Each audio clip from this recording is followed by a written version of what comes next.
Hello again, and welcome to the Master's Voice. I am Celestial, and you are welcome to this channel. To old and new subscribers alike, you're very welcome. I have no announcements for this message. Due to the seriousness of this message, I think it's going to take me quite some time to finish it, so please expect this to be a longer video. I'm going to do my best to bring across everything that I have seen. I have seen quite a lot from the Lord on the date November the 17th, 2025. So I have to do it justice. I have to cover everything that I have seen, but I will do my best to be succinct and to make sure that nobody misunderstands the message of the Lord. The reason I will make sure that nobody misunderstands this message is because I'm here to tell you America, and I'm speaking to everyone in the United States, regardless of where it is that you came from originally, regardless of whether you were born here or not. The God that I serve is not interested in so-called birthright citizenship or not, because I have always told you when I have been teaching certain matters here on this blog, that God is above the laws of nations. God is above the so-called constitutions of nations. God is above the so-called policies and also policy changes of nations. When you look at the existence of all things, God is the one thing that nobody brought into existence. He has no parents. That means he has no start date. That means he has no death date. Yah is above all. Yah is sovereign. Yah is supreme. And therefore, if you are someone who constantly listens at the level of your bias, whether it is a positive bias, whether it is a negative bias, if you're someone that constantly listens according to whatever is written on your ID card, regardless of where you are in the world when you are listening, the problems that I'm prophesying about here, the problems that I have been talking about when I discuss Mystery Babylon and the ending that is prescribed for her in the book of Revelation particularly, have never been uniquely American problems. I have always asked, what do you think will happen to the global order when a country like this catches schizophrenia, catches a most heinous type of madness, and begins to spiral into the time period where it is going to destroy itself? I've always prophesied that America is the author of her own downfall because of the kind of sins that she commits, because of the kind of wickedness that is literally skin deep. And I mean that pun intended. The wickedness of America is literally skin deep. America is not a lotto card. To find out what's on a lotto card, to find out what's on a lucky ticket, so to speak, you have to scratch it. You have to take the skin off and then see whether the numbers say try again next time, or whether you find out that you won the Powerball and the Mega Millions.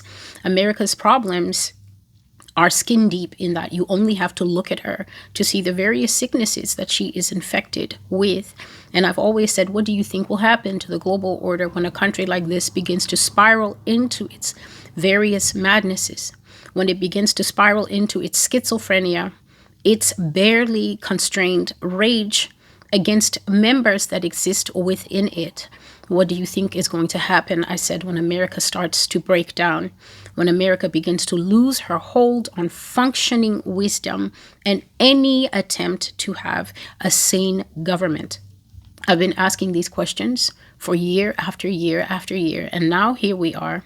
The visions of the Lord that I've seen during the night are extremely heavy on me. This is not the kind of prophecy I'm going to keep for even 24 hours. I put it up as a mini post, an extremely mini post on my YouTube so that people can know what is coming. The problem that I'm facing in America is that people do not want to accept what is coming. The problem that I'm facing in America is that there's something in Americans that makes them keep thinking that they can accuse me of the sickness that they have. You keep projecting your own illness, your own bias, your own racism, your own classism, your own elitism, your own always wanting to cover and excuse sin, and tell me that I'm the one who's obsessed with talking about sin, and that I'm the one who's obsessed with our race. I didn't make you what you are. And the only pathway out of what is coming is that you will repent of being everything that Mystery Babylon has made you, or you will simply go down with her in one of the many ways that I have prescribed. There's endings for every single group of people living in this country. And what God is showing me is that we are about to body slam into a time that, quite honestly, I don't think that any history book will ever be able to remember America in any way except the way of the supremely wicked. With that said, I didn't have an easy day today, and so I'm just giving a caveat. If you don't have anything sensible to say, keep your thoughts to yourself and don't write it on my blog. I'm not in that mood right now. The title of the prophecy is The Full Wrath of Esau. There's no tagline. The Full Wrath of Esau, November 17, 2025. And so I had several dreams. The dreams are focused on the minorities of the United States. The dreams are warning the minorities of the United States that if you don't snap out of whatever it is that you are currently snapped into, whether it is you are busy with the after school run, the before school run, you are busy with trying to get a promotion at the job you're working at, you're busy with trying to buy your first house, you're busy with your brand new marriage, you're busy with the pregnancy that you currently have on the way, you're busy with the process of trying to get pregnant, you're busy with trying to raise 2 kids in this economy with no man, 1 child in this economy where the mom left you.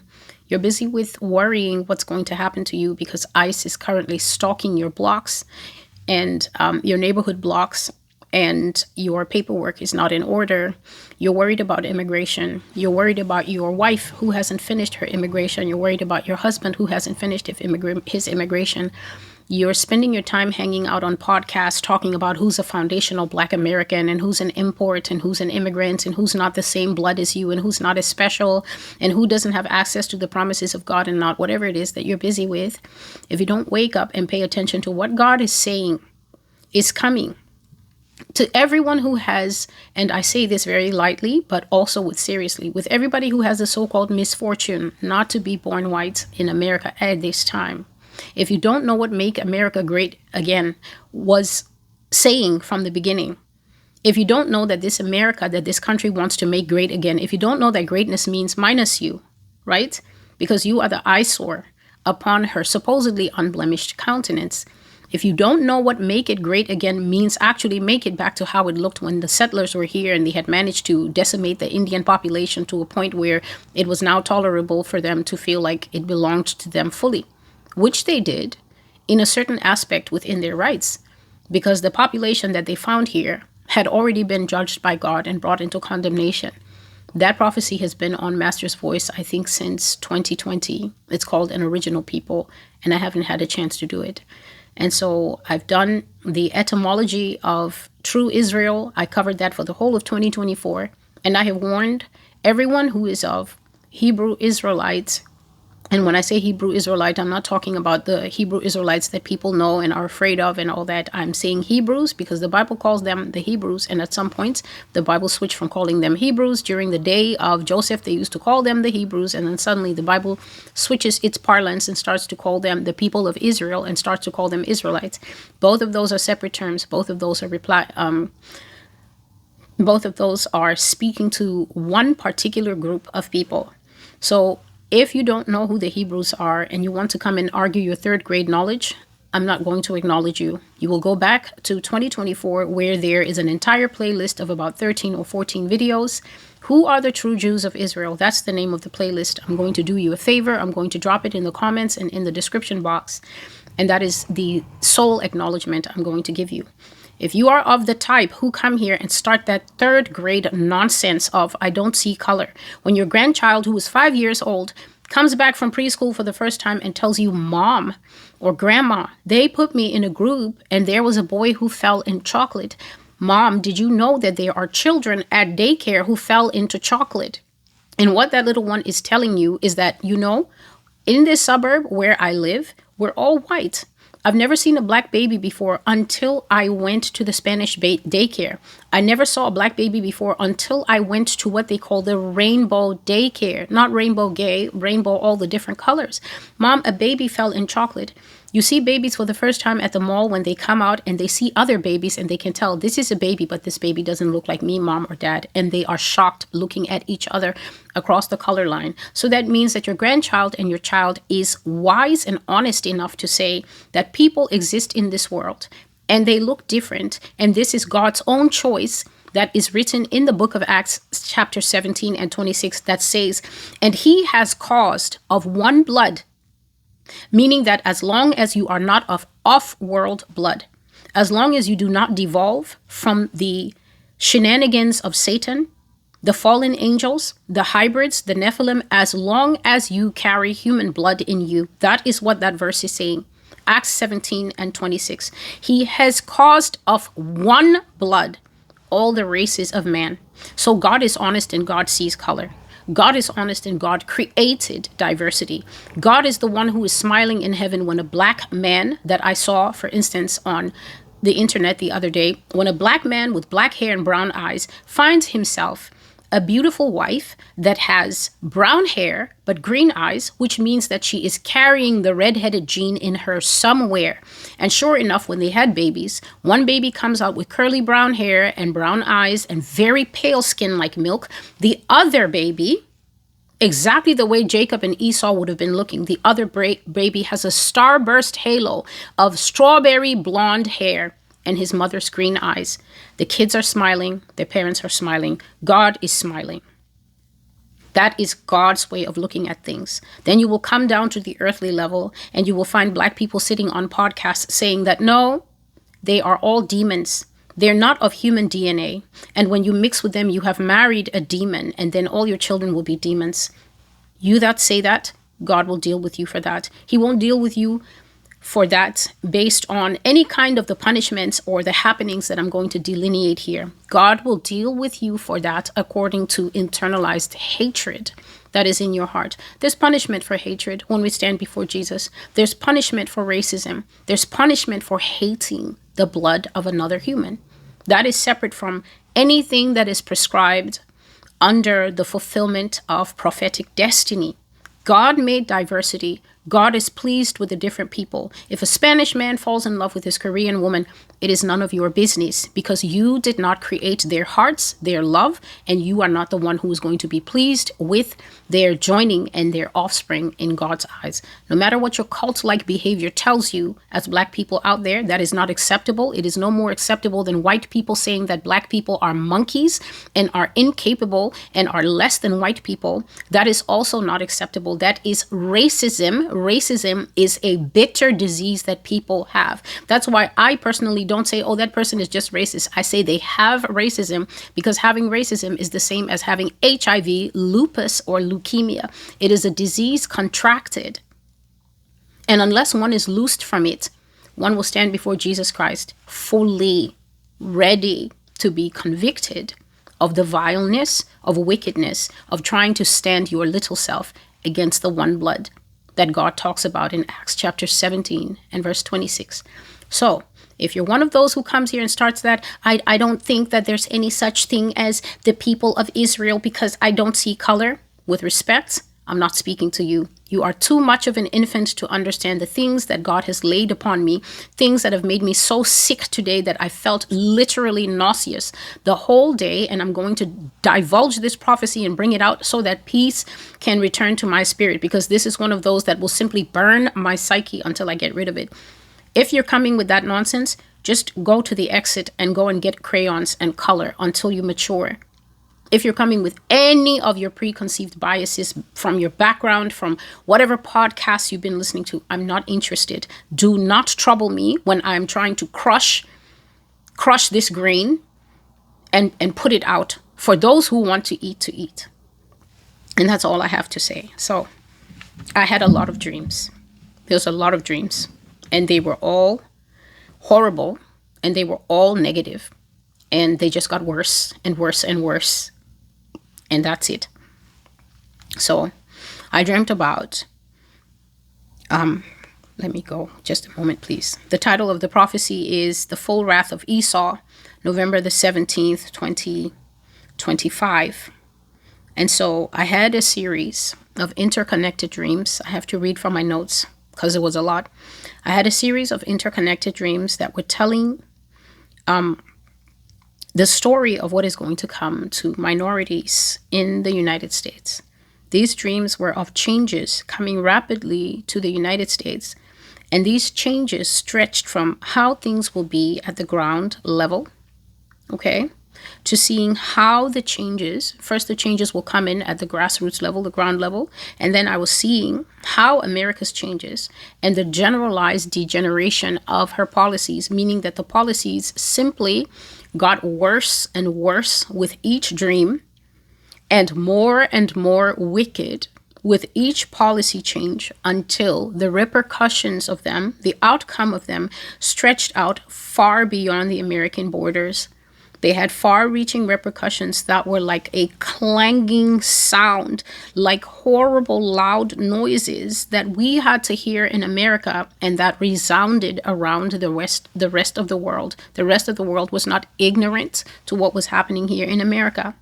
The changes that I saw in America hurt my heart. And with each dream, they took the strength out of me gradually, so that as I kept sleeping and seeing things, my emotions tanked, and I didn't want to write down any of the dreams that I saw. God kept urging me every time that I woke up, capture your dreams, write them down. But truthfully, I was in emotional pain, and I was also so demoralized that I would just cover my head and I would fall back to sleep again, only to see more and worse things that made me feel even weaker and shakier than the dream before.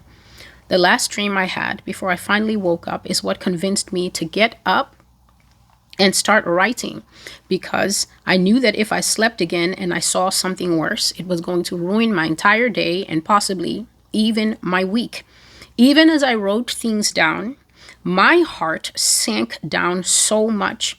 But I did my best to write down everything that I could remember. I have compiled everything here as I remember, but I'm not sure that it was in order as I saw it. It is in order as the remembrances came back to me once I woke up, and that's just how it's going to be. If anything overlaps with the other dream, then you will be able to see the interlinks between these things that Yah has shown me. And you will also know that he is serious about this, the way he is serious about everything in the Bible and making us understand that it will be fulfilled. If anyone should think that the Bible will not be fulfilled, I invite you to stand in the way of the scripture. Go and stand in the way of scripture and see if it will not override you and bulldoze you and crush your body, for it is the stone that will crush anything that stands in front of it. We are going to see the fulfillment of things that are older than you. Before I start, I'm going to read 2 scriptures. One scripture is telling the people of God's promise of the book that God will deliver you, and that God will save you, and that God will give you your righteous recompense and justice. The second scripture is telling you that a time of trial and tribulation shall come upon you, particularly out of all people of the earth. Everybody's going to be going through something, but the 12 tribes of Israel are going to go through something called the time of Jacob's trouble, and God is going to allow that time. It's going to be a time of bringing sobriety to our midst. It's going to be a time where many of our number are going to fall. If you are hard-headed, if you are pursuing a kind of lifestyle that is going to put you in harm's way and get you judged, after you've heard me bring prophecy after prophecy about how God is going to purge in our midst those who don't let go of sin, those who won't stop sinning, those who keep making an excuse for sin. The second scripture will let you know that the time of Jacob's trouble is a real prophecy, and that we are the generation who are going to go through it. So the first scripture I'm reading to you out of Numbers 23, and I'm going from verse 19 to verse 24. God is not a man that he should lie, nor a son of man that he should repent. Has he said, and will he not do? Or has he spoken, and will he not make it good? Behold, I have received a command to bless. He has blessed, and I cannot reverse it. He has not observed iniquity in Jacob, nor has he seen wickedness in Israel. The Lord, his God, is with him, and the shout of a king is among them. God brings them out of Egypt. He has strength like a wild ox. For there is no sorcery against Jacob, nor any divination against Israel. It now must be said of Jacob and of Israel, oh, what God has done. Look, a people rises like a lioness and lifts itself up like a lion. It shall not lie down until it devours the prey and drinks the blood of the slain. So Israel, hear the word of the Lord. No matter how much people curse you, no matter how much people close doors against you, no matter how much people accuse you, no matter how much they say that you are useless and a paltry people in the earth, no matter how much they try to tell you that you're not worth anything, God doesn't see sin in you. God will protect your portion. God says he doesn't observe iniquity in your midst. God says that your portion will not be eaten up. You won't go empty-handed. You won't remain the refuse of the earth. You won't lie down on the rubbish heap forever. You won't be cast off. You won't be lied on. You won't be falsely judged in the courthouses. You won't be rejected, and nobody's mouth can curse you. God says that he will raise you up to the position of the first. Like a lion roaring, you will take your portion, and you won't cease in this earth until you have your righteous place at the front. This is the word of the Lord. The second scripture comes from the book of Jeremiah, chapter 30. I will read to you verses 4 to 9. Jeremiah 30, 4 to 9. Now these are the words that the Lord spoke concerning Israel and Judah. For thus says the Lord, we have heard a voice of trembling, of fear, and not of peace. Ask now and see whether a man is ever in labor with child.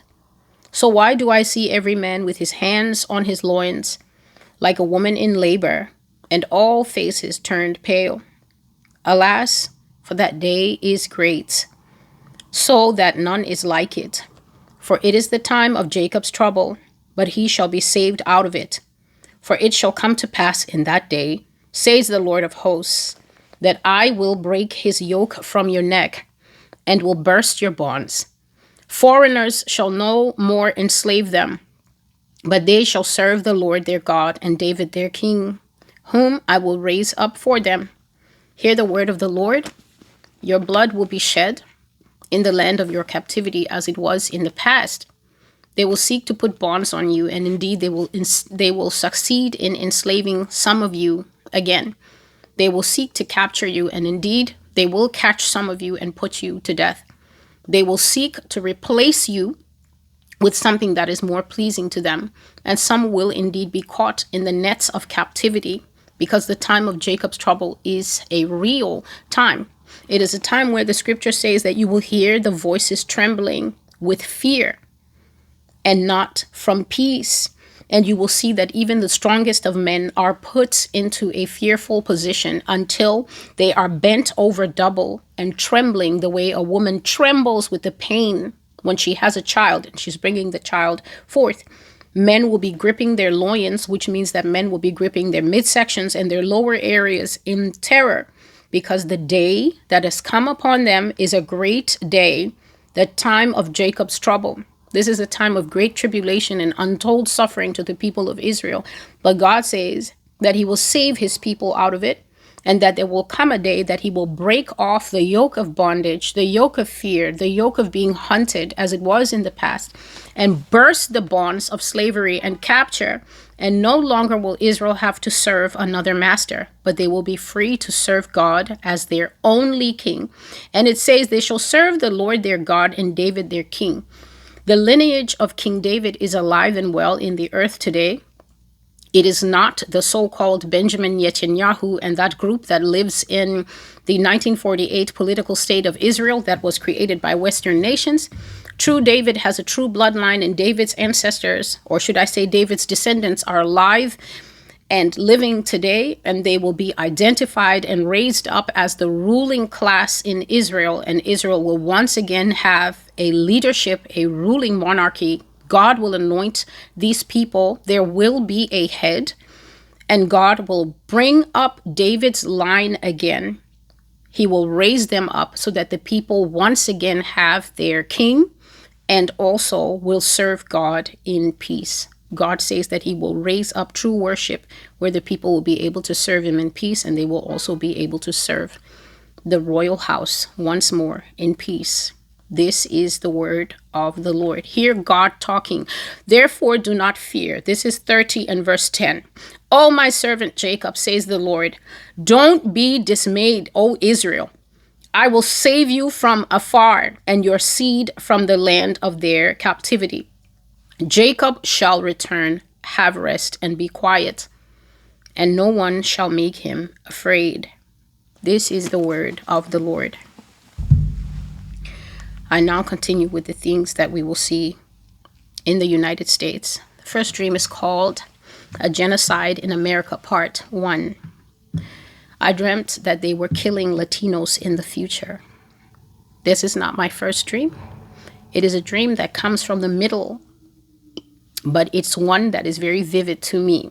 And so I write. Before I continue, I have been in a series, I would say since September, where I've been sharing with the people of America that I have seen before it's become extremely popularized, that the military force of the government that is not military at all. ICE is not a military body.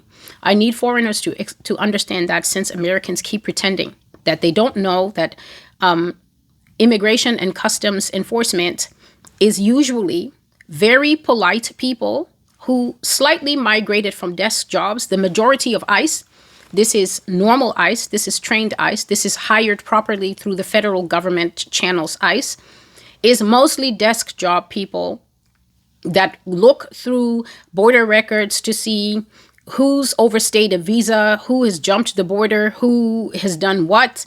And then they used to have a specific section of immigration's customs enforcement who will then go out and make sure that people are going through the process. If you're going through asylum because you came here and you want to translate your visa or whatever it is, these people were in charge of making sure that people aren't jumping the border, like in Texas and places like that. That was their main job, keeping the border secure, along with Border Patrol and other bodies like that. They also are like the enforcement arm of customs. So most of the people are pencil pushers. They sit in an office, they get a federal salary, and they go through border records. And then ICE will have a force that will go out. And if these people see someone who's been living in the United States and not doing anything, and then that person gets involved in a violent crime or anything, obviously it will ping their system. Then ICE will go to that house. ICE will always have a warrant, because ICE used to obey the United States Constitution. So ICE will always have a warrant, and ICE will come and knock, and ICE will say, Jose Mendez or so-and-so from whatever countries, you have done this, and now we're bringing you in because we have to revise the conditions of your stay. ICE never used to act like a wild animal that God would now have me, his servant, calling wolves. They never used to behave like that. Do not let Americans on the internet and in the chat threads lie to you that these people are doing their jobs. They know good and well that they're not doing their jobs. They know good and well that they are far overstepping constitutional authority of any sitting American government that has ever existed. No government in American history has ever acted like a savage beast, eating its own flesh in public, in front of other countries, until this one. So don't allow anyone to lie to you on the chat thread or making a TikTok or trying to explain what's going on and acting like, oh, it's natural, it's normal, and anything like that. So don't allow anyone to lie to you that this is natural, this is normal, this is standard practice. They're just doing their jobs. They're not. They're breaking the law in a heinous way that is being overlooked from the top to the very bottom. That means from the top where the government sits down to the layman, the average American. There are people who are excusing this conduct, and they are absolutely lying. So it would be round about September, very early September, before the Charlie Kirk shooting, where political tensions and violence in America have sharply spiked. after that very polarizing event, it would be round about that time where Yah began to give me very distressing prophetic dreams showing that ICE was going to escalate the way that it deals with the Latino community in the United States. I started seeing dreams where the ICE officers killed Latinos deliberately. They pretended that they were doing roundups. They pretended that they were doing raids. But the first one I saw, they came in with weapons. ICE never used to be armed before. All of a sudden, they appeared in my dreams with weapons, and they shot people in broad daylight. I described the shooting. That would have been on September the 8th or September the 9th, a day before Charlie Kirk got shot. They came with weapons and they shot people indiscriminately. And what I shared from that dream that is called The Wolves Are Coming is that God showed me that these people have received orders that will not be confessed to in public. So you should not expect Christy Noam or anyone else to confess to the fact that orders have come in from the top, that when you are trying to restrain these people from Latin America, if you shoot them, then you shoot them. If there's a struggle, as soon as they start acting up a little bit, shoot them, because the government told ICE that we've got you covered. We're going to get you out of it. Early September is the first time I told America that if you mess around with ICE, they will kill you if you are in the Latino community, and they will be exculpatorily removed, meaning that exculpatory means that they come up with an excuse to get you off. I mentioned to the American people that this is the reason why the president retained some of the top criminal law firms in the country. All of the top firms. He somehow strong-armed them into owing the government a debt, and they offered hundreds of millions of dollars of combined pro bono services, which means that if they kill an American citizen and you want to reserve those top firms because you know that they can get a verdict, you will not be able to reserve them as your attorneys, because they already will have conflict of interest, because they've already given over hundreds of millions of dollars worth of free time to the government. And I told the people that at the time I saw that, I was wondering, why would the government need to book and retain the services of the top criminal firms? And now we understand why, because God revealed that they're reserving the services of those people so that if they kill you, they can get the ICE officer off with no charge. That is the first level. I said that they were going to use violence and they were going to get away with it. The second one says, the wolves are here, or something like that, an occupying force in America. And I saw that now they were doing execution style killing of Latinos. I have a prophecy. I haven't brought it out yet. It's about pogroms against Latinos. And I will just basically give you the baseline of that. There's going to be, because if it happens and I haven't said it, then people will say I took it from the news. There's going to be some kind of open explosive killing of Latinos, like a mass killing of them somewhere. I've already said it from the dream of September, where I said that they killed about 20 of them. And then the government came and lied and said, our brave ICE agents found themselves under heavy attack from these people. And I said that the press was confused and saying, but if you went to raid a factory, how on earth would the factory have weapons if they were just workers there? This story doesn't make sense. And they were trying to characterize the people that they executed as some kind of cartel or something, some kind of tren de Aragua. Oh, they were cartel members, but it was not cartel members. It was just ordinary Mexicans and other Latino people trying to make a living. But they brought them all out in zip ties and they shot all those men. And then the government came on the media and lied about it. I have seen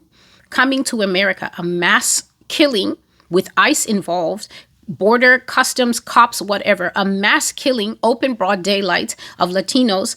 And the outrage of America will not be able to surmount the government saying that it was necessary. And that is going to be a benchmark, watermark kind of event in America, because we will all be able to see that it was illegal. We will all be able to see that it was patently wrong. We will all be able to see that ICE was 1000% wrong and lying. And yet that killing is going to happen and it's going to be gotten away with. And in that dream, God was telling me, Celestial, you must tell them that America is going to be a home to genocide, that there is going to be strategic genocide taking place in the United States. We are all going to be able to see it. We are all going to be, I'm telling you, shocked to our very core. It's going to be a sobering event for a lot of people in this country on both sides of the aisle, because for liberals, they literally think that by coming together in their groups and being very loud and being very, this is the law, they literally think that talk is going to work on the political animal that they're dealing with. On the Republican side, it's going to be a sobering moment for all except the most rabid fever brain MAGAites. People on the right, educated conservatives, of which there are a very high number of people who are just as educated as some of the liberals on the left, will realize that without their knowledge, without anybody contacting them, some of them are very vocal and sound-minded people on their podcasts who are openly criticizing the very people that they voted for in just a year ago. They're now openly critical. They're now saying we didn't buy into this, but that's because you didn't scratch the ticket to actually see what was written on it. So they're criticizing what they voted for. But when this event happens and it's sitting in front of everyone, that's when these people are going to realize that without their buy-in and without their consent, they set sail on the SS MAGA, and this ship accelerated itself into the deep, where these wise conservatives, including people who are farmers, including people who are in all walks of life who voted red, they're going to realize that somehow they're in the midst of the deep blue sea, facing Moby Dick, without having agreed to any of it, and they're not going to know what to do any more than the people on the left are going to know what to do. And that is because we are in the beast government, and the beast government has no care for what you believe as a Democrat or a Republican. The beast government has nothing to do with American politics. The beast government is following Revelation 13, and Revelation 13 has nothing to do with the United States. It has to do with the world and the fulfillment of Bible prophecy. So, A Genocide in America Part 1 is that I dreamt that in the future they were killing Latinos. And a dream that I brought just recently, I shared that I saw that this escalation of killing Latinos, it started because the government made some kind of pronouncement, made some kind of law. And what it did is it turned the people of America openly disrespectful, attacking, and violent towards Latinos. That dream cannot even be more than 7 days old. It's just that the name escapes me now. But I said that in that dream, I saw that open violence, it was open season on Latinos. You could be walking by as a Latino, just passing by a person, and the next thing, they would hit you directly in your face, or they would start to pummel you on your head if you were a shorter person. A lot of Mexicans, for instance, are much shorter than other people. Right? They would start to hit you hard blows in your face or on your head or on your neck, pummeling you as you went by, attacking you. And I said that this thing was so shocking that people were scandalized.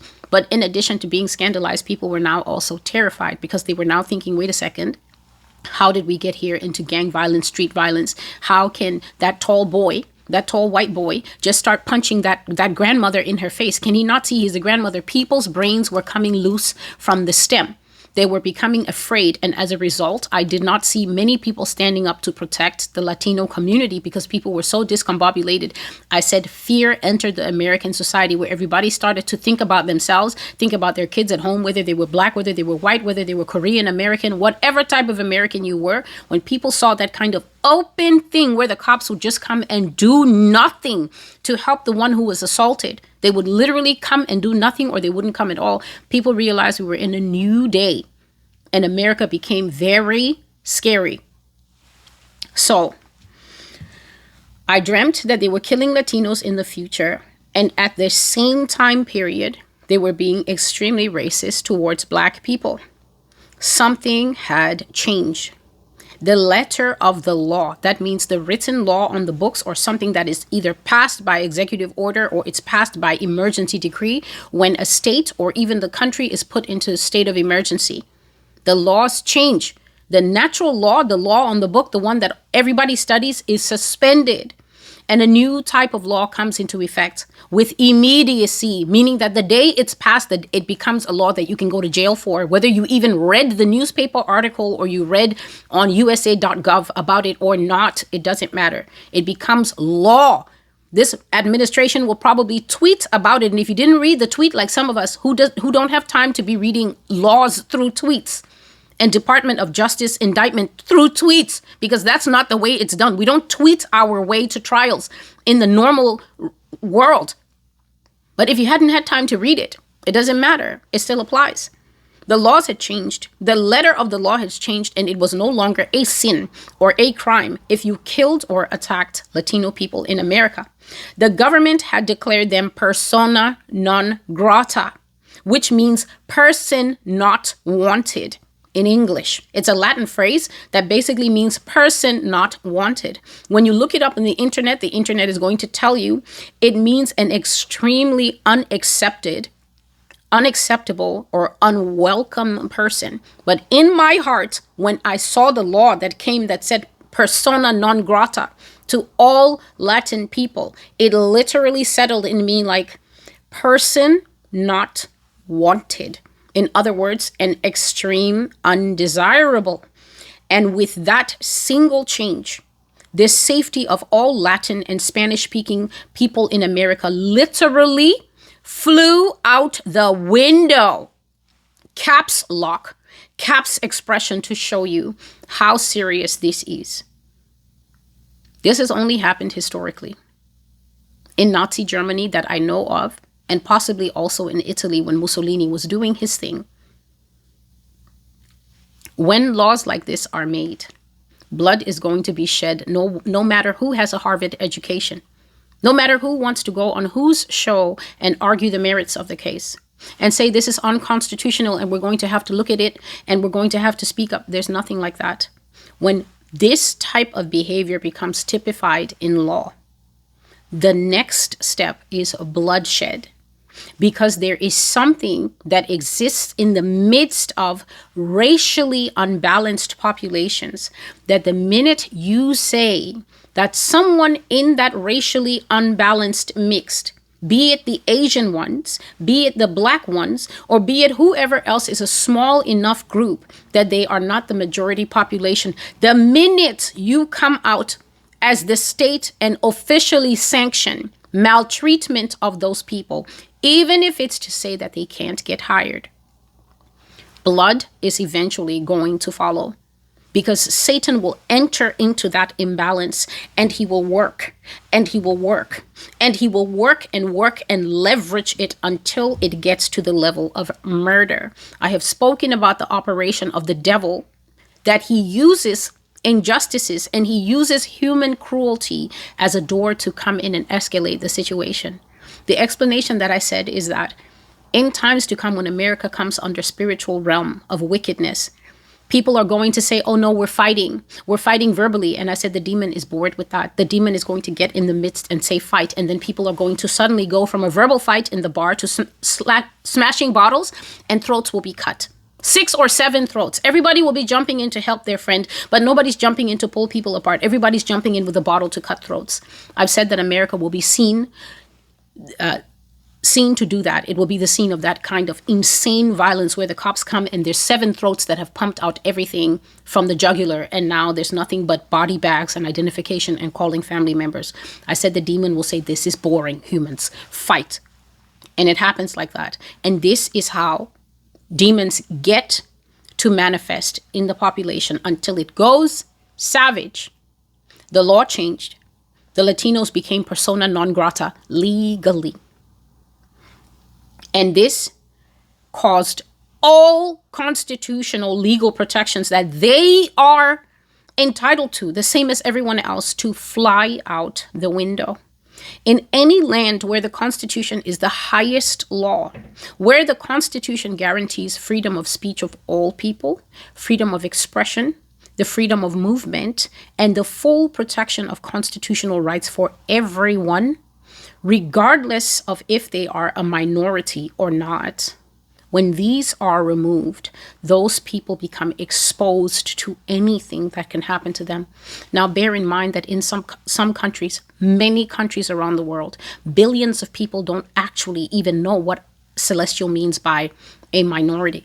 You cannot explain the concept of minority to Indonesians. You cannot explain the concept of minority to multiple populations in Africa. They don't know what that means because they're all living together, the same thing. They're all Kenyan, they're all South African, they're all Nigerian together. If anything, the only divisions that they would know and observe are tribal differences, regional differences where different groups of people exist, and some are more in one part of the country than others.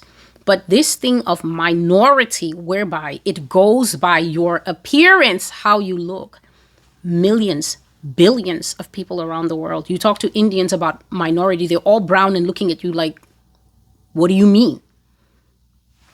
So it is a peculiarity in America at best.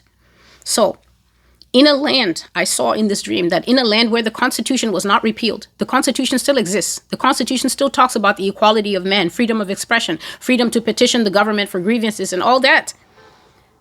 Where everyone should be protected, Latinos became not protected. They became not shielded by law. They became persona non grata, and with that shield of the law out of the way, they became targeted persons such as we've never seen before. Random violence and acts of rage could take place against them at any time and in any place. Anything, group rape, anything could take place to a Latino. And all it took was looking visibly Latino. So in a way, we're already there. It's already been passed into legality, not exactly by executive order, but through a case that was argued in the Supreme Court, that the government is allowed to do racial profiling. Racial profiling is I look at you, the shape of your eyes, the shape of your nose, the tone of your skin, maybe the straightness otherwise of your hair, the language that you're speaking. I discern that you are Spanish speaking, you're from some Spanish speaking country. Immediately you become a target of the law. That's who ICE is going after at the moment. That's who ICE is chasing. That's who ICE is profiling. ICE will just see you walking in the parking lot and just start asking you, were you born into this country? Were you born in this country? Just stop you based on physical features. And the recent ruling says that they have the right to do that. But this was beyond that. Anything could be done to a Latino. And since most Latinos are visibly Latino, all but the most blended of them, and I mean well blended, Latinos who are almost white or literally white with no trace of an accent or any visible link to their culture, all but that group that we will simply call white Latinos, passing Latinos. You can't see that this is a Latino. It looks like a white boy or a white girl. They became targets of open violence and racism such has never been seen before in America. Now, whatever the times of racial violence against Latinos in the past, and there have been time frames of that, the video that I said I was working on, I'm still working on it. I gathered so many clips, and by the Spirit of the Lord, my soul gathered all the things that are now in this prophecy. I gathered so much history on visible violence against Latinos because the title of that prophecy, I now see why my memory is so fresh with it. It's literally called Go Back to Your Country. And I haven't made it yet. I've been working on it for over a week. And I said that I was working on, in fact, it's been more than a week. I worked on it for 4 days and it was just giving me problems. So that's why it's fresh in my mind. It's called Go Back to Your Country. And it was fully about the violence against Latinos that I saw. And so I will just have to bring it after this one. Whatever past violence has been, past racial violence and profiling of this government against Latinos has been, and it has been there specifically against Mexicans. At this present time, all that stuff has fallen to a low level. I'm not talking about this time. Let's say I'm referring to a time that's already dead in American history. Let's say 2023 or 2021.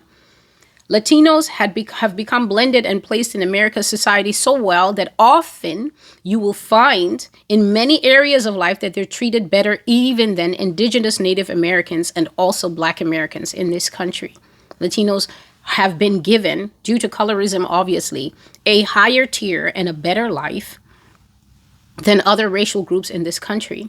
But at the time shown in this dream, which is not this time that we're in where they have already started to fall and are falling, the time that I saw was even worse than where they're being treated now. They had plummeted down the ranks because of official policy, where it simply boiled down to this: if you love your life, don't be Latino. Don't show where you come from. Don't speak Spanish. Don't go near a food truck. They love to go to their own food trucks because they know they're getting authentic Latin food, their own restaurants. Don't own a food truck, and don't go near a food truck. Don't be anything that can be seen to be openly associated with Latinos, or it will be violence, gratuitous violence, which means violence that will just pop up on your life, on your timeline, just happen to you. And it may even be curtains for you. Curtains is local lingo that just means death. They will draw the curtain on your life, that, like a play, that act, they will draw the curtain. The curtain will come down on that act that is your life, and then that will be the end of it. So in the dream that I was having, the one that is called Genocide, A Genocide in America, Part 1, in my dream, there were tiered levels of involvement to what was happening to Latin Americans. And also, I said at the same time, racism against Black people was showing such an open face that while Latinos were fighting for their visible lives, their lives not to be snatched up, not only by ICE, but just to be snatched up by random white people in trucks and carried and killed on a tree or shot somewhere in a warehouse and just left there as an unsolved crime. Racism was at that time showing a very glaring face to Black Americans that was completely stunning them. And it's not just Black Americans, it's just Black people in the country, because racism does not differentiate. It doesn't stop and ask you first, are you from Haiti? Can you speak a little bit? Let me see if I can get that Jamaican flow out of your mouth. Or are you Black American? Racism doesn't do that. Racism is on-site attack. On-site attack. That is how it works. So in my dream, there were tiered levels of involvement. The lowest level, the first and most obvious level, the place where you face the most danger, was in the general street population. This is just people you don't know walking by on the street. They don't know you. You don't know them. You're just supposed to pass each other in the street and keep living. It then went up to the business community. We're talking about small businesses, laundromats. We're talking about delis. We're talking about the school system, okay? The schools. We're talking about supermarkets, anything like that, all the way up to business in the higher tier.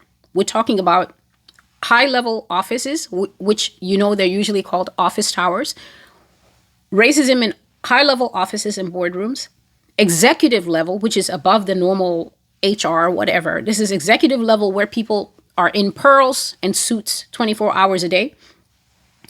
In specific tiers of industry, now at the high business level, so we've gone from normal entry-level businesses, basic everyday services like the supermarket, the laundromat, things like that. We've gone up the ranks, all possible industries, okay? Whether it's metalworking, whether it's warehouse and retail, warehouse and wholesale, whatever. We've gone all the way up to the corporate boardrooms. And now we're looking at various industries like the banking sector, powerful real estate companies that basically decide who gets a home, who will get a home loan, whatever, whether they will recommend you to the banks. The banks and the real estate sector work hand in hand, because if the realtors don't actually have any faith in you, they communicate with the banks on the back end to make sure that you get denied for that loan. Don't ever think that your real estate company favors you. They will get you denied for the loan and you will still have to pay the fee for having to use their services. So nobody is your friend in these industries except the Holy Spirit. Businesses like Remax, Berkshire Hathaway, Blackstone, Redfin, the big guys who decide who's going to be a renter forever versus who's going to qualify and be allowed to buy a home. So credit unions, every type of business that's connected and flowing into the credit unions, basically anyone who has a hand in making a decision that will affect the direction America goes in economically and financially. Latinos and Blacks were excluded from all forms of power brokering in America. But the exclusion was happening in different ways. Latinos were basically jettisoned, spat out of the mouth just to survive by Jesus, to have absolutely nothing, removed from the buildings that they lived in, like having your lease canceled without a reason, just cast out. Persona non grata means we literally don't want your kind in the building. It was different for Black people, and that came up in a different dream, but the way God was doing it was just sewing two different threads of how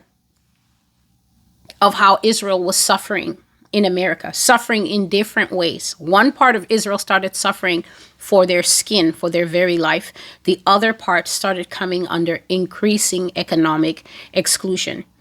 So if you're suffering from your life, you're automatically not getting on the board of a company. You're not getting even into the front door to get hired. But then in the Black population, it began like squeezing a tube of toothpaste. You know how you squeeze from the tail down, right?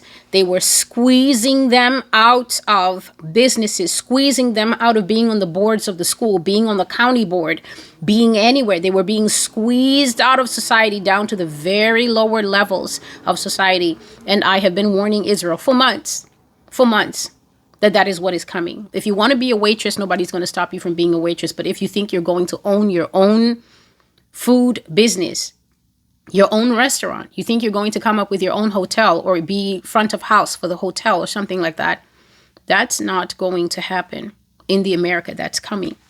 You're going to have to be willing to take what you can get. And so Latinos and Black people of all kind were excluded from all forms of power brokering.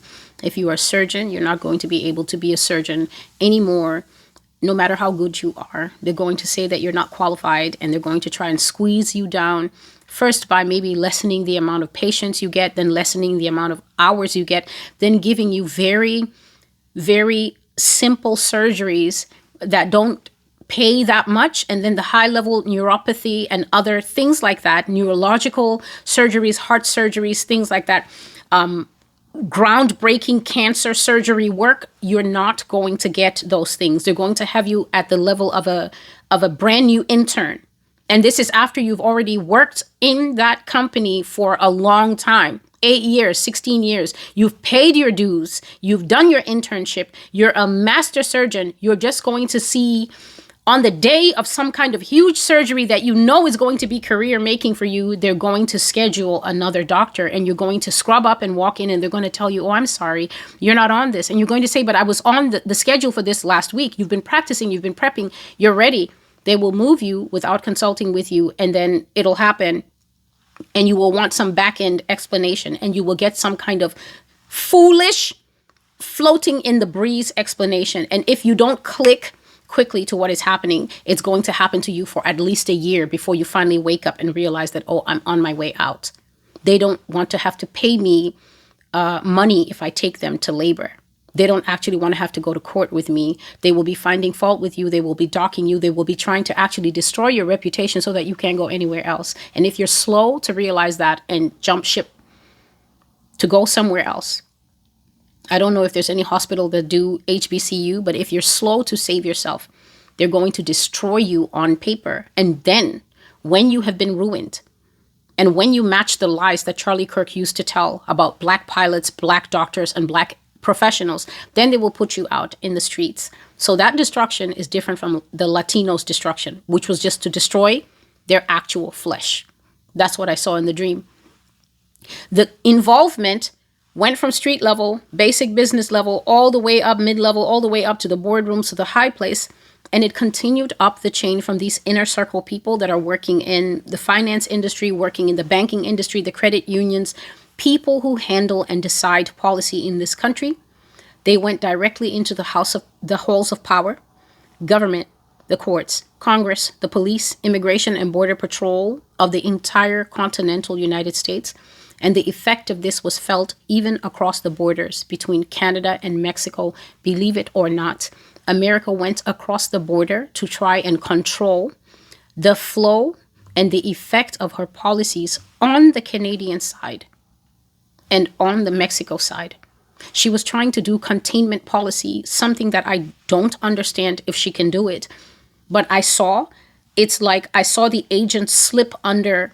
Let's say the border has a red and white candy cane barrier. You know, a barrier that comes up and down. Let's imagine a barrier that comes up and down, painted white and red between Canada and Mexico. And then when you come up to the barrier and you talk to whoever's in that booth and say, I'm going to Canada, I want to go and deal with the Canadian side, that guy in the booth is just supposed to lift it so you can go and deal with Canada directly. And Canada will tell you, oh, welcome to Canada, all your paperwork, oh, welcome in with your family or not.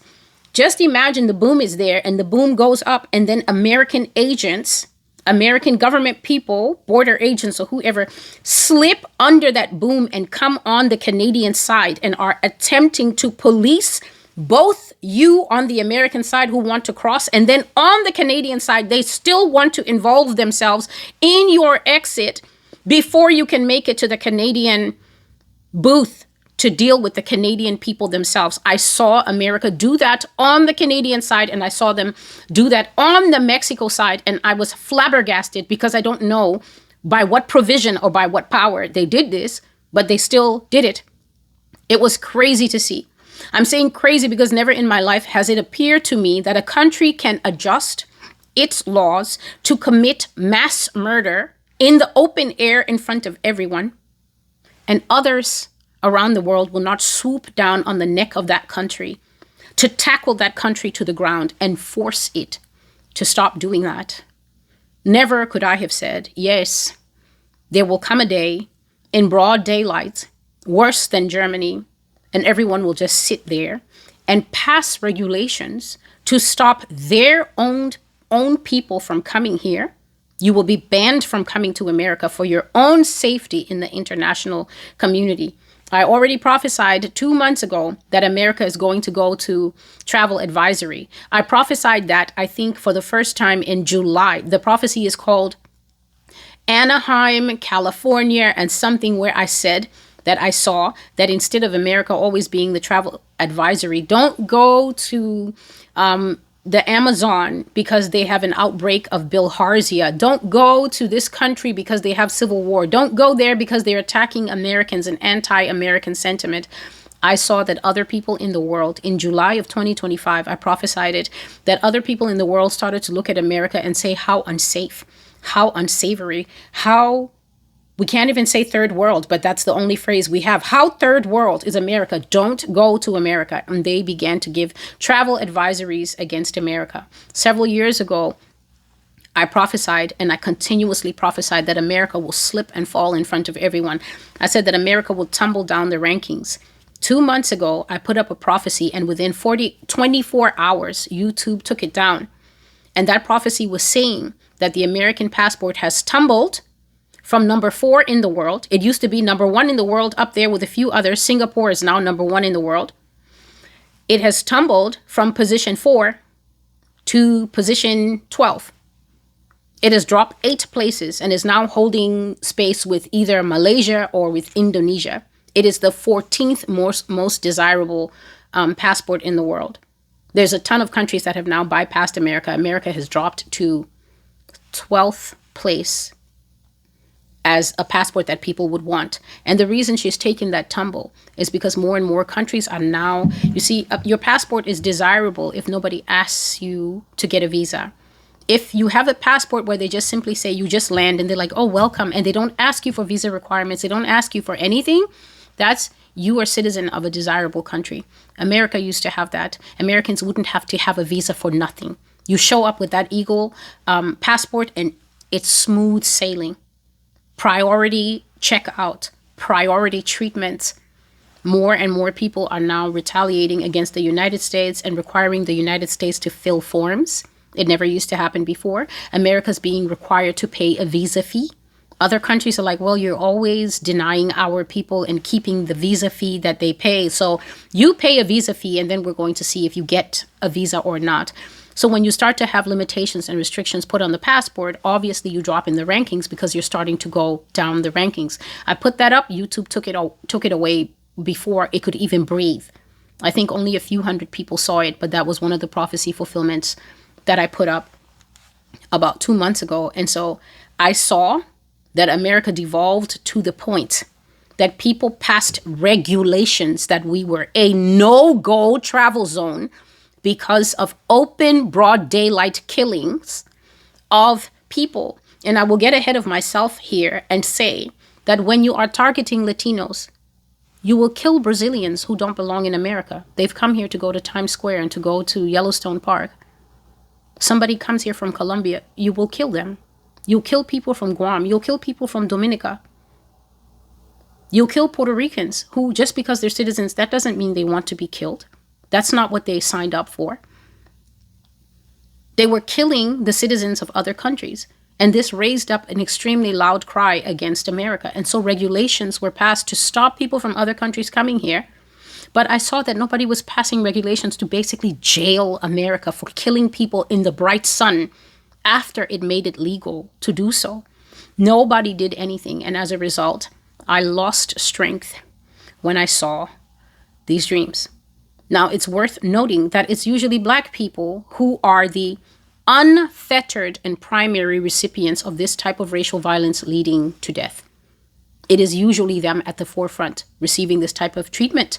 But now it became inverted because of some political aspect of what was happening in America. And that political aspect was called the change in migrant culture, due to what happened during the Joe Biden years, where the whole world was watching an army of people from South America, and even people from China and India came in. People from Africa, from all over Africa and Haiti and the islands came in and didn't go through the process as it's normally established. So that shift in the American migrant regarding what is known as migrant politics or migrant culture in the U.S. society, this was the linchpin that turned America from sane and civil into damaging, dangerous, and uncivilized. And it turned the focus from always pinpointing Black people to shoot them in political violence, to shoot them in like, oh, we mistook you, we thought it was the suspect, to pump them full of bullets at a simple traffic stop. It shifted to the people who were central in migrant society, migrant culture. For the first time, it seemed to me that America found someone that it hated more than Black people. And in the dreams that I was having, different dreams, for instance, the dream with regulations against America that people shouldn't come here, that was just a separate thing. I was just seeing dreams happening in one to give a generalized picture. And it was very difficult for my mind because of seeing something, of just seeing people in the UK passing a bill or passing something like, we can't tolerate America anymore. We can't trade America anymore. America is no longer a trading partner. And all those in favor say aye. And then the whole thing goes aye. And just like that, America is just chopped out of UK life, British life, Irish life, Welsh life, everything. They don't want to have anything to do with her. And the whole parliament just goes aye with a loud sound. And then pa, like that, America is completely done. And then people talking in Brazil, right? People talking in Brazil, they have killed 2 citizens. And this type of thing is not acceptable. That's happening at the same time that people are just holding a Latino woman and dragging her by her hair, 3 boys to take her into an alley. And you know what is going to happen there. Punching a man in the parking lot of Target who's just loading maybe things from Home Depot. He's just loading his things. He's a contractor, or he and his brother build pools or something as Mexicans. And then you just see people coming around the truck, opening the truck bed, looting what's in the truck bed, beating those men so badly, leaving them on the side of the road with their empty truck. That type of thing. This is what is happening just in the dream like that, to build the picture of this dream that is called Genocide, a Genocide in America, Part 1. And so I saw that in these various dreams, there was a 2-step system by which Latinos were automatically made targets who can even die. But as yet, Black people became targets who must not hold or own, listen to this term because it will come up later, a doggone thing. You're not allowed to hold or own a doggone thing. This is a phrase that is usually used by older Black people whose existence borders just at the cusp of these modern times. This would be grandmas, grandpas, and older uncles and aunts, and the time of civil rights era, that kind of thing. Their life crosses civil rights era and also into free era that is going back to worse than civil rights era. So they tend to say, you can't get a doggone thing out of me. And so this phrase was in this dream and throughout in other experiences. Latino people were fighting for their lives. They became targets who can easily die from random violence, whereas Black people were systematically being crushed to the point that they became targets who must not own or hold a doggone thing. They have to be made children who will know their place. This is the mindset towards Black people in America. They have to be made children who will know their place within the structure. And that place that was determined for us was near the bottom, beneath small animals and pets. This is lower than a chipmunk in Central Park. This is lower than a white person's dog. That was the place that was decided that was suitable for Black people. You're looking at me, I'm looking at you. If you can't hear, if you have a problem hearing, God will clean your ears real good when we go into the future. Then you will see if it was a competition between you and Celestial. You have to prove me wrong. You have to make a reaction video. You have to call me a liar and say things will never happen. Or you will find out why God kept sending me again and again and again to tell you the same thing. If you can't hear, you will feel. And that's all I have to say. We had nothing as Black people, and we had to be content with it and hold still. And the reason we had to hold still, the way you freeze when there's a monster nearby, you don't want that monster to see your location. Because if the monster notices that something else is alive, what I saw is that monster will stop and turn its attention from the person it's currently eating, who was a Latino, and it will turn and eat you too. America is a monster that has space in her stomach for all the Latin American people who have come here to try and make a better life. All the Latin American people who have come from different parts of the world with their green card and their correct papers to make a better life. All the Latin American people who have extraordinary gifts that were asked to come here, whether it was their parents asked to come here or they were asked to come here to come and work and make this economy better, as well as all the Latin American people by descent, by ancestry, who were born here. The monster has space in its belly for all those groups, plus all the Black people, regardless of if you fit into those same designations or not. So you had to accept what was on the table if you were Black and be very still.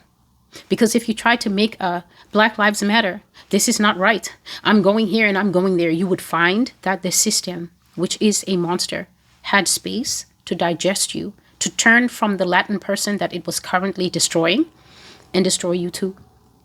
When I saw that life in America became like that, I lost heart and I could not write down what I was seeing, even when God woke me up and told me to do so.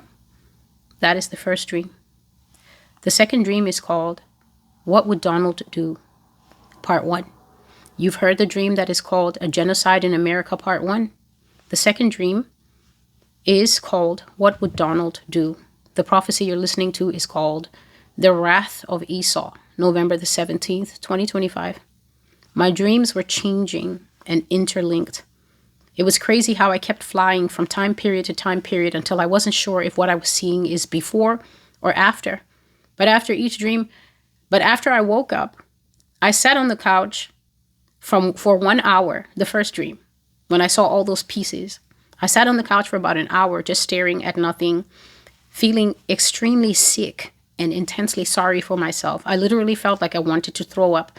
A lot of these dreams, because they carry extreme spiritual warfare and because they are dealing with very real things that are coming from the future, not any random future. This is literally me explaining to you prophecies that have come from the Bible. But what I see God doing is God is giving now a very fine view. For instance, you've heard me talk about pogroms here since 2021. What God is doing is now peeling another layer to show you that a pogrom is a government mandated legal means of killing people. And now he's showing you a pogrom, aka a genocide in action against the Latinos. So when I saw them, doing all that to Latinos, while at the same time, Black people were tumbling into the abyss of poverty and being erased from society. Not dying, but just being economically and financially erased and basically destabilized. I just sat on the couch for about an hour, thinking nothing, just scenes replaying in my mind. And then I was feeling sick and I was feeling very sorry for myself. I had nothing to say and I did not respond when God was telling me to write. I felt like throwing up. And then I started thinking about the young man. Did the young man survive? Did he live? Here is the boy's story as I saw it presented to me. So this that I'm about to give you is now one of the first dreams of the night that I saw. The things happening to Latinos was not the first. It was somewhere in the middle. But I was thinking about this boy that I had seen. I saw a young African American boy who used to go to a school where they wear uniforms. I never actually saw the boy's school, like him attending, him going. I just saw a memory in his head of how he used to dress up every day in a uniform, so neat and clean and smart to attend classes. This boy was an honor roll student and a very good boy. He was a good boy. And so I put two and two together that he must be going to a charter school, because charter schools are literally the only schools in the United States that require a strong, neat, and consistent appearance. And you have to wear school uniform. Other people go to school and they're wearing bonnets and Crocs. But at the charter school, they insist on instilling discipline in the children. And that means that when your parent gets you into a charter school, they have to agree that you're going to keep the rules of the charter school, which are usually school uniform, neat hairstyles, even if you're a minority, and a code of honor that will not change no matter what you've got going on at your house. Your parents are fighting. They're on the edge of this divorce. The charter school will work with you, but they still expect you, especially if you're in an exam year, to be able to do your exams and to pass, because their motto is that they want to get you ready for college. So if you get into a charter school and you start all that laid back, I'm hanging out, I'm stuff culture, you can get put out of these schools, because these schools admittedly want to keep their acceptance rate up. They want to keep their good standing and their good graduation rate up. And so you can lose out in a charter school by bad behavior and by thinking that once you get in, it means you'll always get in. That is not the way these schools work, because they are not public schools. They're not obligated to keep you if you won't conform to what they said. When you get into a charter school, you've made it as a Black kid, because they will work hard to make a man of honor and discipline out of you. This boy that I saw was an honor student, but he loved the YN culture. YN basically stands for young niggas. And these are boys who basically epitomize sometimes what is viewed as the coolest parts, but also the most dangerous parts of Black culture.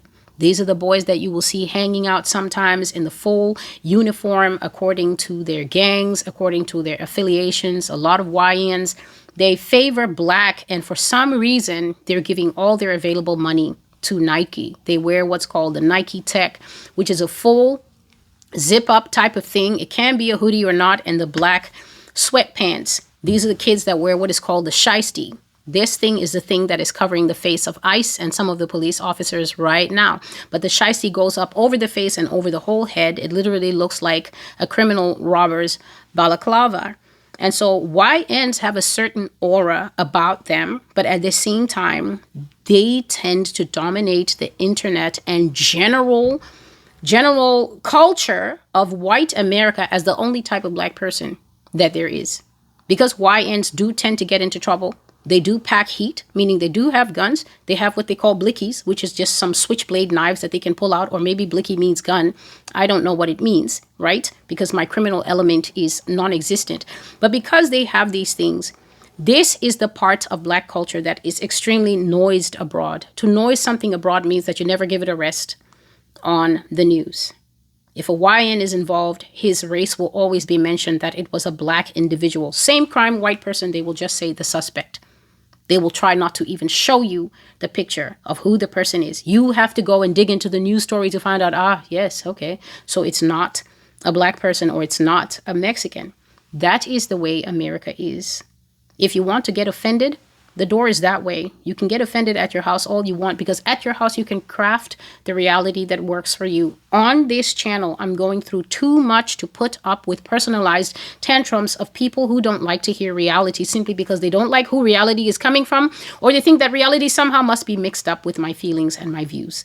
I don't have time for that. I never told you to hose these people down with guns and hang them in trees. The fact that you're not able to deal with that is nothing to do with me. You're going to get over it. How are you going to get over it? You're going to repent for the national sins that run in your blood. Or guess what? You're not. And then you and Jesus are going to have a discussion, and I will not be there. So on we go.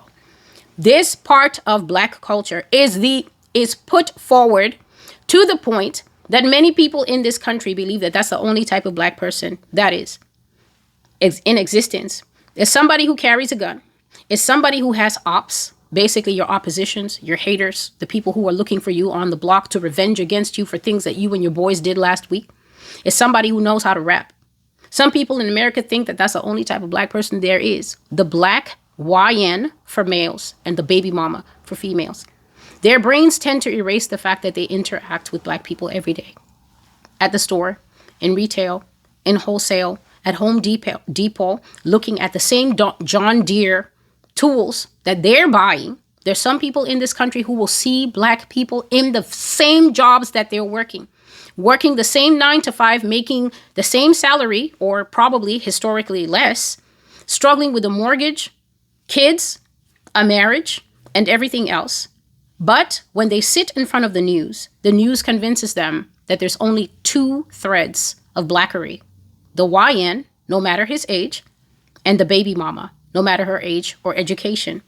And so I was watching this bright young man, and at the time I saw him, he became stuck between the reality of being on the road to a bright future. But I saw something about this boy. He was fascinated with YN culture. His mom did not allow him at 17, 18, or 19 years old to actually become a YN. He had both parents in the home, and they were doing well because their house, as I later saw it in the dream, was pretty nice.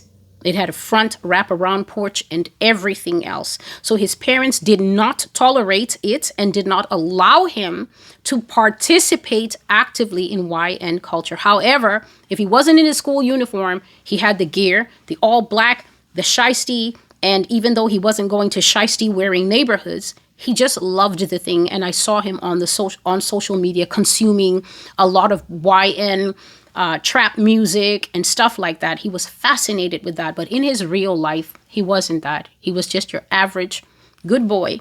And there's this new cultural wave that has started, and it's necessary to mention it because people always think that God is sleeping in heaven instead of paying attention.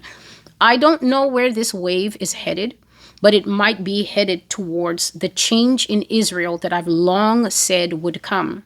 For some reason, the young boys are, I don't know if they're doing it for fun. I don't know if the change is coming from within them. They're doing something that everybody's just jokingly calling the quarter zip. The quarter zip is what the financiers and the rich white boys in Silicon Valley and tech fields and upper level management and Wall Street wear. Patagonia, the big brands, they wear this kind of nice wool blend or whatever it is, and it comes up and they zip it up to about here, and then it has metal zips and it's open.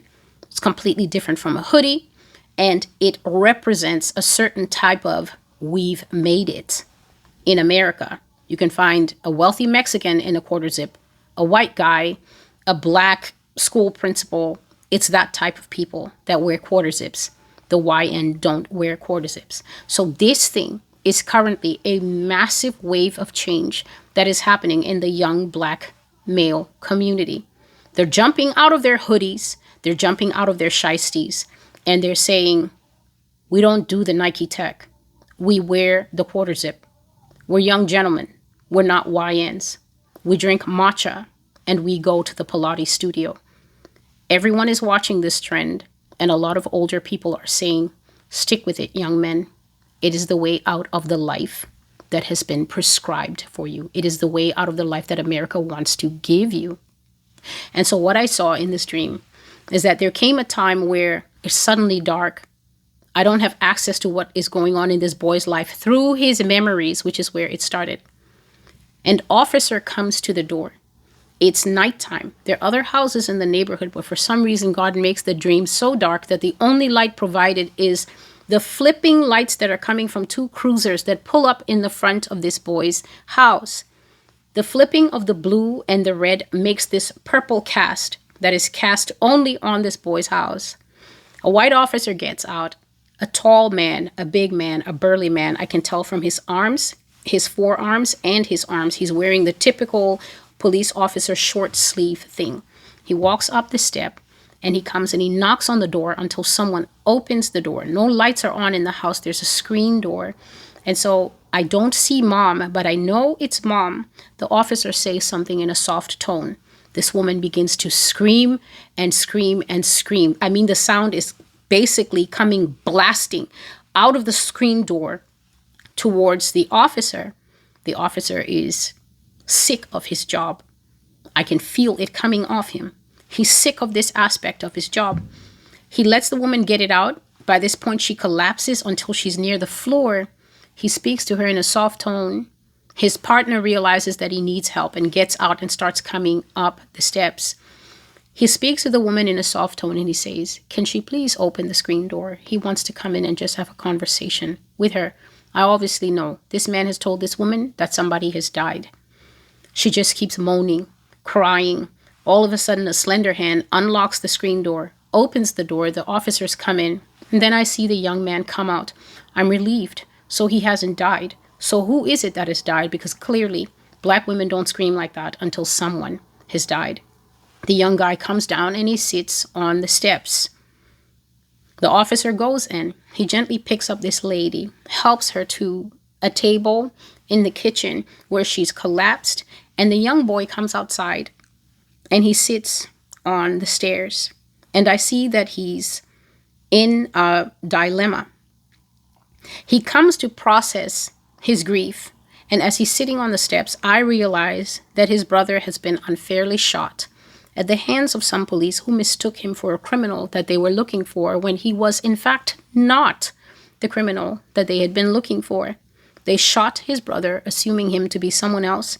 Not that the brother was a bad boy per se, but the brother was prone to going places that are not good for young men in their early 20s to be hanging out at a time that America has catapulted herself into a climate of extreme racial violence and profiling towards minorities, capital letters, as the Lord is the one emphasizing this thing to me in the dream.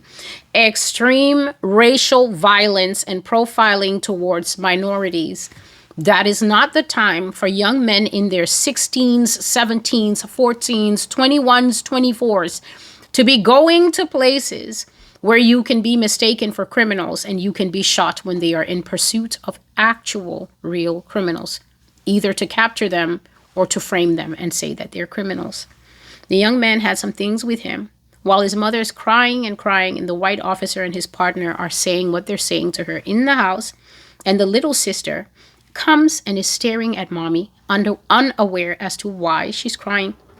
The boy sits himself down on the first or the second step of his house with the purple light coming on him like this and like that, and realizes that he is now an only son with a little sister. And so he had two things or a couple of things with him. On his left side, he had his full kit of being a YN. He had the black sweatpants. He had whatever fancy sneakers they wear. He had the shiesty. He had the hoodie thing, and it was on one side of him on the left. On the right side, he had something red, and it might have been the so-called quarter zip or even the cardigan. I couldn't tell. He was looking into the police lights, and he was thinking a lot of thoughts, and he was deciding what he should put on. Should he put on the Nike Tech and become a vigilante for his bro? Find out who shot him? Maybe go raid the streets for info and not stop until he brought his own form of justice on whoever caused his brother to run with the wrong crowd and be in the wrong place and get shot? Or should he continue in his right ways and stay on the path that would get him an even better life than the one his parents have thus far managed to give him. I saw this boy, maybe 17 or 18, sitting there for a long time. Then he picked up what was on the right and he put it on. It was a red cardigan, and he buttoned it button by button. And then he picked up a notebook from the step.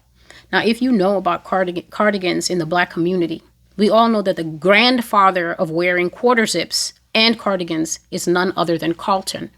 Carlton from the Fresh Prince of Bel-Air.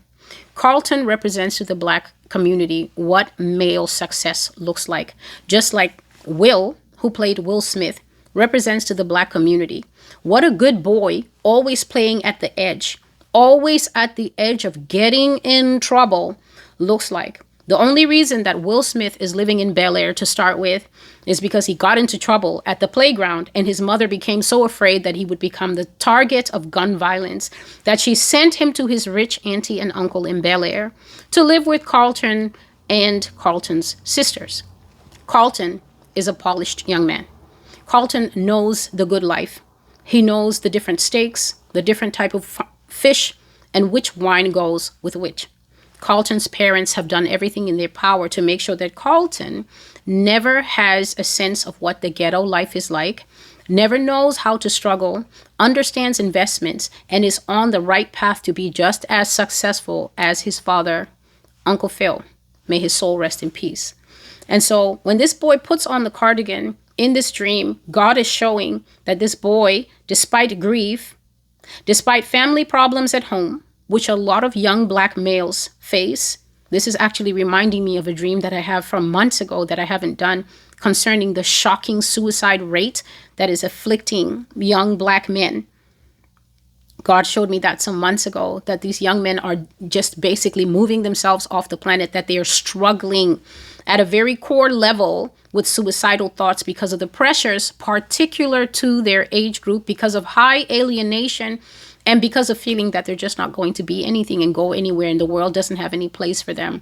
I've seen with my own eyes, in only this past few weeks, I've seen 3 boys at the edge of killing themselves on TikTok, saying one of them was pierced everywhere. And I knew that that boy has demons that are tormenting him.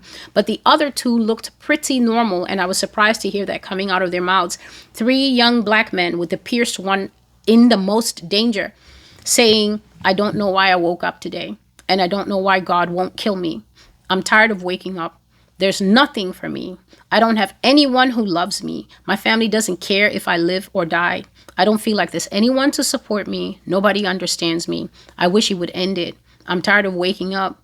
And if this keeps going, next week I won't be here. If he won't do it, I'm going to do it myself.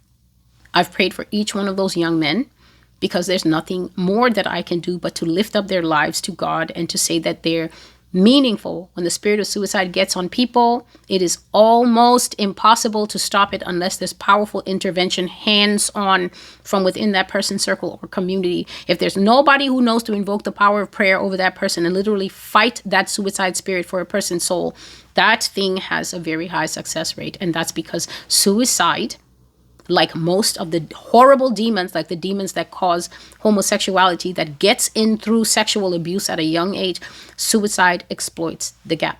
It's exactly what I said in the beginning of this video, that when human cruelty, when people choose to not have compassion, when people choose to be racist, to look at other people as below them, Satan gets in like a crowbar and he exploits the gap until he can basically create a huge breach, and in the spirits of murder and destruction come.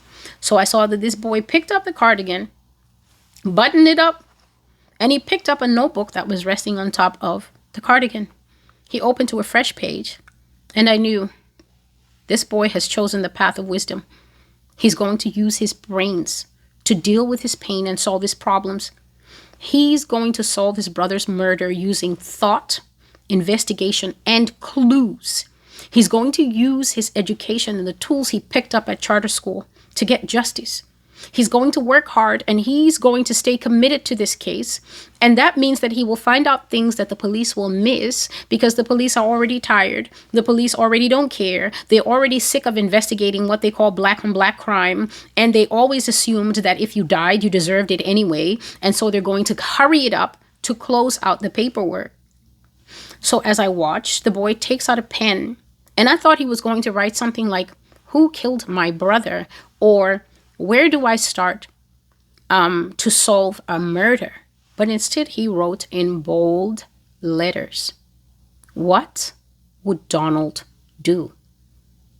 And that's why when I woke up and God was telling me, write down your dreams, write down what you've seen, I was thinking, who's Donald? Is his brother Donald? Is that his brother's name? Why does he care what Donald would do? What does Donald have to do with it? I went to sleep and the dream spun into another location. I forgot about a boy with a quarter zip and a YN choice to make who lost his brother unfairly and just wants to understand the way that crime works in America. And so I fell asleep, and this dream is called The Dream of Hearing No. The dream of hearing no. I slept, and I saw a time when, as a black person, you couldn't get squat in America. Yeah, you heard me. I said you couldn't get squat. You couldn't get a doggone thing in America if you were black. And if you tried, you would get humbled and embarrassed pretty quick. And there wasn't a righteous thing under God's heaven that you could do about it. If you tried to make a fuss, if you tried to point out that it wasn't fair, if you tried to argue, you would get railroaded out of that place and embarrassed so bad that as you left, you'd feel the heat under your collar and in your face with the shame of it. You would step out of that business real quick if you had gone there looking for work. You'd walk away so fast so that other people in the vicinity wouldn't know what had happened to you, wouldn't know that you had been shamed and rejected in that business for daring to think that they would hire a black person like you. The whole dream, in different scenarios, I saw black people being told no in their own home. Like this, no, with the hand pointed towards the door. No, with the hand pointed towards the elevator of the floor that you were on. So there's this desk, and the person sitting behind the desk is the receptionist, and she's all dolled up, and she's got a little bun, and then you come in, and she takes one look at you, and she allows you to come to the front and say what you're there for.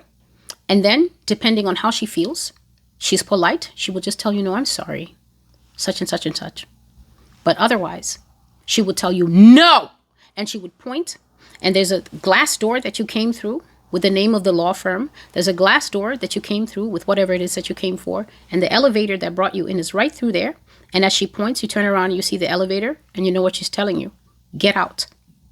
So she would tell you no and point to the elevator of the floor that you were arriving on to check for the appointment that you had. Or she would say, or he would say, or they would say, or the security guard would say, no. And they would point towards the stairs. And they would tell you to go out that way. And don't go out by the front entrance, even though you came through the front entrance. And sometimes when you came through the front entrance, the receptionist didn't know anything about what was going on. So she would greet you with a professional smile because you were on the list. You were an appointment. She greeted you professionally and she smiled and she let you in because she didn't know that they weren't allowing black people in, because at her level, nobody told her. So she said, sure, good morning, please come in, let me check you in. And then you would sit there with your little crocodile skin laptop bag thinking that you were getting an interview. And then you would come in to the interview, and the minute some of the people on the panel saw you and your name didn't match, or they saw you more like, and your name didn't match what they thought you looked like. Some black people have very white names. They have ambiguous names. You don't know what they look like. They also have an ambiguous tone when you speak to them on the phone. So you make the interview cut and you come in. And the minute you walk in and they actually see you and they say, "Are you Avery Madison?" And you say, "Yes, I am." They immediately said, "No." And they pointed to the door. And you were right back outside, bewildered and not too sure what was going on, without getting a chance to compete for that job, without getting a chance to ever open your mouth and say what you were good at and what you could bring to the company. That was it. "No." Point, and you leave. "No." Point, and then they sneer. "No." Sad shake of the head. The hiring manager knows the score.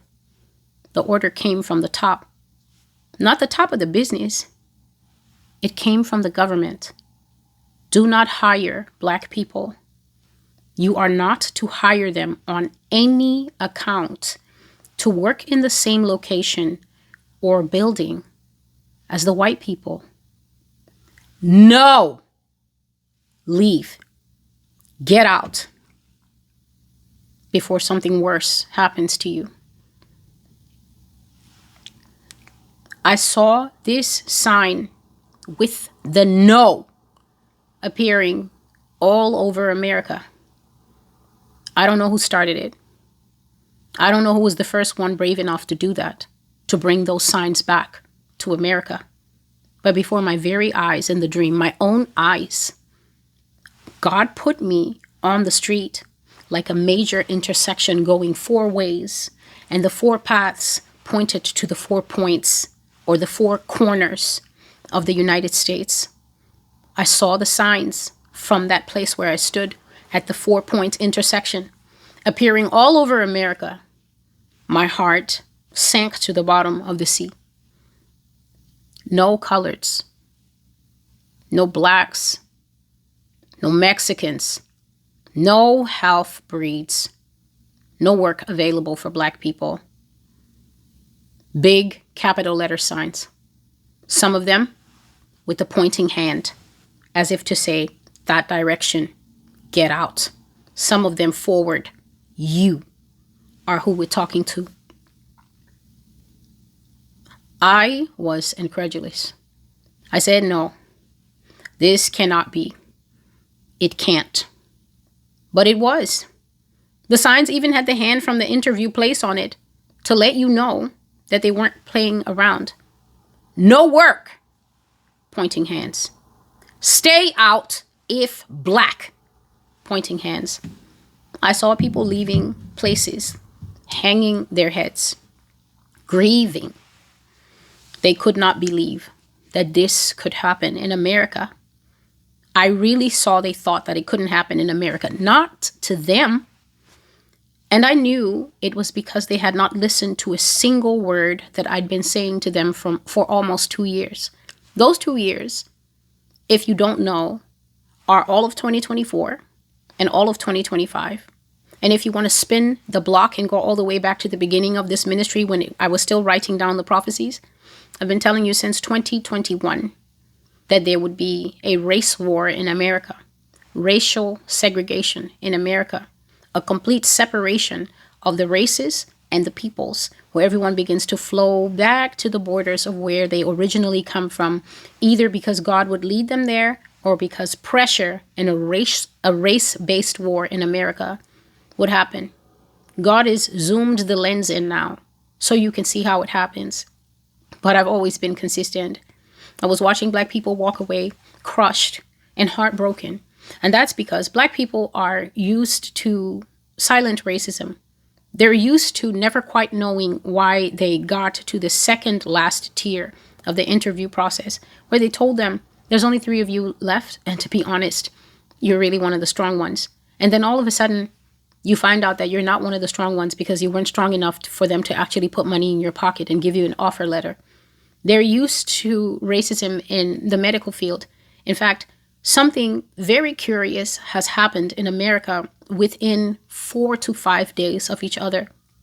A Black woman in active labor went to a particular hospital and was made to sit with the head of her baby pressing so low in her that she basically couldn't sit in the wheelchair.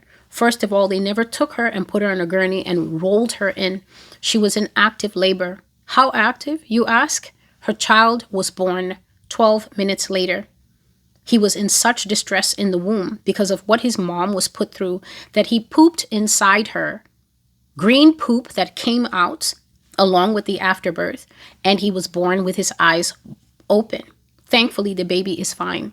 The woman who was responsible for that was on camera, sitting, not staring at that lady, and forcing her to fill forms at a time that anyone else would have been put on a gurney and flown into a birthing room because a woman screaming like that, screaming on the day she was supposed to be delivered. That was the day she was supposed to come in. The baby came far earlier and her mother brings her in.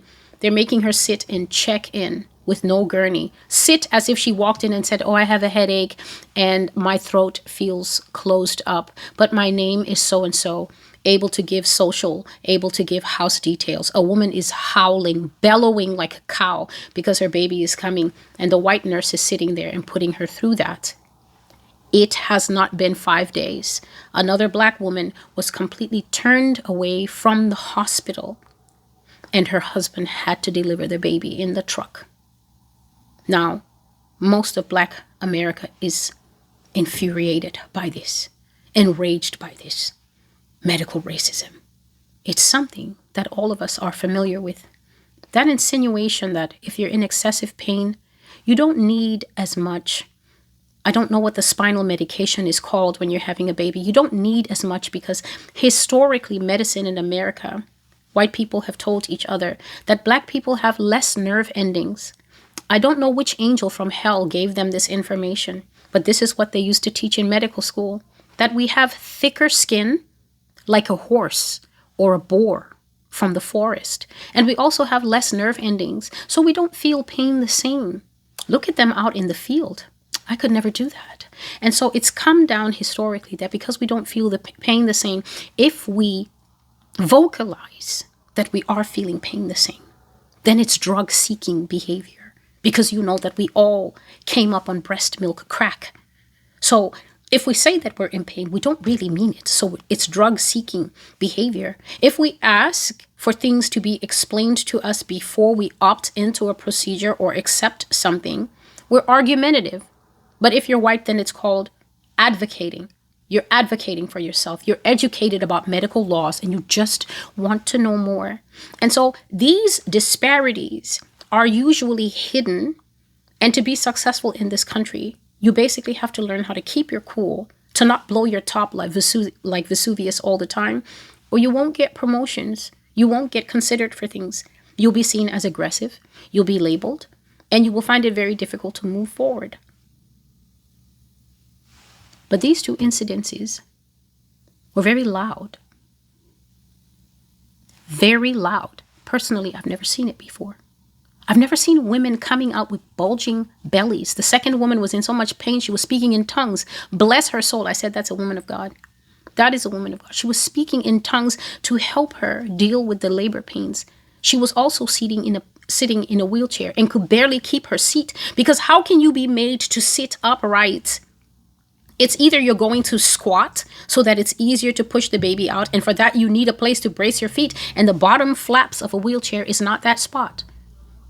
Or you'll be sitting in that bed and they will prop you up and allow you to put your feet up so that at least you're in some semblance of a squat position, which all the women in China and all the women in Africa know is the best way to deliver your baby. But no, she was sitting in an upright L-shaped position in a wheelchair and was turned away from the hospital, and her husband delivered the baby. So while there is a raging debate about how bald-faced racism is becoming, all I'm doing is I'm thinking about the book of Exodus.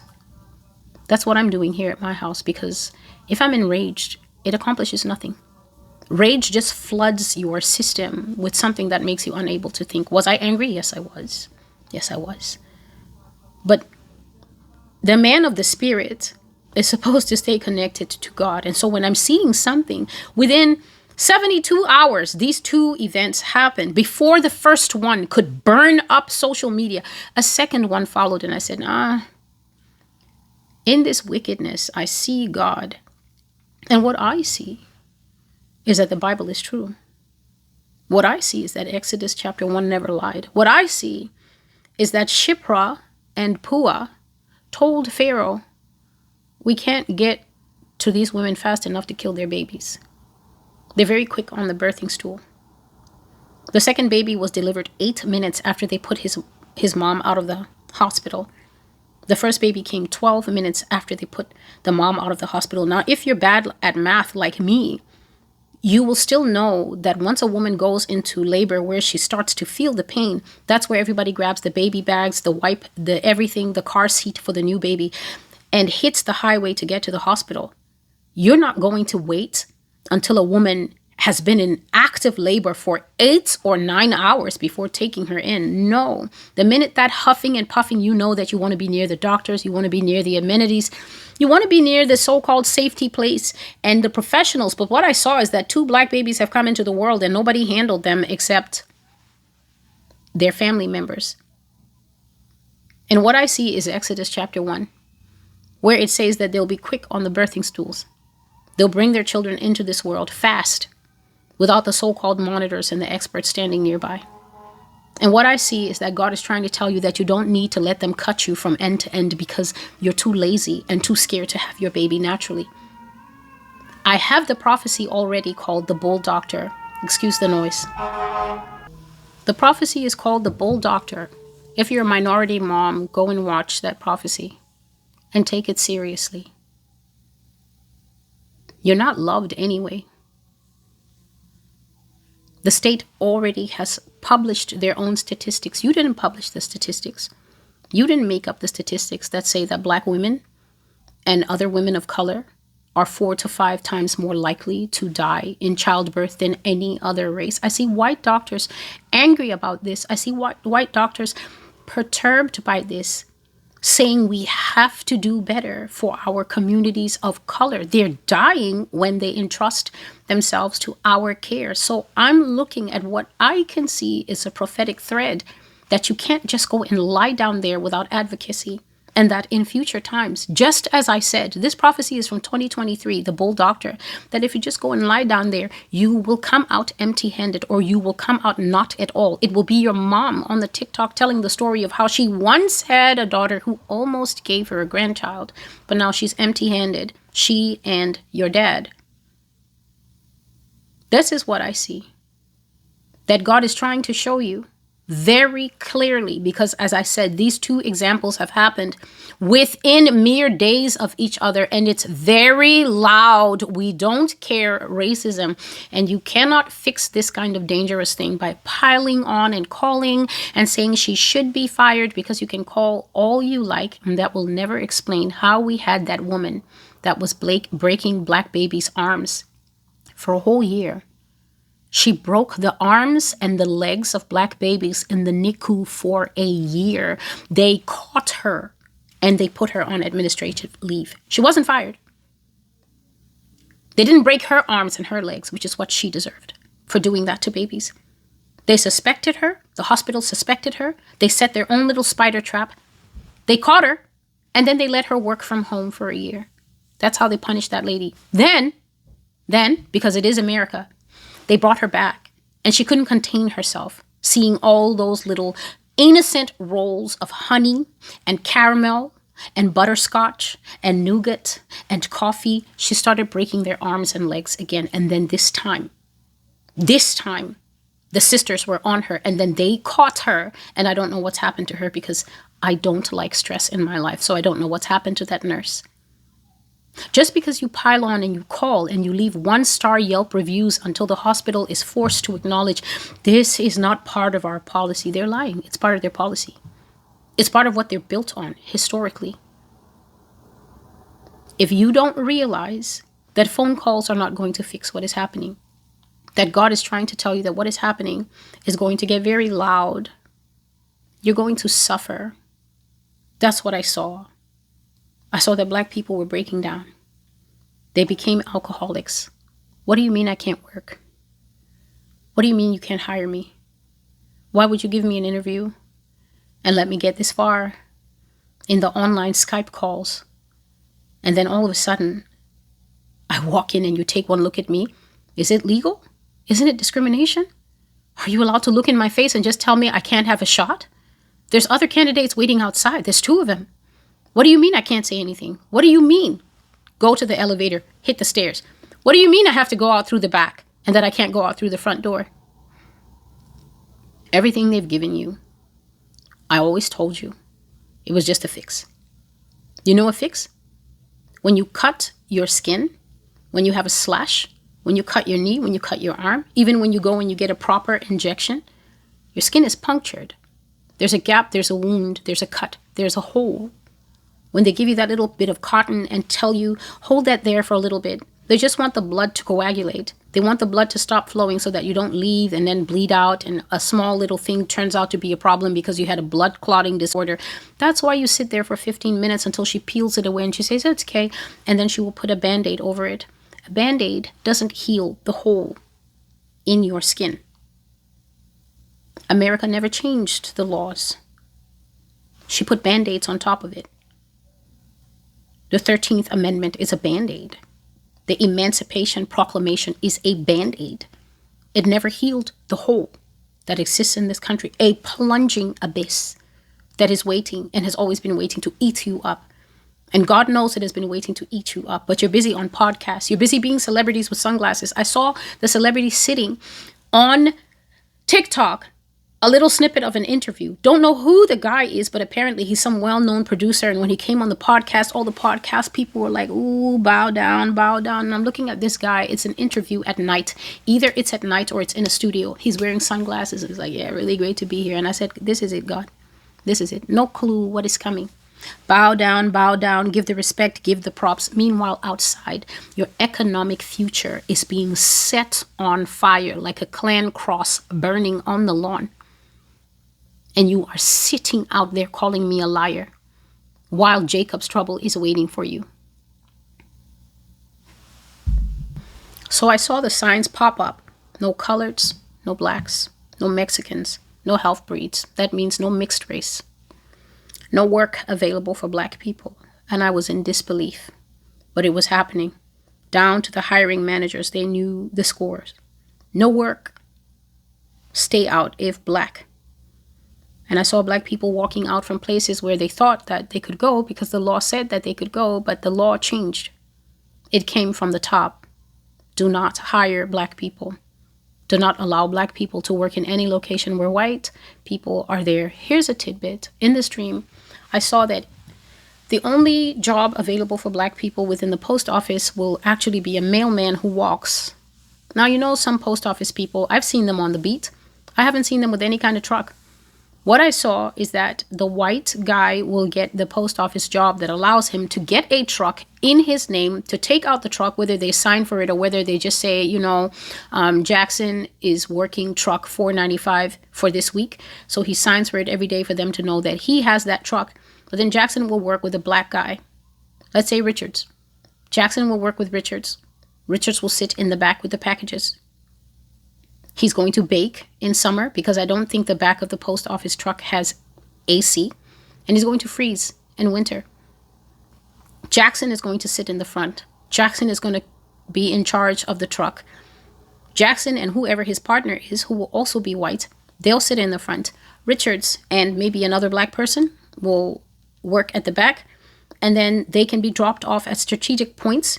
That's like maybe 20 city blocks. And they're going to hold their mail bags. And they're going to walk and put the mail in the, not packages. White guys with the truck will drop off the packages because those are heavy and there's only so many packages a person can carry in the federal mail bag.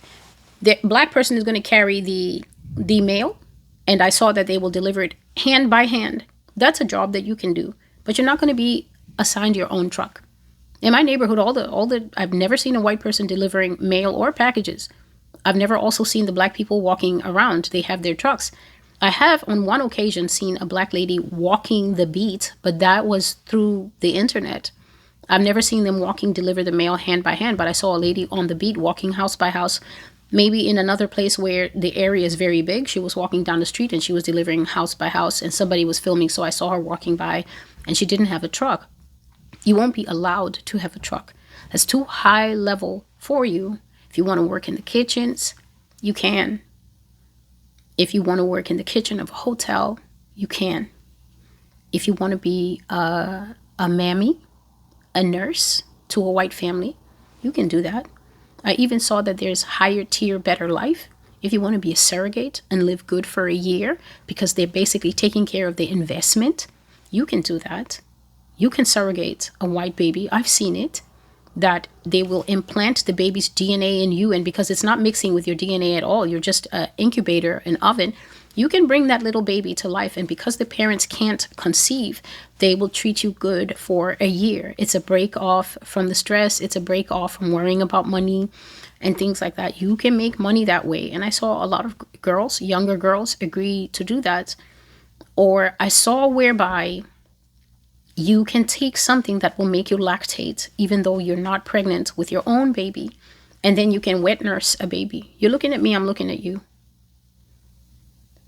You can wet nurse a baby. You can take something, the same thing that the transgender men take to give them breasts and to make their breasts grow. If you take something, it will make you make milk like you have a baby. And then you can wet nurse a baby. Exactly like Abel Dean in The Help.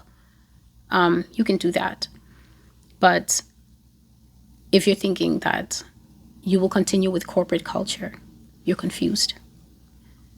You should be looking to go to South Africa if you want to sit at a boardroom. They'll let you sit at a boardroom. If you bring money, if you bring equity, I'm sure those people won't mind. You should be looking anywhere. But if you're looking here, then you clearly didn't hear the scriptures that I read, and you didn't see the effect that they had on me at all, because you think that you're bigger than scripture. But scripture is going to crush someone's bones in this country. I know that bones will get crushed. It's not mine. The bones that are attached to deaf people, those are the bones. So let us continue. I knew that I saw Black people breaking down in this country as the reality of what I had been telling them for 2 years came to bear on them. And I knew that they had not listened to a single word that I'd been telling them, that the time will come in this place, the United States of America. I'm sitting in New York City delivering this prophetic word that I received from the Lord on November the 17th, 2025, that is called the wrath of Esau. You won't own a doggone thing. And if you own anything, they will take it away from you legally. Don't think it will be done illegal. The same way that laws will be passed to kill Latino people in this country, to sanction it, to say it's okay if you ran him over with the car. It's not a criminal offense. We're not going to prosecute you for that. Accidents happen. Then the Latino family just cries, buries you. There's no civil court case. There's no civil suit. There's no you took away the breadwinner. They'll figure it out how they figure it out, because the laws will change. Is what I also saw. If you own anything, they will take it away from you legally, fair and square, saying you just can't have it, and it's the law. Quote fingers. I saw the old people from a bygone era.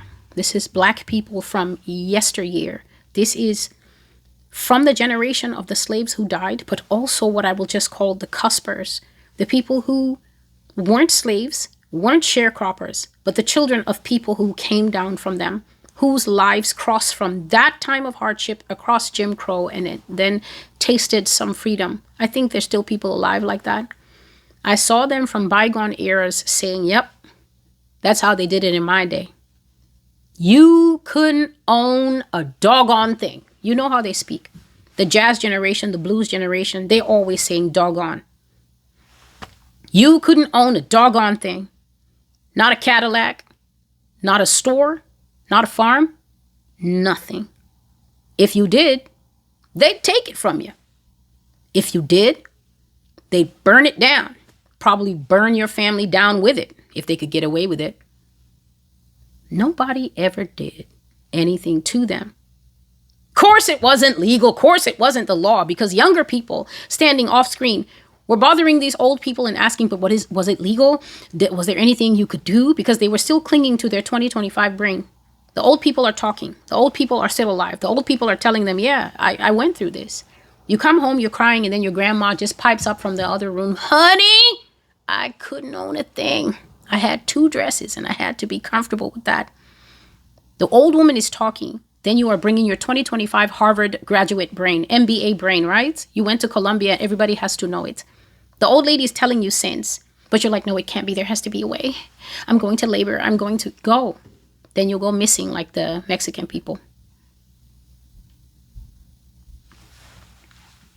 So the old people are like, of course it wasn't legal. Of course it wasn't the law. Meaning that the law had changed. The law had changed. The law had changed that Jim Crow was not legal, but white people did it anyway. They did Jim Crow anyway, because who's who in the zoo? Who's going to stop them? Jim Crow for who? For what?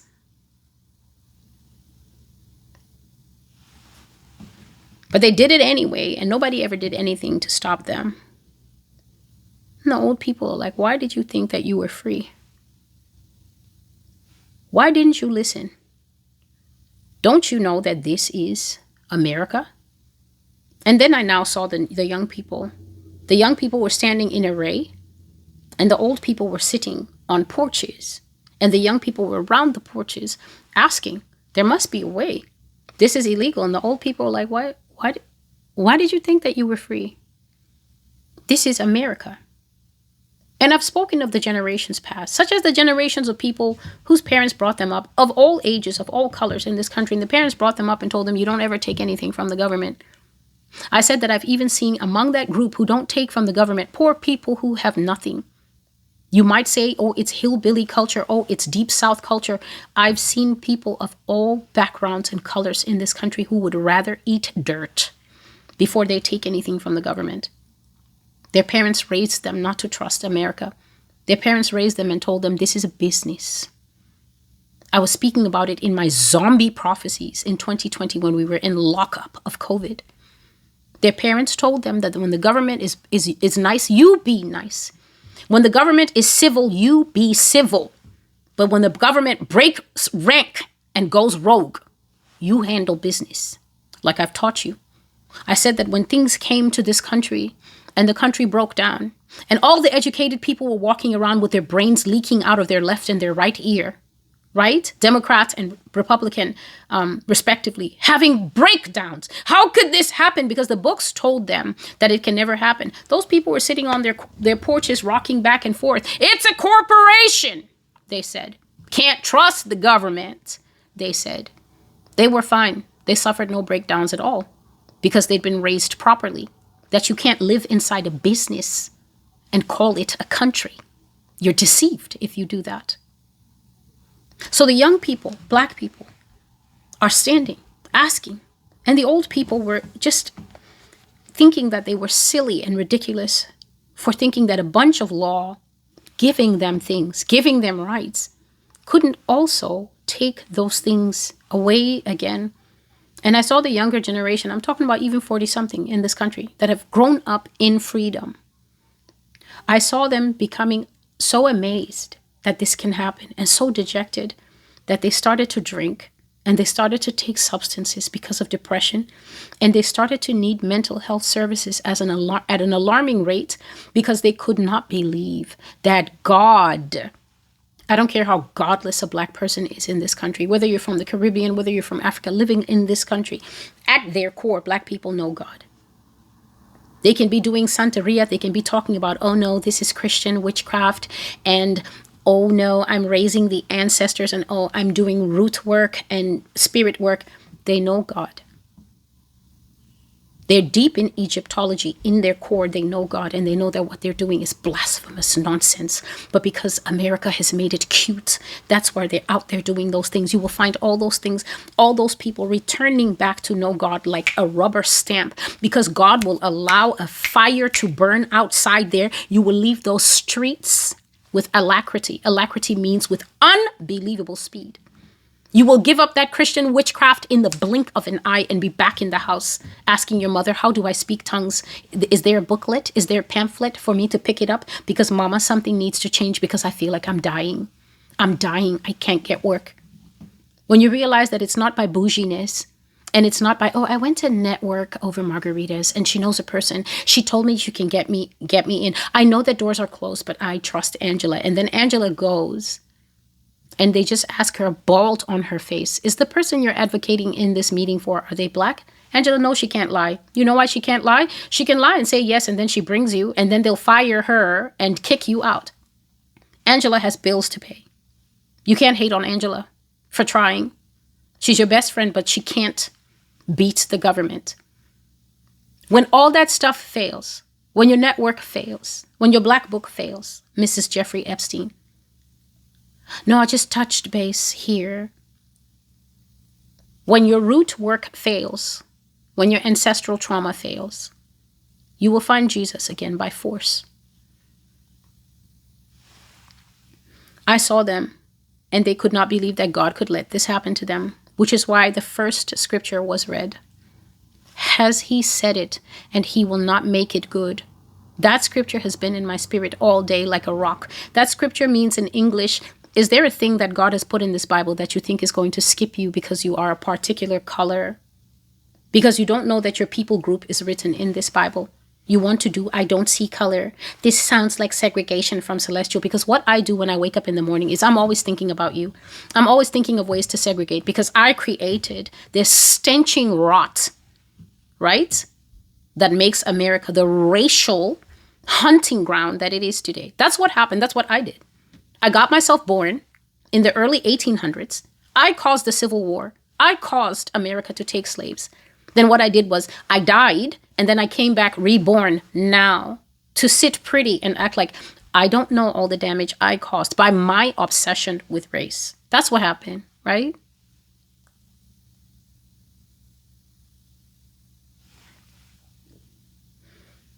People couldn't believe that God would let it happen, but all I have to say to you is, has he spoken and he will not make it good? Is there a single thing that's in the Bible that you think won't happen just because you didn't read it? You didn't study it? Pastor was too busy telling you that God loves you. God pursue you. He's not done with you. He's not done with America. You sat in that. And then you thought that was Bible study. You thought that that was Bible learning. And now that somebody can't sleep now because prophecies have come to put themselves on top of her head because they are so anxious to come to life that one person can see all this, and then you think that no matter what color you are, no matter what background you are, even if you're not in the United States, and you're just interested in why does the world look the way it does and what's happening. What's happening is that prophecy is coming to life. If he spoke it, if he said it in this Bible, he will make it good. And if he uttered 2 words in Jeremiah 30 that sounded like Jacob's trouble, what makes you think that you, Jacob, will not be troubled? This is the question. So I stood at that corner intersection, the roads going in 4 directions, showing the 4 parts, the 4 corners of the United States. And I knew this is it. This is the time that I told them about, the time of Jacob's trouble. And look, not a single one of them is ready because they always think they're special. So they didn't listen, and they didn't find ways to support themselves. They didn't start grassroots businesses and local communities to depend on one another and help one another. Now look, they've kicked them out of the corporate spaces, and they're not prepared to live any other way. They don't know how to do a single thing to make a living except to cry and say it's not fair. I said, you see, Lord, all that effort wasted. They are not prepared at all. And see how they're declining in their mental health. Look at how they're wilting and melting because they didn't plant seeds when it was time to. And so now they have no harvest to eat. At that same time in this dream, look at how God flipped it. In the first dream, a genocide in America, the primary thing happening in the foreground was the hunting and the unjust killing of the Latino population, Mexicans first and foremost. And then kind of in the backdrop, the decline of Black people being told, get out of the jobs, get out of the everything. Now God flips it. He puts Jacob in the front, or should I say he puts Judah in the front, other tribes included. And now at the same time, as a side theme, they were killing and they were lynching Mexican people. And it was imperative not to get too close. If you got too close, whatever your designation, you're white, you're black, you are the Irish best friend of a Mexican, whatever it is. If you got too close, they would kill and lynch you too. No questions asked. They were pogrom, a government-funded, government-sanctioned, government-legalized. It's okay, do this. Go to Exodus chapter 1. Pharaoh basically told his people, if you see him, kill him. Since the midwives wouldn't kill the babies, and the midwives came up with a truthful statement, Pharaoh, the Hebrew women give birth too fast. By the time we can receive the call, by the time a young man comes running from his mother's house, my mother is in labor. By the time we can gather our bag and our herbs and our everything to make the hot water compress and help at the birth, by the time we get there, the baby is already born. Those women weren't lying. They also just determined in their souls that as Hebrews, they weren't going to kill Hebrew children. And Pharaoh was infuriated, but then Pharaoh is an Egyptian. The Egyptians are wise. The Egyptians have a beautiful, powerful, and extremely intelligent history that they've left behind for everybody to read and study. Egyptology fascinates the whole world. Pharaoh wasn't going to let two women get in the way of a genocide. Pharaoh wasn't going to let two women get in the way of official government policy. I've covered this entire Exodus chapter 1 in a prophecy that has been there since Donald Trump was in office. It was talking about him. The prophecy was talking about him, that he's a wicked man with no love in his heart for anybody who doesn't look like him. The prophecy is called the Taskmasters, and it came during his tenure. And he was described by God as a wicked man who writes unrighteous decrees. Making laws to wipe out entire people groups is an unrighteous decree. So I saw that they were pogroming, genociding, wiping out Mexican people in South America under the direct orders of the government. And I finally saw in this dream what it means by saying, what would Donald do? It means the government, which at this time means Donald Trump, but in the future it means whoever will come to power, for they will do the same, and they will continue to expand and build on this same thing happening now, and there won't be a doggone thing that anyone can do about it. I kept hearing the old people speaking from the past. I saw them sitting on the porch, smoking some type of pipe that wasn't a pipe at all. It looked like corn on the cob. You know corn? Corn from the field. It looked like corn that had been turned into a pipe.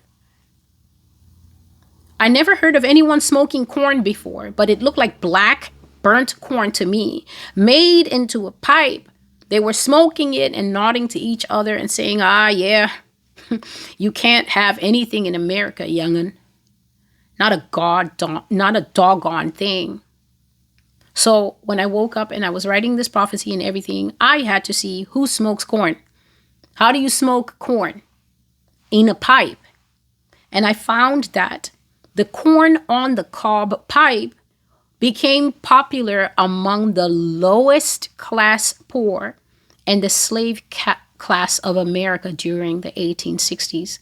The 1860s is the era just before the Civil War. And the Civil War was fought because the South wanted to keep slaves as their financial investment, as the working class to look after their mansions, their plantations. And that was basically, the slaves were basically the economic viability of the South. They want to do your own work, pick your own cotton, pick your own crops, and things like that. So that's what the slaves did. They did all the work. And the lower class poor are people who sometimes were white and sometimes were different backgrounds. And sometimes later would be black people who are free. But you can't afford a nice curvy pipe made of wood, like a hickory pipe. So what you would do is you would take a corn on the cob that you've eaten already. So all the yellow parts of the corn have been eaten. And now you've got the body of the corn. And you have to find a corn that's big enough. You can't just be using the very thin baby corn, and at the same time, you can't be using a huge cob because you don't want that big thing puffing smoke right next to your eye. So you had to find the right cob, and then you would blacken it all over in the fire, rolling it back and forth, carefully turning it back and forth until the corn becomes hardened, but it's not burnt up. So you want to burn up all that fiber and everything of the outside corn, as well as dry out the middle of the corn, because you're fireproofing your pipe. Because obviously you're going to put snuff in there or tobacco in there, and you can't have the corn still wet enough to make horrible smoke. You don't want the corn making its own smoke. The only smoke you want is the thing you're going to put in the bowl.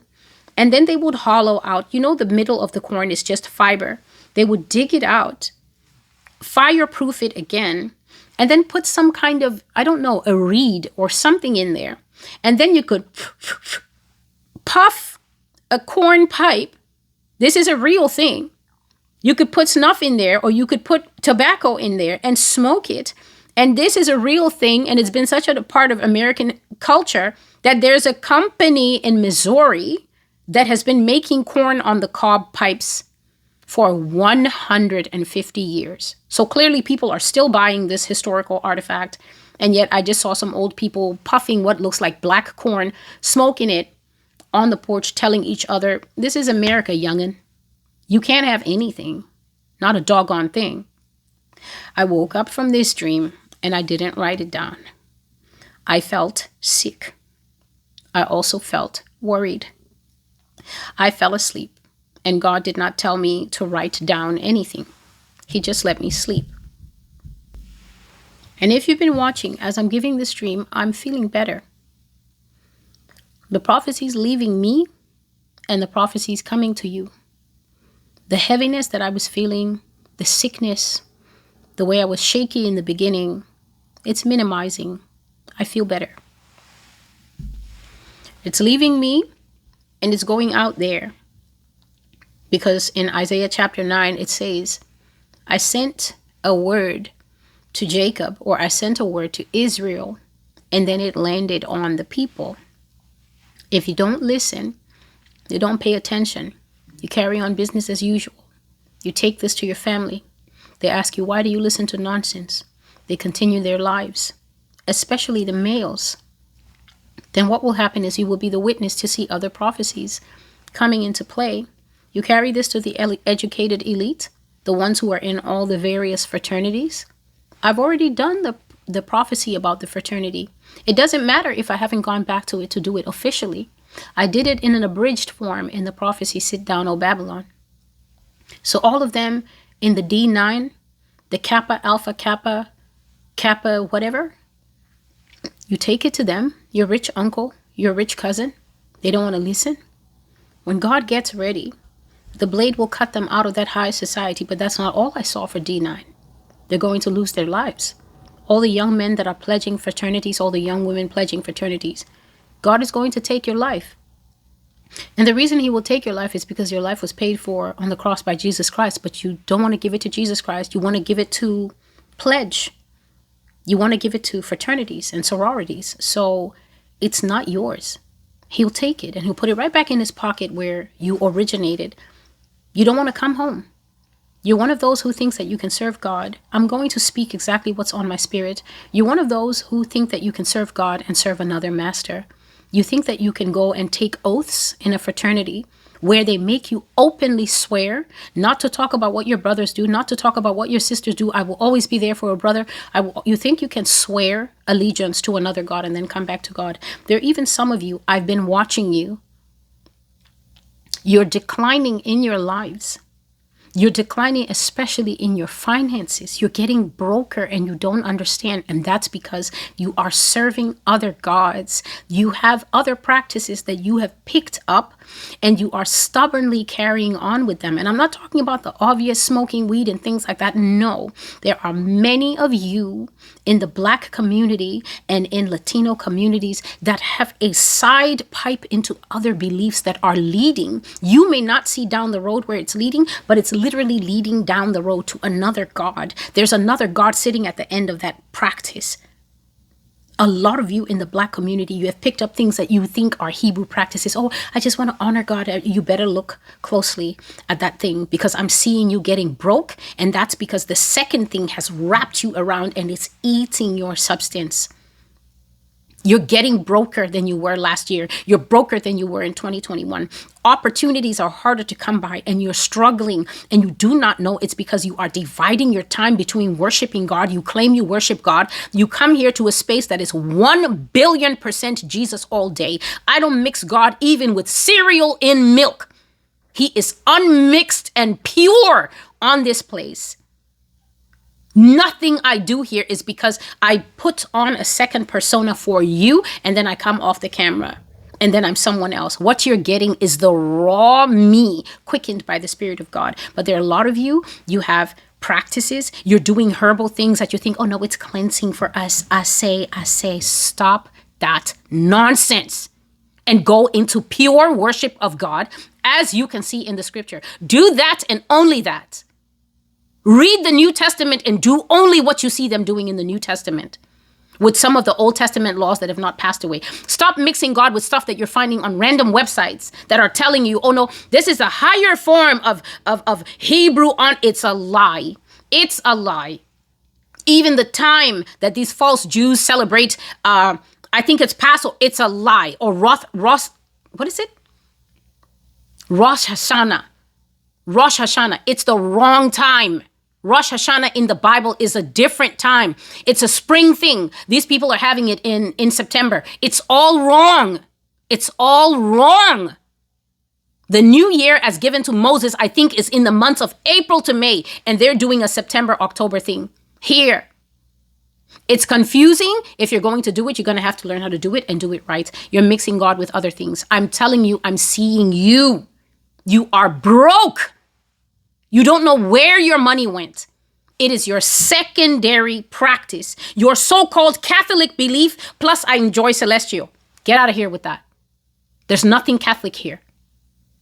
There's no statue of Mary. Mary is passed on. She's sleeping and she will be raised to answer for all her righteousness and all her sins in the presence of her Son. And then she will die nevermore. But she's dead now and she can't do a thing for you. Likewise, the saints. They're dead now and they can't do a thing for you. They are awaiting their time to face the Lord in the judgment and then go on. The apostles, same. Dead people cannot speak to your situation. You're mixing God with something and you're missing out. You're broke and you're struggling and you're losing the hold on your business. You're losing the hold on your finances. You're closing aspects of your business. You're closing aspects of things that you were once prosperous to open, and then you picked up a python on the way in your practices. You have to let go of it and go back to the clean worship of God, and then the Lord will bless you. The reason is that God is not going to send resources and blessing down a filthy pipe. It doesn't work that way with the Lord. You cannot mix Jesus with anything else. Many of you are mixing God with your strange ideas, your ideas from the streets, and you need to stop it. You need to stop it. So, the next part is a genocide in America part 2. A genocide in America part 1 has been handled. A genocide in America part 2, it's the same thing. I dreamt of Latino genocide. These people were hiding like in Nazi Germany. They were hiding at the goodwill of others who would hide them. They were hiding in their homes. Something that Latino people are already doing now. A lot of Latino neighborhoods have calmed down. People are barricaded in their own homes because they are scared to get outside because they don't know if ICE is monitoring their neighborhoods. They don't know if ICE is hiding. ICE has started hiding. ICE has started to really live their best life. They're starting to chance it. They're coming up with all kinds of things like Operation Spiderweb and Operation Cloaked Mist. And they're starting to look like ordinary people. The way the FBI watches people, you know, when they know there's going to be a drop in the movies and the drop is supposed to take place in a park or at a train station, then ICE comes and starts acting like the train conductor. Then they start coming and acting like that guy with the big thing that polishes the floor. It's all FBI. It's all FBI in the movie. And the people coming into that trap don't know. ICE has started doing that. So I saw Latina people are already hiding. They're hiding. Their kids have to go out. Their grown kids who live in another part of the city now have to go and do mom and dad's groceries because mom and dad are undocumented and bringing it home. I'm telling you, people in foreign countries, you will be God's witnesses to these things. You will be God's witnesses to these things while us in this country are split in our brain, denying what we're looking at because we think, oh, the Constitution is not going to save you. I told you it's going to be like toilet paper, and then they're going to flush it and it's going to be gone. So wait until the actual day it comes. Then you come and say, oh no, she was telling the truth. You wait for that day. Those who believe the Lord, they can already see the abuses are pointing to something egregious and it's not going to be rolled back. I saw that you couldn't be with Latinos. You couldn't be friends with them. If you did, when they happened to catch them, to kill them, they would kill you too. If you went to the Museum of Natural History with your friend and you were not switched on, you were acting like, oh, the thing that's happening is happening to the low-level Jose person. It can't happen to her because she's working at the cancer ward for now. And you go to the Museum of Natural History like I saw, right? They got there in the public place. And then when they came to seize that person, just a random group of who's, it wasn't ICE, it was just a random group of racist people, right? When they came to seize that girl, the friend that was with her had to disavow her, or they were going to seize her too and do to her what they were going to do to the Latino friend. I saw that if you were in any public place with them, when they came to do mob justice to them, they would do mob justice to you too. People had to flee the United States like they were running from the mafia or the Nazis, and the borders became choked with Latino passage back to Latin America and also to the islands of the Caribbean. I saw that Latin America is too far to run for some Spanish people. They're sick. They have some kind of underlying condition, some kind of obvious sickness or disability, some type of heart tremor that they developed as a result of the horrible things happening in society to them, and they just couldn't make long trips. Latin America was too far to run for some Spanish people. It's too far and it was too expensive. Some of them just didn't have the money to go back to their own countries. I saw that to save their lives, they ran to the islands, and the islands took them in. It's just what I saw. Instant justice, they called it, without even explaining. This is the people now hurting Latinos and killing them in this country. They called it instant justice, instant karma. But if you had put a mic on them and said, hi, welcome to the show, what exactly is this justice for? What do you imagine that Spanish people have done to you that you need to take instant justice, Tyler? They couldn't explain to you what it was instant justice for. They had no words. It was just a spirit that was working in people in this country. They were just enraged. They're just wicked.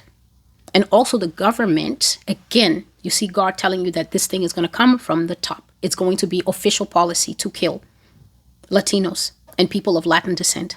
Visible, which means that you're looking at an era when I'm prophesying, engage your brain and think, if it says that profiling is how they will get you, right? Profiling and visible Latino-ness is what will cause people to basically draw their hand back because they don't want to be hurt. They don't want to be grabbed. They don't want to be thrown to the back of the pickup truck with you association. That means that a certain percentage of this population in America is going to suffer very visible rejection. You don't have to do a sign that says no and go. They will be rejected en masse in the population. And a lot of people will be doing it simply to stay safe, to save their life. But you know what? Rejection is rejection. It affects the mind, it affects the heart, and it causes a people to grieve. But the government is going to make policy changes. And I saw that the policy changes just basically made it okay to kill people. It's okay. So if that's what we're doing, that's what we're doing. And I saw that you had to be careful if you were attached to these people so that they won't include you in the instant karma, in the instant justice, and kill you too. Latinos, so it's like now I'm keeping a diary or I'm just making notes. Latinos have no friends in public, but they have helpers in private, helping them to get to Mexico and South America, helping them to get to other places where they won't be genocided by the things America has decided to do. That's all. Genocide is here now, and it's legal, and no one is saying a thing or coming to help us where we are. We are too far gone to be saved. So what am I saying? I'm prophesying of a time where you will see mass exodus out of this country as Latinos run for life and limb. They're not running because of investment portfolios. They're not going to have the benefit of being able to divest their wealth out of America, as was prophesied in 2022. The wise ones who have heard, the wise ones who have taken the time, the wise ones who have taken the time to get the paperwork. And this thing pains me because there's a ton of people all around South America who can't understand a word that I'm saying. They always come and say, Celestial, can you please put the English subtitles? And there's nothing I can do because this wicked platform takes away the subtitles of other languages, takes away the German and the Polish and the Italian and the Spanish, so that tons of people who need to hear me can't hear me. And that is why we are translating the Spanish prophecies and putting them. All the California prophecies have already been translated because California is a hugely Latin community. It's already been translated, and the person who helps me tells me that the Spanish TikTok is picking up. He says, yeah, there are a few people who say it can't happen, but he said for the most part, people are believing. They're believing and they're commenting, I believe, help us, Lord, and they're sharing the videos. And he's telling me that my Spanish TikTok is absolutely nothing like the English TikTok. But then what's new? What is new? Nothing. Nothing's new. Not to me, not now, not at this stage. People will run across the border Latin first. They'll go back home under pressure because of this time. And I saw that when it comes to it, the Caribbean won't fail them. It won't tell them, oh, no, you don't match. These islands around here, they helped them. They took them in. The dream went back to the boy in the cardigan. I don't know how. Like I said, the dreams were just, and I'm just writing them how I remember. This part is called What Would Donald Do? Part 2. The part I just read to you is A Genocide in America, Part 2. And then where they're basically doing open genocide in America against people of Latin descent until everyone is disavowing them. Everyone is disengaging from them just to save life. And they were catching them and just killing them and calling it, oh yeah, justice. But then the wickedness of racism could not express itself to say, oh, what is it justice for? What did they take from you? What have they done? Tell us. What is the crime of coming across the border to work and pick your strawberries that now it's justified to kill a family, kill a man, kill a wife, kill his 3 children, and then walk away with no criminal record? Tell us how strawberry picking for you. Because I gathered those videos and I didn't know that God was bringing me here. I gathered a ton of videos to support my old 2022 prophecies about how it is the Mexican labor that basically keeps the American agriculture, the cultural wheel going. And the farmers themselves saying, oh, we can put the jobs out all day. State departments requires us to open the field up. We put the jobs up. Not a single American calls. Because which American, which Gucci Prada queen or king is going to go to a field and pick strawberries? Everybody loves strawberries. Who's going to pick them in the hot sun? A CNN journalist went to try and see what he could see. And at the end of the day, he was ready to pass on to glory. He couldn't believe the harshness of the work, the hardness of the labor. He couldn't believe at how an American cannot compete with a Mexican out in that heat, in that field. These people are fueled by something else when it comes to work and work ethic. He couldn't compete. Another one went to try. He was given some massive bowl. I have the videos. I just need to make them as a kind of documentary and attach it to the prophecy. So you won't say that, oh, she comes to prophesy and then we just don't know if it. No. He was given some kind of massive black rubber bowl. Massive. It came almost up to chest or hip height. And he was told, this is your bowl. And in order to get the day's wage, you must fill it up with oranges. Fill for what? This is an able-bodied American man. Filled for what? How? Who? When? How does a public school education plus the ability to get loans, plus a good credit score equal you going out into the field to pick oranges. He did what he could. He didn't reach the top.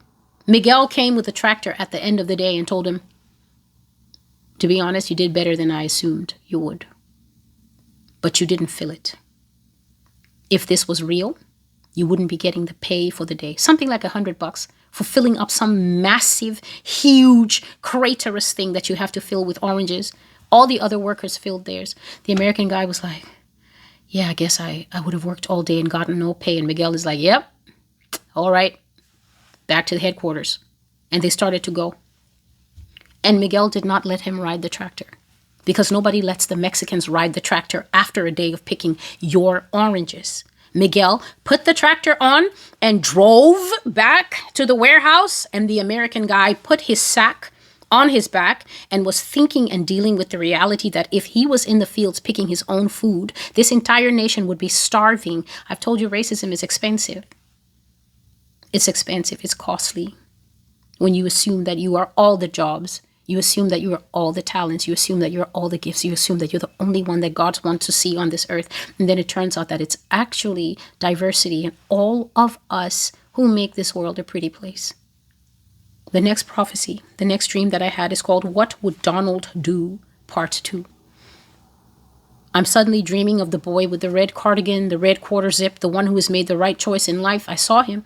He left his mom crying in the kitchen, his younger sister bewildered. I don't think the father was home yet. The officer trying to comfort the mom, but also try to get a little bit more information just for him to do the paperwork and to get a ground start on his job.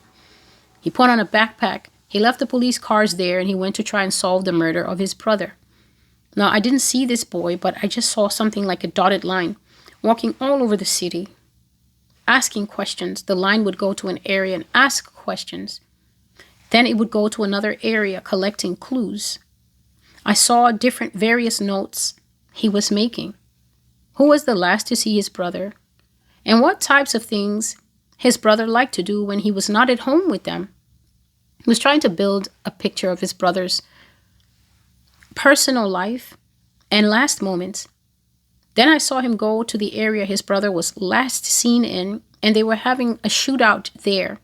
2 apartment buildings, barely far enough away from each other for you to say, oh, they're not part of the same compound, the same complex. They were fighting there like rival sides fighting for name or territory, something like that. And I heard shots coming in between the buildings, the 2 apartment complexes, and the boy kind of went around there. But then I heard shots echoing from there, and I didn't have that dream again. So I don't know, did the boy get his answers? I don't know if he ever figured out in his world, what would Donald do? But due to the dreams that I had been having, I knew what Donald would do.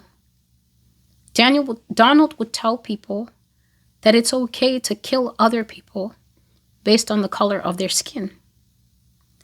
Donald would say, I saw his hand, or another hand representing his hand, which means a hand that will come into leadership and continue this. You wish for this man to die, you're on the wrong track. You think you can turn this back. You think that it's his personal bias, right? That's what you think. You think that he's personally so racist that if he were to pass on the president of the United States, all of this would come to a stop. It would be a nightmare, a bad little historical entrance or historical entry in America's history, and then we wipe it away and then it never happened. You lie. I saw his hand, or a hand that will have the same power as his hand, writing. Don't employ them. Don't hire them anywhere. They're not fit to work. They're lazy. They're entitled. And they won't do a good job. And they'll always expect a handout. Don't do it. Don't work with them. Exclude them. Send them out. And tell them no at every opportunity so they can know where they fit and where they belong. Now, I don't know if that young man got his answers, but I know that even in this dream, there was the theme that we could not work anywhere as Black people, and our desire to continue living. That means to just stay alive, to have hope, to say, oh, I'm going to work on my future. Oh, I'll go to school and I'll get this degree because afterwards the market is looking good. I heard that they're hiring in tech. I heard that they're hiring in IT. I heard that they're hiring. And once I get my realtor's license, I'll get started and work for someone else for 2 years. And then maybe I will branch out and I'll become Marcia Hudson and Associates myself. My grandmother did it. She was the first realtor in our family, and I'm excited to follow her footsteps. All of that opportunity disappeared, and with it disappeared Black hope, and we started to depreciate in our mental health. We declined sharply, even to want to live. When we realized that this was serious and that this was official White House policy from the very top, we found out what Donald could do. And the writ means the official legal writing that exists for a people or against a people. You once had official legal writings for your freedom and for your ability to participate in the American dream. Well, I saw that a new writ came. Read Exodus chapter 1. And the writ did not favor us in any single walk of life in any way. This is the identical writ that was written against the people that lived in Egypt. When they left Canaan and they came 70 people into Egypt, Joseph was the regent. He put them in a good place in the best part of the land, told them what to say to the king that they do for a living because he knew that the Egyptians cannot stand shepherds and that they would be able to live in a sequestered area. And the reason that Joseph did that is because he knew that this is a peculiar people. They follow peculiar laws. They worship God in a peculiar way. There are many things that they don't eat. They can't blend with everybody else. What is better than making sure that they mention their abominable job, shepherd, so Pharaoh and them can say, oh, yeah, go and live over there. And Joseph picked a very nice over there for them, the land of Goshen, where they were able to multiply and live in peace and not have to follow Egyptian food laws and Egyptian ways, the way that Daniel and them had to struggle with it when they went to Babylon. They didn't have a Goshen. They were forced by Nebuchadnezzar to blend in the society. And they ate food from the king's table until at least Daniel won the right for a few of them. Can we just not eat it for a couple of days? Please check us and see if we're less smart than the Babylonians and the other captives. Please check us and see if we look thin, if we don't look well fed. But if we do, then kindly allow us to follow our spiritual Hebrew diet. And then the man didn't want to take a risk because he said, what if you're thin in the face? What if your cheeks are not fat after 2 weeks? If the king sees you looking all thin, and if you're dumb when you go for the national exam, the quizzing before him, it will be my head on the block. But Daniel told him, please trust us. God made them better, smarter. Their countenance, their faces were more fat. They looked stronger and more robust. And so the steward allowed them to privately carry on their diet. The Israelites who were under Joseph didn't have to deal with all that. They were sequestered, separated, set apart, and God allowed that to let them grow in peace like a baby in the womb. But now, Exodus says that the time came where a new Pharaoh who didn't know Joseph came. A new Pharaoh didn't care that Joseph has saved the land from starvation. A new Pharaoh didn't care that his fathers before him let foreigners rise to high positions. Isn't that what Americans are being told? That Tren de Aragua is taking your jobs? They're not telling you that Jeff Bezos is squeezing the life out of you by monopoly economics. They're not telling you that the reason you're getting spied on is because people like Peter Thiel and Noah Hariri, that cockroach of a human being, that they're monitoring you. They're not telling you that PayPal and the rest of them are squeezing away your financial rights, and that the government is watching you through XRP and Bitcoin, watching you like the dullards you are, still playing with the FBI money.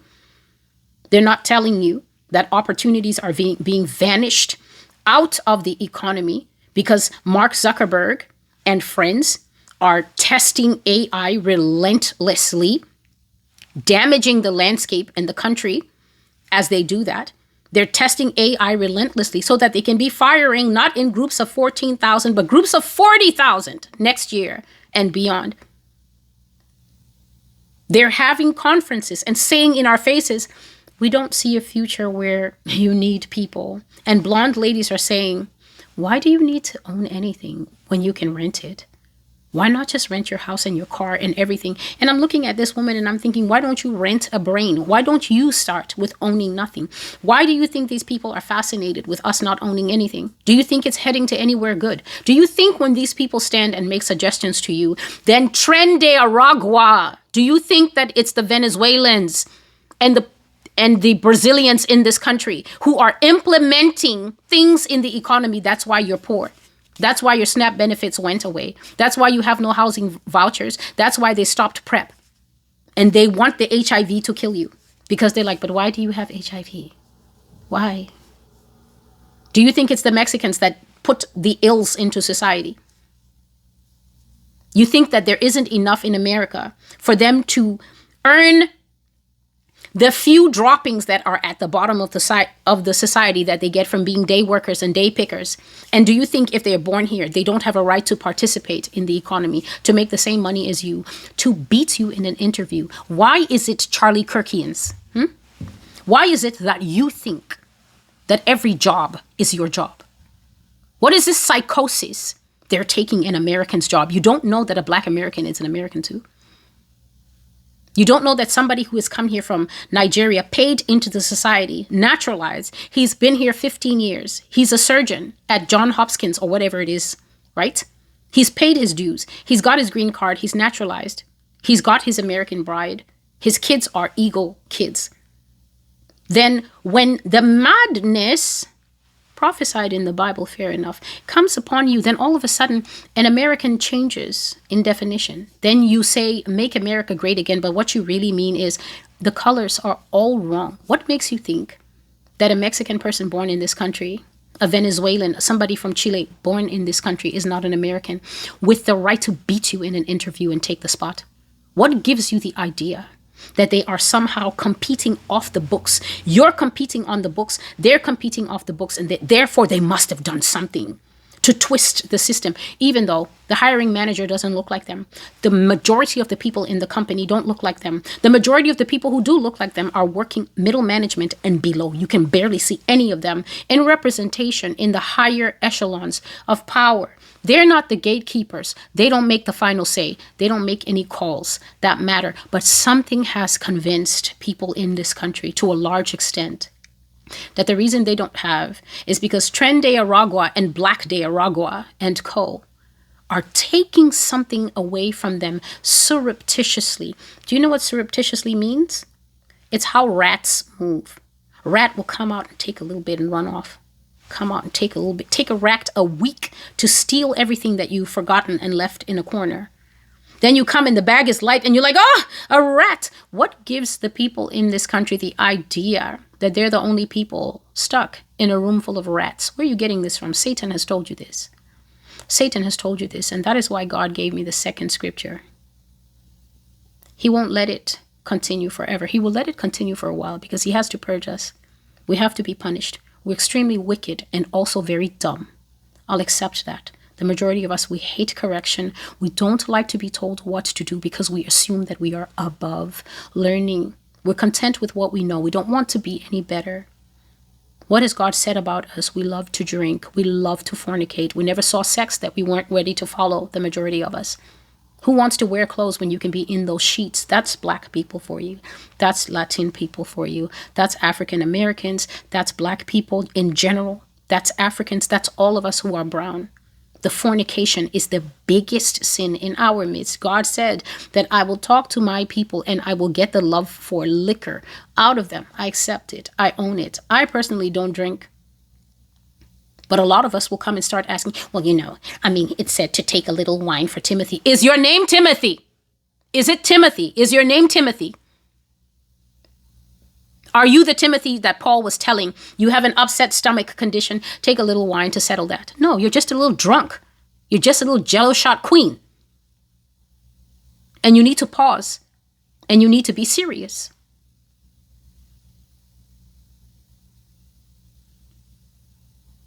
I'll accept everything. But I know that God will not let that fury in Esau burn forever. He will put it out with the biggest bucket of water that the wicked ever saw. And I'm only speaking to the wicked. You don't come and catch feelings and start picking it up. She hates white people. Don't stress me out. This blog is overwhelmingly white. It's not overwhelmingly black. I started and I ministered for years, and black people would not give me the time of day. They dismissed me. They mocked me. They went all over making their think pieces, and they refused to accept me as coming from the Lord because I wasn't talking about them. How could I be a legitimate prophet and not immediately start talking about Jacob? Because it wasn't your time, because I don't work for you. You never called me. You never anointed me. Not a single dream that I've had was because you emailed me in the inbox and told me, prophesy this. I belong to God. I don't belong to you. I may be of you, but I don't belong to you. I don't work for you. The black community dismissed me, and white people are the one who came here, heard the word of the Lord. That number you see on the blog, it's them. It's not us. We only started coming here because TD Jakes came crashing to the ground, and all of a sudden, maybe there's something to that lady. Yes, I know, when the majority of you came here. It's only for a time. It's only for a time that God will allow you to do this. It is only for a time. If you know that you are not carrying this segregationist darkness in your heart, I'm not talking to you. All I told you is that all peoples in this earth are carrying an ancestral gift, an ancestral guilt for something.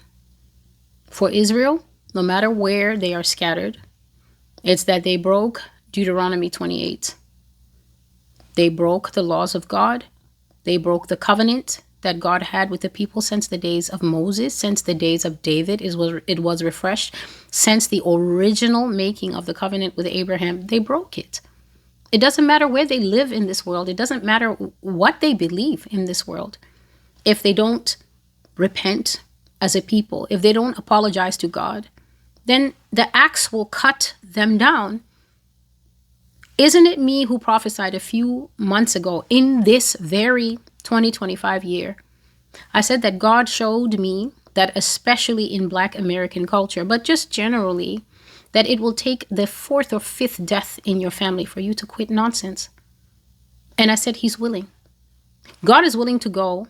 And I repeat the exact words I said. I said, God is willing to go as far as you're willing to go. And then he's willing to go 2 or 3 steps further to show you who's the boss, who's God, and who's the person.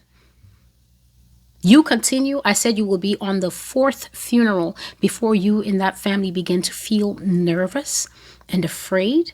And then you won't dismiss certain things anymore. You won't dismiss the need for God anymore. You will be on your last son. 3 in the ground, 1 remaining. And God already throwing up the baseball to do batter up and catch him on the side of his head. That baseball from the Lord is going to go up in the air, leave his hand as a baseball. As it goes, it will turn into a bullet from the gun of Officer Bradley, who will say, I thought the remote in his hand was like a submachine gun. You'll be 4 down. You'll be a solo mom. Then you will get serious. Then you will realize, you know what? I need God. I need religion. God is willing to go there if you're willing to go there. I've prophesied that. I've said that. God has said that, especially about the Black Americans, that it will take about 3 to 5 funerals. On the 5th one, the clue, it will start coming that maybe, just maybe, there's some sense in that ministry. There's something that was said 2023, 2024. I don't know. But 2026 has been a terrible year for me with my babies. Pray for me. That's when I will go from that witch to woman of God. Me, I'm not waiting. I'm not waiting for any change of heart. I'm busy. I'm very busy. I've got my own things going on. My own things going on. But if you're not one of those people, you're in the white ancestry. You don't need to sit here and say, but we never held slaves. That's not my business. I'm not conducting the all slaves or no slaves survey. The sin of slavery is on the land. The sin of slavery has left a mark. The sin of slavery has brought a particular people up as a collective and crushed 2 groups of people, African Americans, Native Americans. This is undeniable. Nobody's here to say, did your particular uncle ever beat a black back? Did your particular father ever put a smallpox blanket around a Native American? Have you basically... White people in this country want someone to show them causality, right? They want someone to draw a direct dotted line from their house, the Winstons, to a particular set of Native Americans and say, you, the Winstons, directly killed these people. The system killed these people. And if this system has you even half an inch above a Mexican or anyone else, you've profited from the system. And you have to repent from the system and disavow the system. And your business with God will be done. The problem is that pride is a killer. Pride is killing black people. Pride is killing Latin American people. Pride is killing white people. So God is like, all right. Has he spoken and will he not make it good? Has he spoken and will he not make it good? Then let the pride eat you. Let the pride eat you until there's only your 13-year-old left and you're living in terror in the house because you don't live in a gang neighborhood, but you don't know how all your daughters have passed away. For me, I don't understand what's so hard about repentance, but that's because as much as I am accused of having pride, I don't have pride. I don't have pride. You can't serve God and have pride. That's the first thing that will be bleached out of you. Burnt and fried out of you. God can't tolerate pride.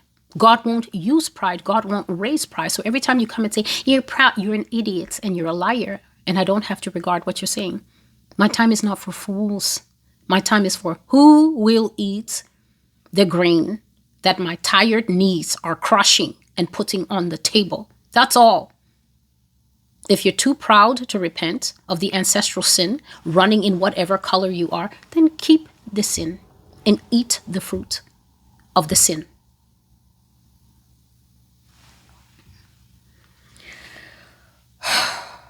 So, I was sharing some of the things. We're still in the prophecy that is called What Would Donald Do? Part 2. The young man goes to look for his brother and I don't see him again. And I don't know. He gets to the area where, the same area where his brother dies. And I don't see him again. And I just pray that he wouldn't have made such an issue of this that he ends up losing his life, because the Lord showed me that he was able to make the right choice. He picked the quarter zip life and left the Nike Tech YN life, the fascination of it, because he saw what it did to his brother. Young man, you have to choose. You have to choose. It's the streets. And all the older men will tell you that there's only two things waiting at the end of the street. I don't care how long the street is. I don't care how long it is until the cops catch you. Cops in America are impeccable when it comes to investigating black crime. They can let Jeffrey Epstein get away with prostitution charges while he basically quarter zips his way through the entire underage female population. But I tell you what, if you steal a stick of gum, you will do 40 to 80 years in this country. They're still capable of giving you that type of sentence as a young black man. There's only two things waiting at the end of the YN lifestyle. Prison or a bullet. Prison or a bullet. And with the way the cops are moving, trust me, they don't want another mouth to feed in prison. They will give you the bullet. And the government will say, well, our brave ICE agents thought that he was a member of Tren de Aragua, the cartel gang. So they shot a black boy because they thought that he was the first recruit into the Mexican cartel gang, and then realized that he was just a kid in a hoodie with aspirations of being a thug. Stay away from that lifestyle. Present yourself in a way that you can have a future. Despite everything that I'm saying, God does have a future for you.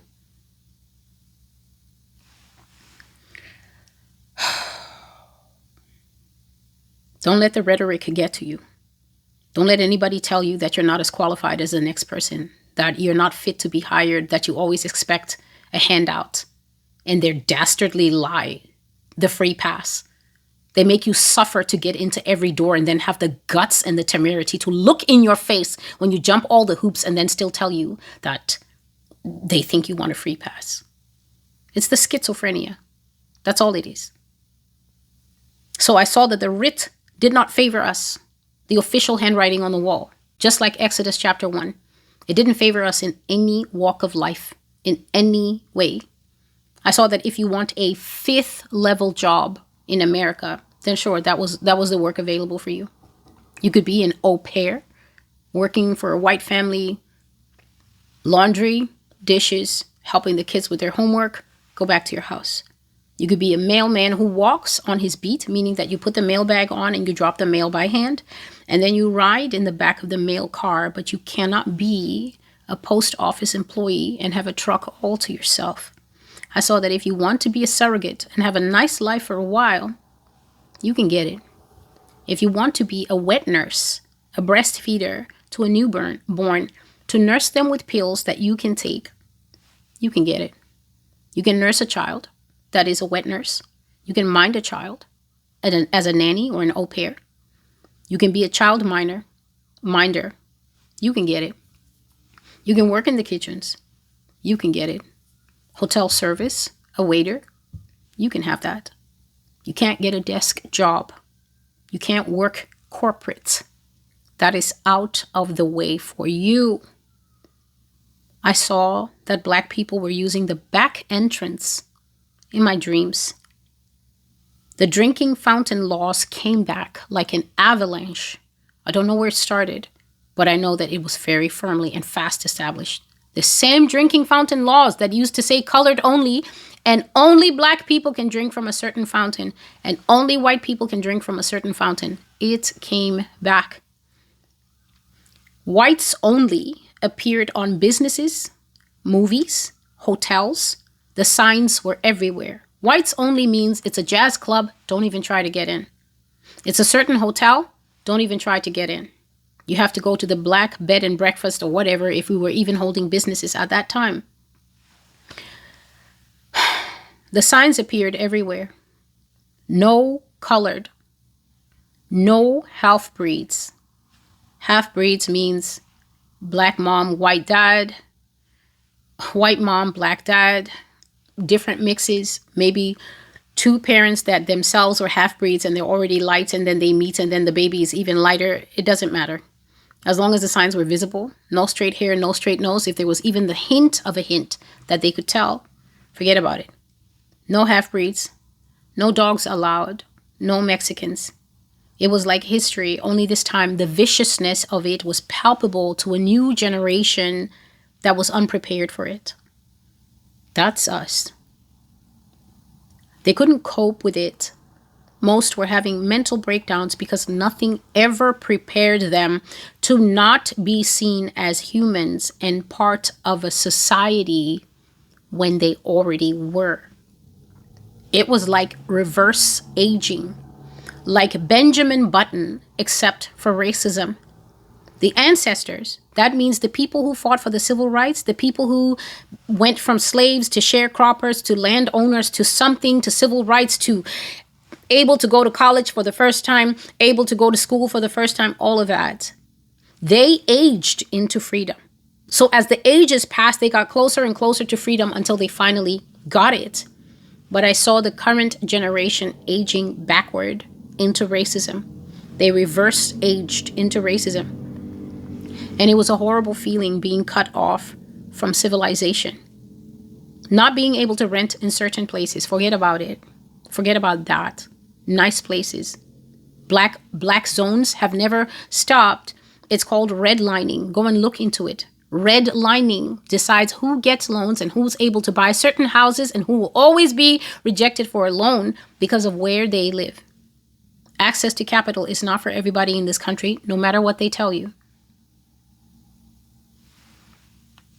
It was horrible being cut off from civilization, working as a landscaper or a house painter while you had a degree in your pocket. I could not comprehend such an existence as a holder of 2 degrees. And so I shook myself out of that dream, and I mourned and I grieved on the couch. Before I could say anything to Yah about this dream, he spoke up and he said, "Celestial, I'm trying to talk to them, but they're not listening. I'm trying to warn Israel, but their hearts are stubborn and they refuse to listen. They ought to leave this place. They ought to run away. They ought not to stay here and let such things happen to them. I said, Lord, you know they say it's not true what I'm telling them. You know they don't want to listen. They say, but where are we supposed to go? They say, but we don't have money to leave. Lord, truly, please tell me the truth. What will happen if people really can't make it out? What if they really can't afford to leave this nation, Lord? What's going to happen to them? The Lord said, whoever can't move from America, whoever can't afford to leave, will stay here and will suffer the full wrath of Esau. And with that, he stopped speaking. Now, I don't think anybody needs for me to explain what the full wrath of Esau looks like. You're sitting on a 3-hour video. I'm not done yet, but I'm almost done. There's only 2 more dreams to mention. And you still have questions. Well, what would that look like? Then obviously you just don't want to listen. If you're a white person, you have, I won't even call it a good heart. It's not particularly good to know how to treat other people. You just have a normal heart. You are in a mixed race marriage. You need to start asking yourself how well you can fight and how well you can shoot. If you're married to any of the groups that I'm talking about, especially you, the man, you need to start asking yourself, what are the trade-offs you're willing to make? You need to start asking yourself if you can be in 10 different places at the same time. If you can take your kids to daycare, that's one place. You drop them off. Your nanny or your housekeeper is maybe abuela, right? Your mom. She's at the house with your black wife. Or she's a Mexican lady that you've hired to leave at the house with your white wife while you drop off your mixed race kids at daycare, and then you take your black self off to work because you decided to give your wife the gift of early retirement so she can pursue her projects, which is wonderful of you. You need to ask yourself if you can be in 5 places at one time when the mob that has seen your mixed race life and has determined that that woman is a nigger lover and is going to pay her a visit like a Kenny Rogers song one morning when you drive off. You need to look at whether you can break enough speed limit laws to get home on time before something irreversible happens to you. This is the plight of the Lovings. Mr. Loving was white. Mrs. Loving was black. They fell in love in one of these states that doesn't tolerate human beings mixing with baboons. And at some point during this relationship, the pressure was a lot on Mr. Loving, and he wasn't the nicest because he was the one that was receiving all the peripheral racism. Mrs. Loving was getting straight on racism, being the black one. But Mr. Loving was receiving the kind of racism that comes to white people that are just normal, that want to have their black friend, their Irish friend, their Italian friend, their Mexican friend, and their Korean friend. They're people that just want to live their life according to Acts chapter 17 and verse 26. And they won't be allowed to in this country. There will be this immense pressure to pick your side. There will be this immense pressure to be white supremacist and Christian nationalist because white supremacists are Christian nationalists. There's no difference between them. Christian nationalists are people like Charlie Kirk who spewed racial hatred all day. But because he sprinkled in a little Jesus, like ranch dressing, all the people who listen to him swear to this day that he was a good Christian boy.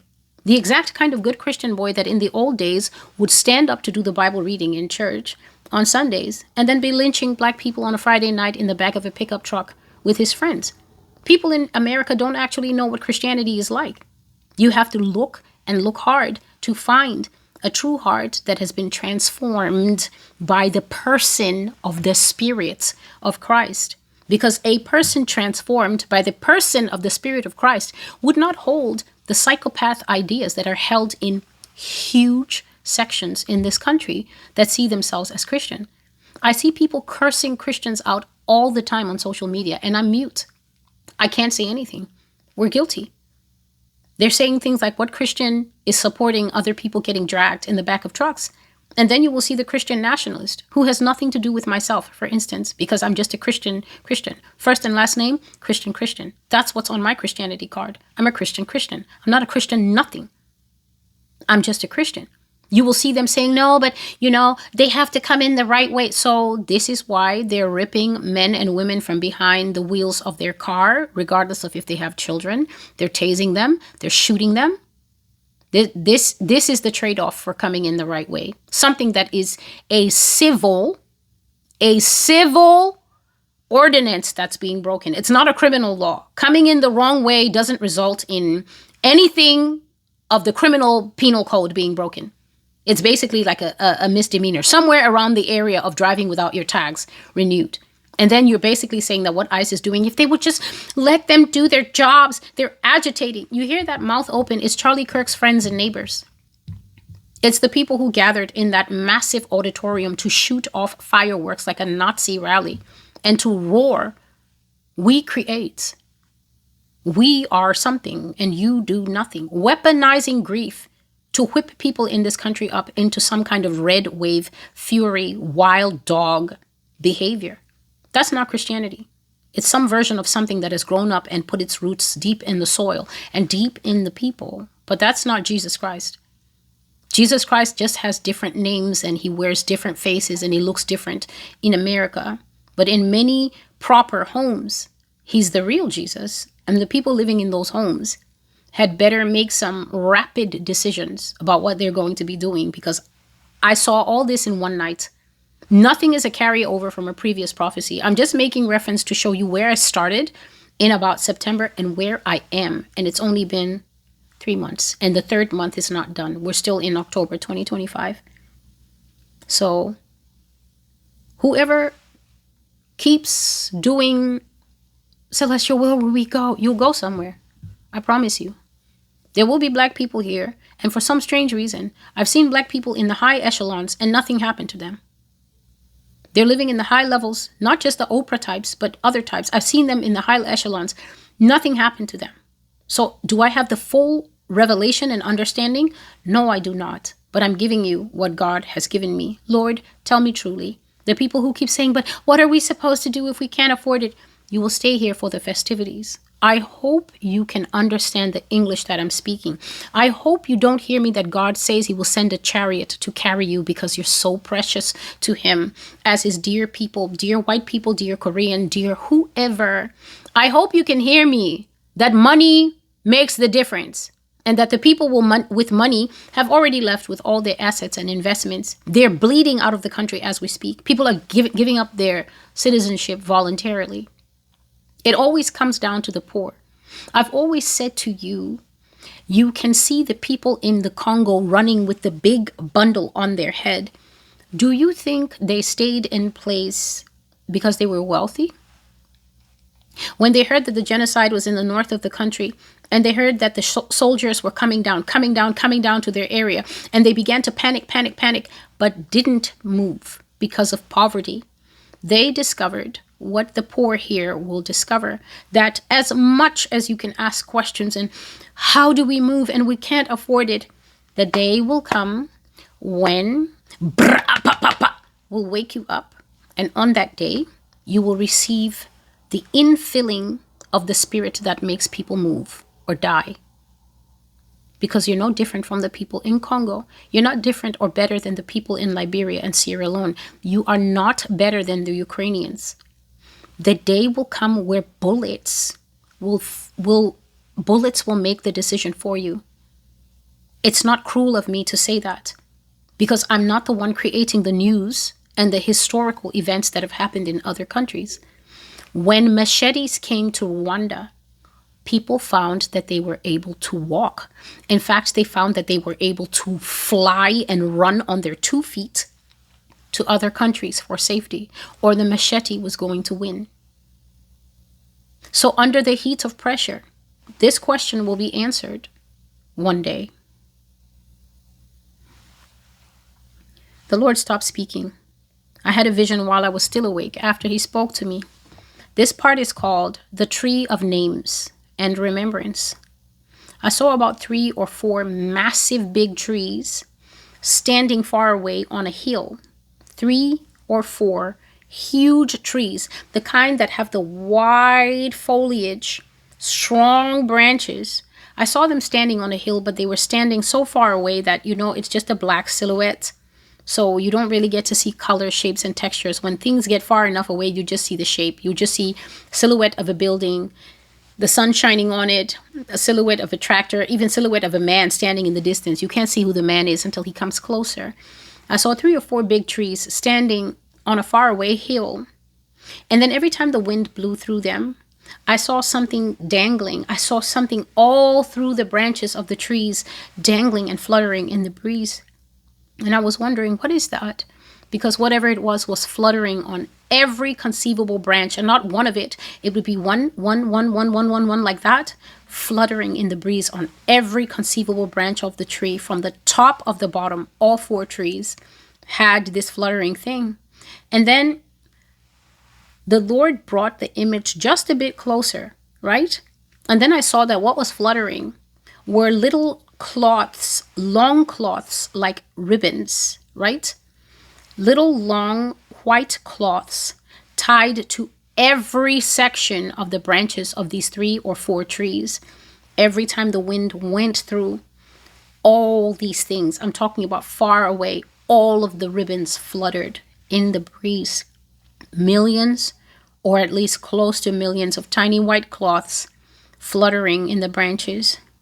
And I thought, what is that? In the branches of the hanging tree. Then God brought it a bit closer, just a bit, not too close for me to see everything. And I was able to perceive black writing in Japanese script on the cloths. Japanese writing is called kanji. That's the name for their letters. That's the name for their alphabet collectively. Kanji. I saw Japanese characters written on every long strip hanging there, moving in the breeze. And even though I couldn't read a single piece of kanji, I knew that these were Black names and Latino names. Everyone who ended their days in the hanging tree, that is, they were hung, they were lynched, they were stolen from work, and they were lynched up in a tree. And then the sheriffs have been seeing it and says it looks like a total suicide to us. Must have been an unhappy guy. That has been happening a lot in 2024 and 2025. I saw everyone who was shot by police. I saw everyone who ever got gunned down in their home when they called the police to help them, and they ended up being shot by the police because the police came to their own home responding to a call for help and then shot them, thinking that they were the burglar because the black person in the house is obviously the criminal. I saw every child that had been killed, whether in school or by any other type of violence. All those names were in the tree. And the Lord was showing me that this is his book of remembrance of all the deaths of all of Israel across time, that he will attend to when the proper time for justice and reckoning comes. I saw that there was a difference between the new names and the old names in the tree.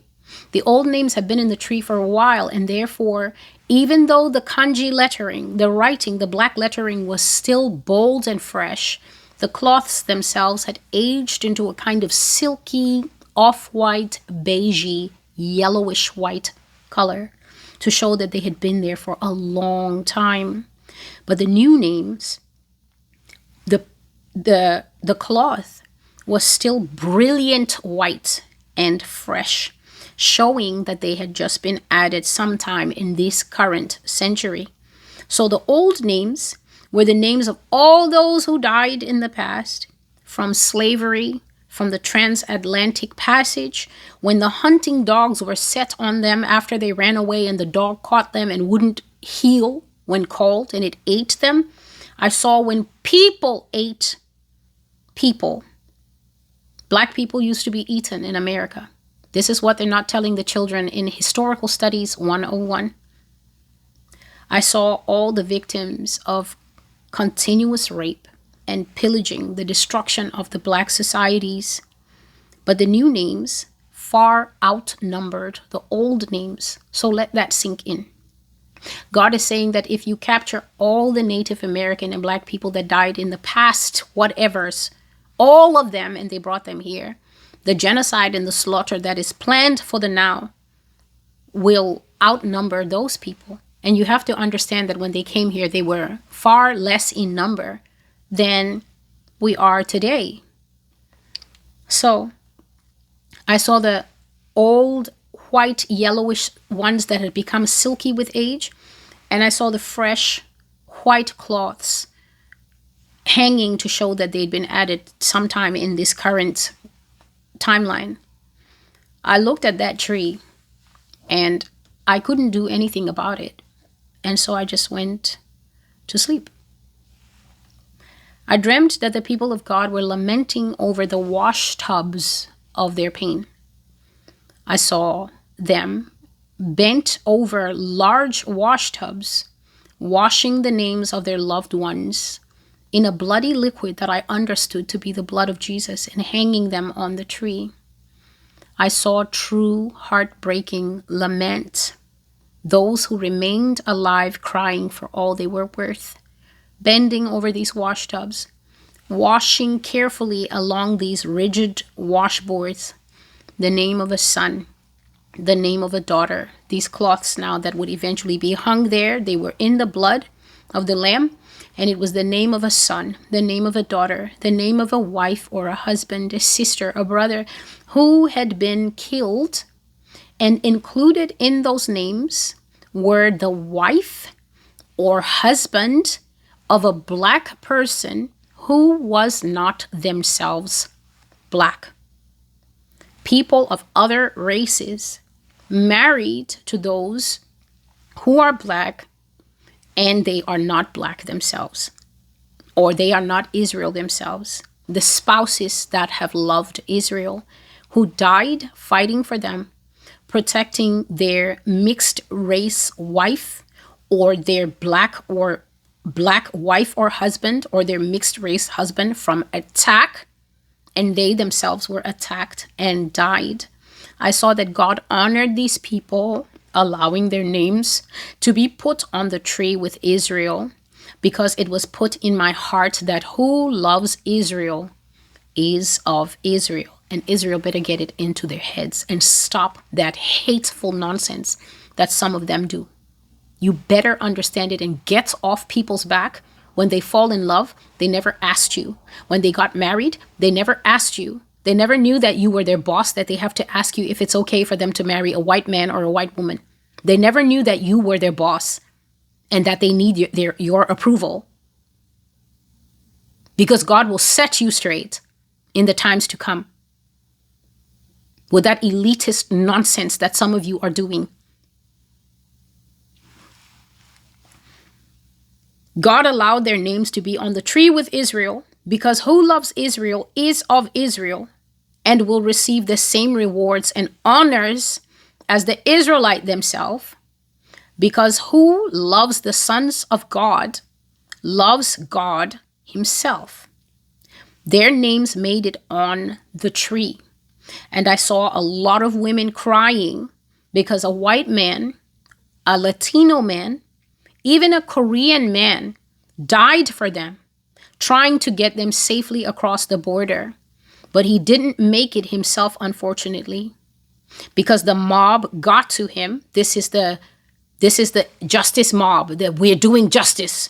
Because what are you doing justice for? Well, it's justice, yes, but what is this for?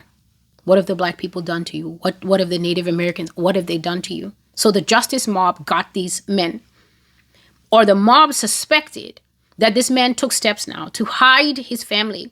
And when they came to do the thing that they came to do, and the family was not there, then in their anger, they tortured that man who is of another race, and they hung him to appease the rage of the mob for mob justice.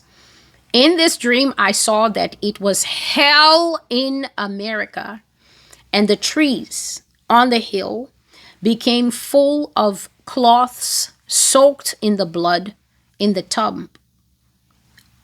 Loved ones given over to Jesus for vengeance. People handed those deaths to Jesus to avenge it. Because how can you, an oppressed people, do any vengeance for yourself? So these dreams are now just continuing, right? The last dream that I had was the dream where I decided I'm going to wake up now. I'm going to stop pressuring my soul because it's not getting any better. I'm not seeing a single thing that I can wake up from and just have peace. So this last dream that I saw is called The Ladder into Freedom in Africa. So I dreamt that we had run away from America. There was a line stretching out behind me that was so long that if you've ever seen drawings, when they draw people in the front, they draw each person and you can see the person, the clothes and everything. But then when they start to draw people in a line, and the line is very long, it gets to the point where the artist starts to use outline, right? So they will just draw the person in front and then they will just draw another outline and shade some colors for the next person and then draw just a head and a squiggle. But then it gets to the point where the line is still so long that they start to draw smaller and smaller squiggles until when the end of the line is just dot. They'll just draw a dot and say that's a person, that's a dot. And it's to show perspective of how far this line is going. That is how the line looked to me. It was nighttime, moonlight. The line that was behind me was so long that eventually it started to look like squiggle, then dot, dot, dot, and the moonlight was just shining on the dot, meaning that's the head of a person, like that. Now, when you come to the front of the line went all the way to the ground and then started to go up a very long ladder. But let me not get too ahead of myself. I'm talking about a long line that was shown to me and the line went off forever. That's how we were as Black people.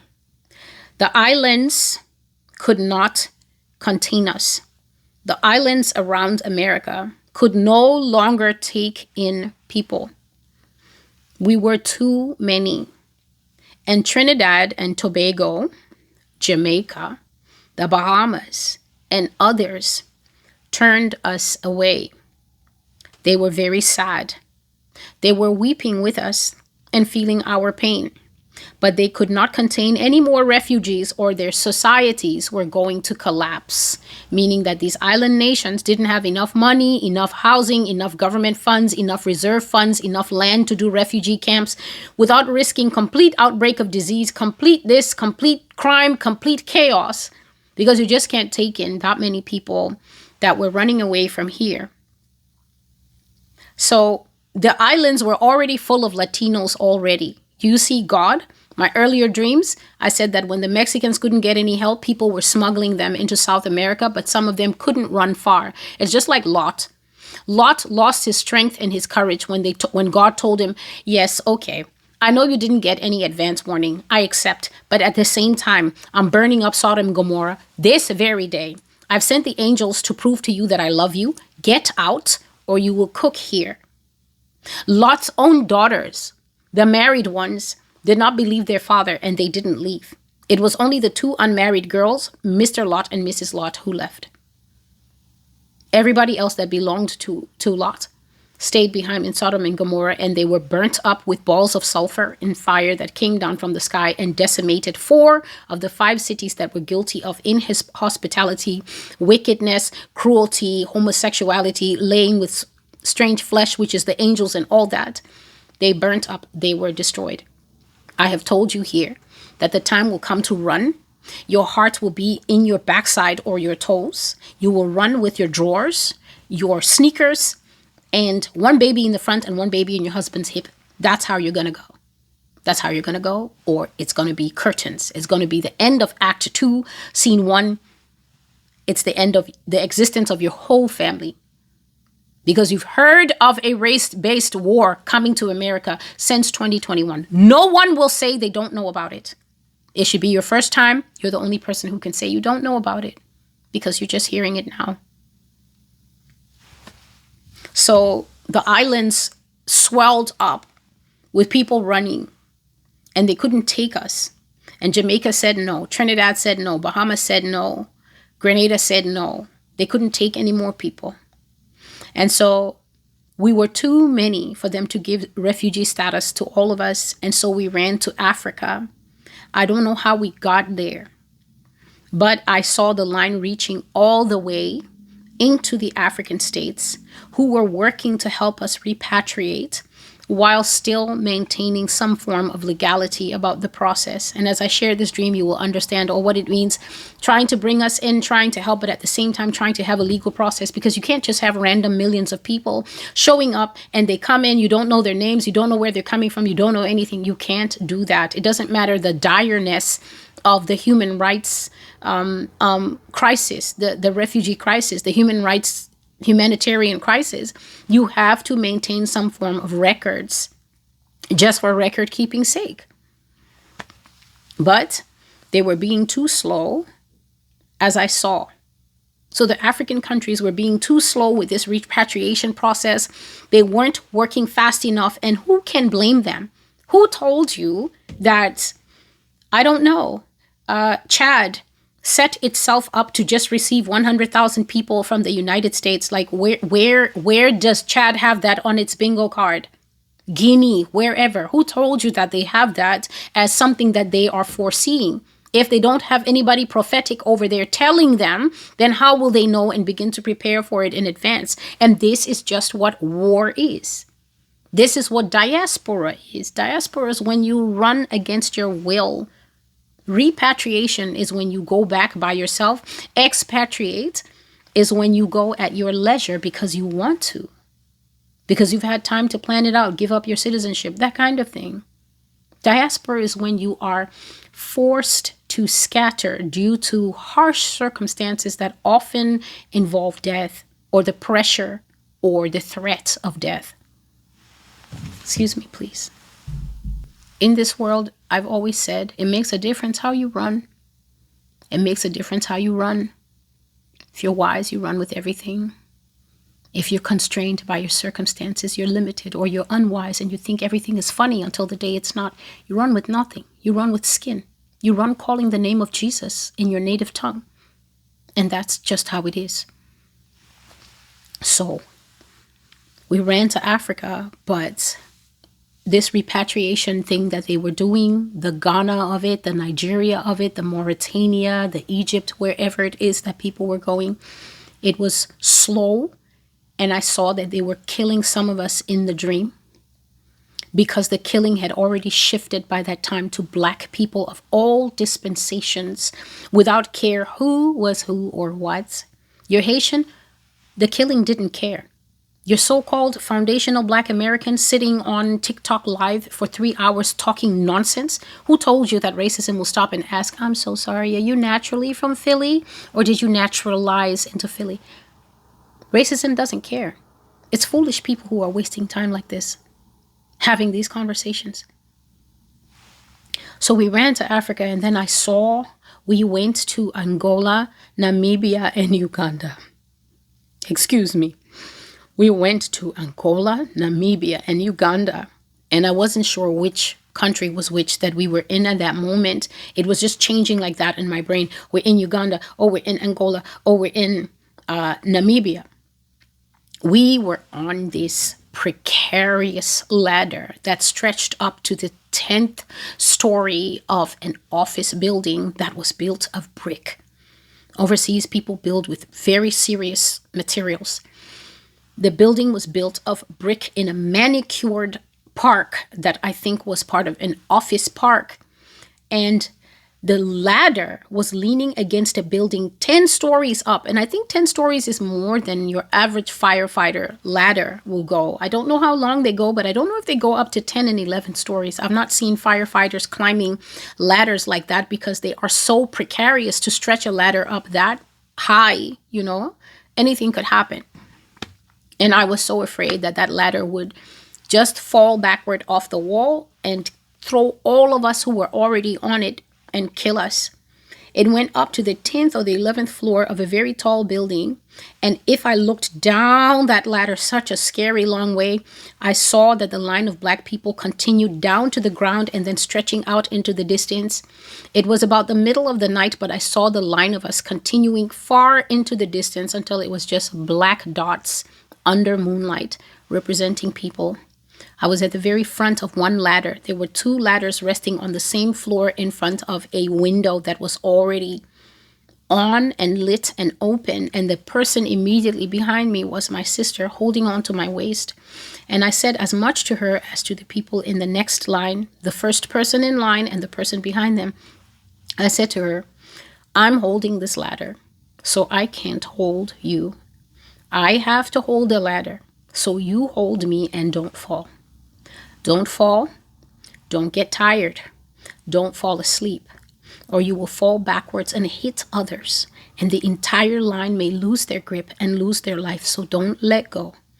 She was getting tired, and looking down that ladder, I could see the tiredness in the faces of many, because some were holding children and still holding the ladder. You know, when you put your children in front of you, one or two, and you're holding them to the ladder, trying to get them to be still. I saw many were tired, but somehow the message started going down the ladder. Don't let go of the one in front of you. Don't get tired. Don't murmur and don't complain. And no matter what you do, do not fall asleep. If you do, you will fall off and hurt and dislodge the person behind you, and many will be hurt in the process. And so I saw all of us who were already on the ladder holding on. Now, what had happened was we ran away from this place, and we somehow got on this ladder and climbed in single file to the 10th or 11th floor of a building. And in that building were a bunch of Namibian, Ugandan, and Angolan lawyers working late. Please excuse me, I'm not going to stop. It's Namibian lawyers, Ugandan lawyers, Angolan lawyers. They were working late on some kind of case that required all of them to cooperate. So it was all men in this office, and they were working late inside this firm, Namibia, Uganda, Angola. And then one of them decided that the room is very cold, and we're running this AC and we're cold. Let's turn off the AC and open up the window and just get some fresh air in here, because it's chilly and natural air will be nicer. So this man got up and he came to the window, and he opened the window only to find a host of Black people from America standing on two extremely long and precariously balanced ladders coming up from the ground to the 10th floor. This man opened the window and then he jumped back in shock, like he leaped backwards with his expensive suit. He was wearing, you know, these suits that people usually wear at the country club where they have a leather patch here and a leather patch here. Those very expensive jackets. That's what he was wearing. He leapt back in shock. And then I said in a very tired voice, "Let us in. Let us in. We are tired. Let us in, brother. Open the window so that we can come in." And when this man heard me, even though he had been lifting up the glass, the window, when you lift up the window in some of these countries, they have some kind of mesh, a screen, like a screen door, just like the screen door we have for mosquitoes and for bugs. So that window had that thick screen mesh there, I guess, to keep bugs out. And it also, at the bottom, you could lift up that latch, but it had a metal latch that was kind of rusted shut, because these people probably never opened that window since it was installed, because there's no need, right? You have AC, you have everything that you need in your firm. And so even if you need fresh air, nothing is coming in from outside. And so the catch at the bottom of the latch was rusted shut, because they probably had no need to open that thing since it was installed. So the mesh was there, and then the mesh was locked at the bottom. So when this man was looking at me and looking at the other person on the ladder, he started shouting with such urgency for the other lawyers to come. "Come," he shouted, "come quickly. The people from America are here."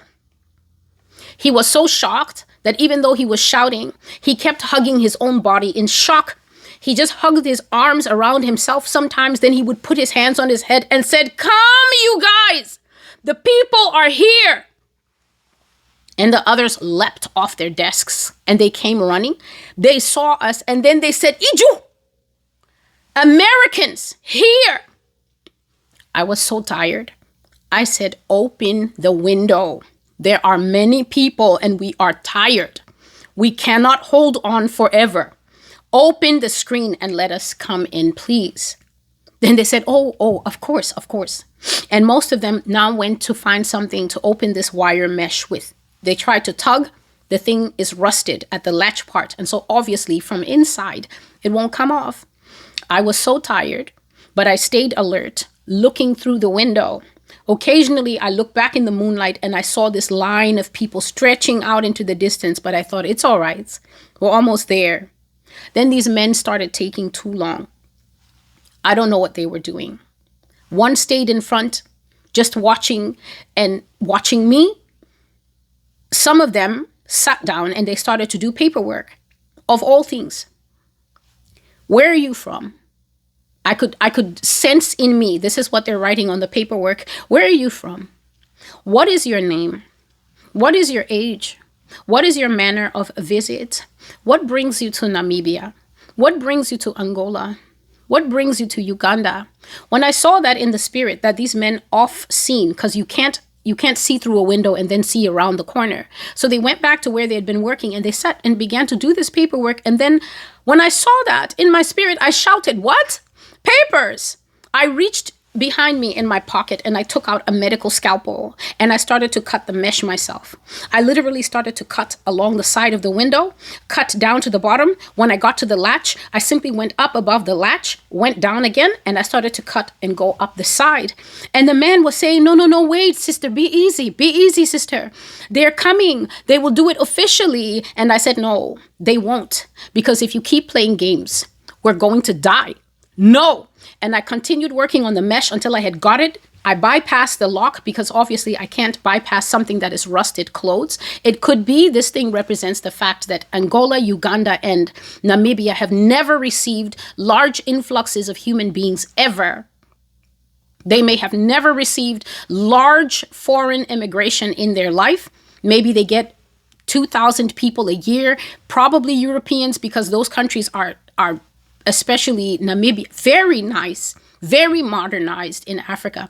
And so it could be that they're not used to large immigration. And that's why that lock was rusted shut, because they've never had to deal with it. But I was like, no, because we have pressure on our back. We have pressure now. So I cut the side, the bottom, over the latch, the other side up. And then I basically just peeled the latch forward like that. And then I looked at the people on the other line and I told them go.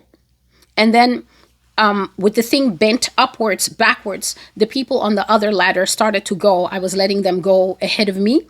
And then they were going in carefully, single file, being very careful while they were crawling in, not to shake the ladder too much and not to kick anybody by mistake and whatever. And they were going in one by one because we would have died if anybody fell. The drop to the ground was steeper than any fire truck I know of can reach. Africa will see a mass diaspora of refugees. And if they don't prepare in advance, then we will just have to come in without legal paperwork, because the heat on our back will be too much to care about. What is your age? What is your name? What brings you to the continent? Business or pleasure? It's just not going to be that kind of a situation. We are coming for survival. And that's how I woke up. And I decided that I was done with the future for the day. It was a lot. And it is a lot. And I don't want to hear anybody stressing me out on this prophecy. You don't agree? Get off. Go and watch what you like. There's too much on the internet for you to be here making noise in my ears. So, themes that you have heard before on the Master's Voice, and then I will call it a day. The melting pot will unmelt. That is about 4 years, 5 years since the COVID years, that America is the greatest melting pot in the world. She's the one with all the cultures of the world. This melting pot, I said, has been kept heated because the presence of God has been here. And so all the races have come together, blended together, intermarried, interlinked, and everything. The presence of God will withdraw from America because she is too wicked for God to stay. America is Satan's own birthright. It was in 2022, I told you, that I saw the dragon in the sky flying over the United States and screaming in dragon language, "Victory, victory." The prophecy is either pogroms in America or communism in America. In both those prophecies, millions of people were slaughtered by the US government. So no one can say they haven't heard it. Of course, if this is your first time, welcome to the Master's Voice Prophecy blog. It's like this every day. The melting pot will unmelt. And when the melting pot unmelts, mercy and grace towards one another, just as general people, as well as mercy and grace towards different racial groups, will cool. It will cool off without God heating the melting pot to keep us all as one America. When God moves, when the Holy Spirit moves, everything in the melting pot will cool off. And I said one of the signs will be people returning to their own homelands, people saying, I don't want to live in America anymore. It doesn't match me. It doesn't align with my values. You will hear all that high-minded economic talk, but I said you will also see people returning en masse to the places they come from. Europeans going back to Europe, Australians going back to Australia, Japanese and Koreans going right back to Asia, unable to make sense of how racial and uncomfortable and how much hatred will arise between Americans themselves. The foreigners will absolutely opt out and go home because they will be like, I don't know, what is this? So that is that. Pogroms in America. You have heard that. A pogrom is a government-mandated, government-sanctioned, often government paid for mass killing of a designated group. We're killing the Christians. We're killing the Latinos. We're killing the this, the killing the that. I can tell you one group that I saw didn't sit down to get killing. That's in the pogrom's prophecy. It was the Native Americans. It was the strangest thing. And because I don't know when I will have the time to go to that one, I saw that the Native Americans, I saw the white people coming against the reservations like it was like little dolls, right? So it was a little flat picture, and the Native Americans were inside something like corrals, just the way you keep horses in the corral. And then the white people started coming against the reservations from all sides. And I saw the Native American people begin to dance. They started to dance inside. And then they started to dance in a circle more and more, like their native dances with their feathers on their head. They were like that.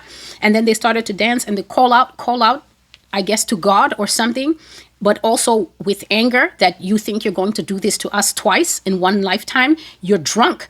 They started to go in a circle, and then the circle started to go faster and faster, like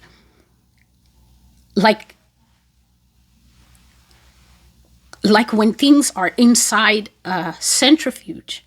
They started to go in a circle faster and faster and faster in a circle, like when things are in a centrifuge, and then a gold light started to spark off of them, And those people killed the people who tried to come against them to fight. They fought. They became fast and spinning just like a blade, just like a deadly blade. To me, I couldn't see the people in the centrifuge anymore. They became like a deadly sharp, like how a ninja star has that blade. They became like that, and they slaughtered people who came to the reservations to kill them. And the people ran away, and then they went back inside the reservations, and they were inside their reservations. So that is what I saw concerning Native Americans, and that is why I don't see them. Maybe that's why God is not showing me them in this leaving and everything, because those people are literally formed from this dirt. So that is one thing I saw. And then pogroms is a government paid for, government mandated, government sponsored killing. And you have heard me say that at least I don't know how many times in these dreams, that the government is going to officially say it's okay to kill people. And if you kill people, you've done nothing wrong. I said that it was put forward to the majority demographic in this country that you kill a black person, you kill a Latino, so what? It's not a sin. Literally, they were trying to play God and tell you there's no even reason for your conscience to be bruised. And I saw that once someone killed, it became easier for them to have that taste in their mouth for killing. And that is how these gangs and these mobs formed. Maybe you attack a Mexican man and you don't know he has a condition and he falls and he dies, and you look at it and you go home and you're guilty for a while. And then Stephen Miller comes and says, you know what?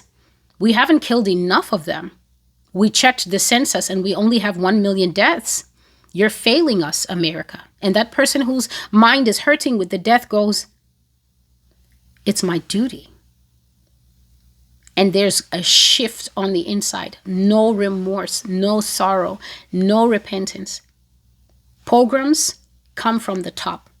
It's a government order. Just three messages. May the 9th, 2021, the Assyrian. It's mentioned in that prophecy in that video. Pogroms in America, July 17, 2021. This is 3 months after the first one, July 17, 2021. The title is Pogroms in America. A year later, October 31st, 2022, Communism in America.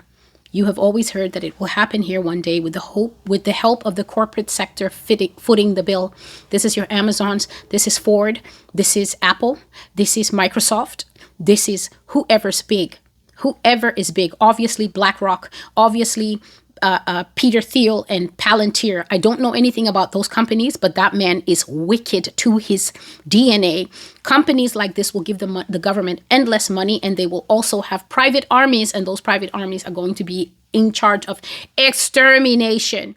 Remember, I said I saw it went all the way from grassroots violence, just people in the street being violent against the groups that they were told it's okay to be violent, all the way up to the top. It was official government policy.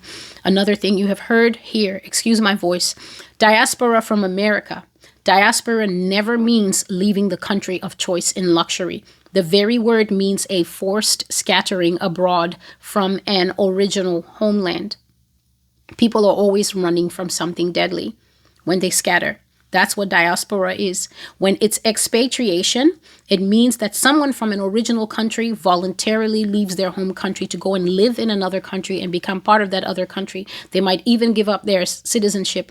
Repatriation means that you're from somewhere else. You came, you lived in America, you bonded, you locked in, you naturalized, you married. You will take what you have, family, kids, whatever, and go right back to where you came from so that you can continue possessing your possessions in peace. Expatriation, voluntarily leaving your own American homeland to go somewhere else, happens during times when there is still room to use wisdom. It happens where people have time to make wise choices, to weigh their options. They move their money and their assets, and they have time. Diaspora is when you start to see bullets flying, like in the Congo and in Ukraine. When that happens, people will literally vaporize to get themselves out of harm's way, and they will flee to wherever their feet and their pocket allows them to flee to. They take nothing, they carry nothing, they have nothing. They might even get separated sometimes and be like Liberians, Sierra Leoneans, Rwandans, and those in the Congo. You end up walking along the border at the camps asking, have you seen my loved one? Have you seen this man? You have one picture. You have one picture of your daughter. You got separated somehow, a raid. Something happens. She ran one way with a group of adults. You ran one way with your son.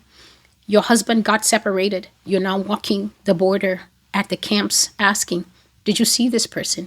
Did you see that person? It can and it will happen here. Prophecies for that. Diaspora, the scattering, slavery, and the wound of my people. April the 23rd, 2023. The iniquity of the Amorites, January the 29th, 2024. Ancestry, January the 10th, 2022. Another aspect, America will be removed from the UN. November the 8th, 2025. The United States of America will be removed from among the countries of the UN and also removed from the Security Council as a dangerous, unsafe human rights abuser. In these dreams, as I just shared earlier, other countries didn't only do travel advisory against America. America became harshly condemned internationally as a killer of other people's people. Cases began to mount across the United States because the government was out here killing foreign nationals because they were doing kill on sight. And you can't tell who's Brazilian on sight as to who's Brazilian American born. You can't tell the difference between somebody from Peru, foreign, and somebody from Peru, born, versus somebody from Peru who came to do something like missionary work or study or something. You can't tell by looking. America was out here committing murder, and she was killing Brazilians, Chileans, Colombians, people from Guam and Dominica. And you know that it cannot go without repercussions. I saw embassies working overtime. This is one aspect of the dreams. I saw embassies were working overtime to get their people out of America due to on-site violence in America. People were flooding their embassies, getting emergency flights and removal out of the USA because gang white violence was happening unchecked in the United States. America was so harshly cursed out in the international community. And I want you to know that those harsh words flowed like water off a duck's back. And she kept on killing people, even as foreign embassies issued call for evacuation, removing their people, and even as other countries were screaming to their people, countries that cannot afford to do mass evacuation, maybe because the country doesn't have money, those countries that could not afford to get their people out, right? You're not a UK, you're not a New Zealand, you don't have the money. They were screaming to their people, get out of America. And I saw that even foreign white nations left because they simply could not comprehend that this was happening. But bloodlust is bloodlust. And the frequent random violence happening in the United States made them pack up and leave, the same as other countries. Because why stay where the people have gone savage and crazy in broad daylight? The last aspect that you have heard in many prophecies is called a people of madness. How often have you heard this?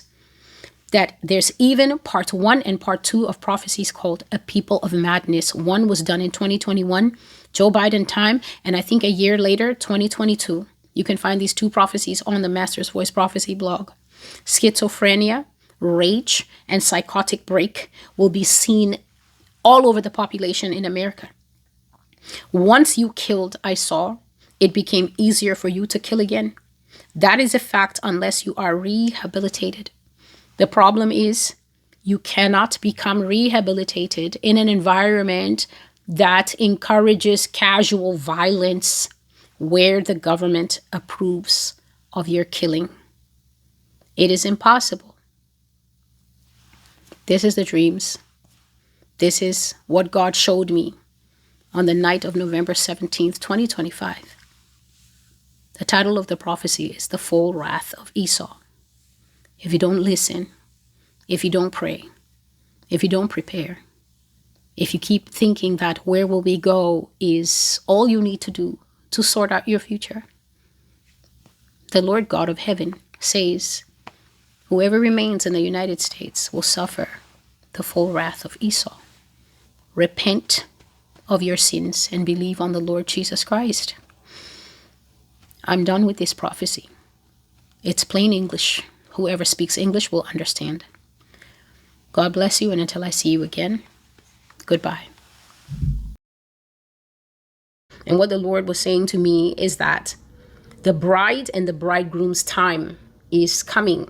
So the bride and the bridegroom's time is not really regarded in Israel right now. It doesn't matter where you're from as you're watching this. It doesn't matter if you are in true Israel yourself listening to this. If you're an honest person and you just take a look around you, you will be forced to admit that statistics that exist aren't statistics that exist to make you feel bad. When the people are taking surveys about single-parent households, female-led households, they're not doing it to get to you specifically just so that you can personally feel bad. They're simply counting numbers. They're simply assessing and amassing facts. When all the facts have been assessed and amassed, they put them into papers and publish them, and then the communities go wild and say, targeting. So God was saying that the time of the bride and bridegroom that is not heavily regarded in Israel is coming. And he says that the time for weddings, marriages, pregnancy, and childbirth would come. The time to consummate marriages, this is when a man and a woman who have been legally married then go to perform the act of intimacy as man and wife, not as baby father, baby mother, or my situationship, but legally witnessed. He says that all of it will come.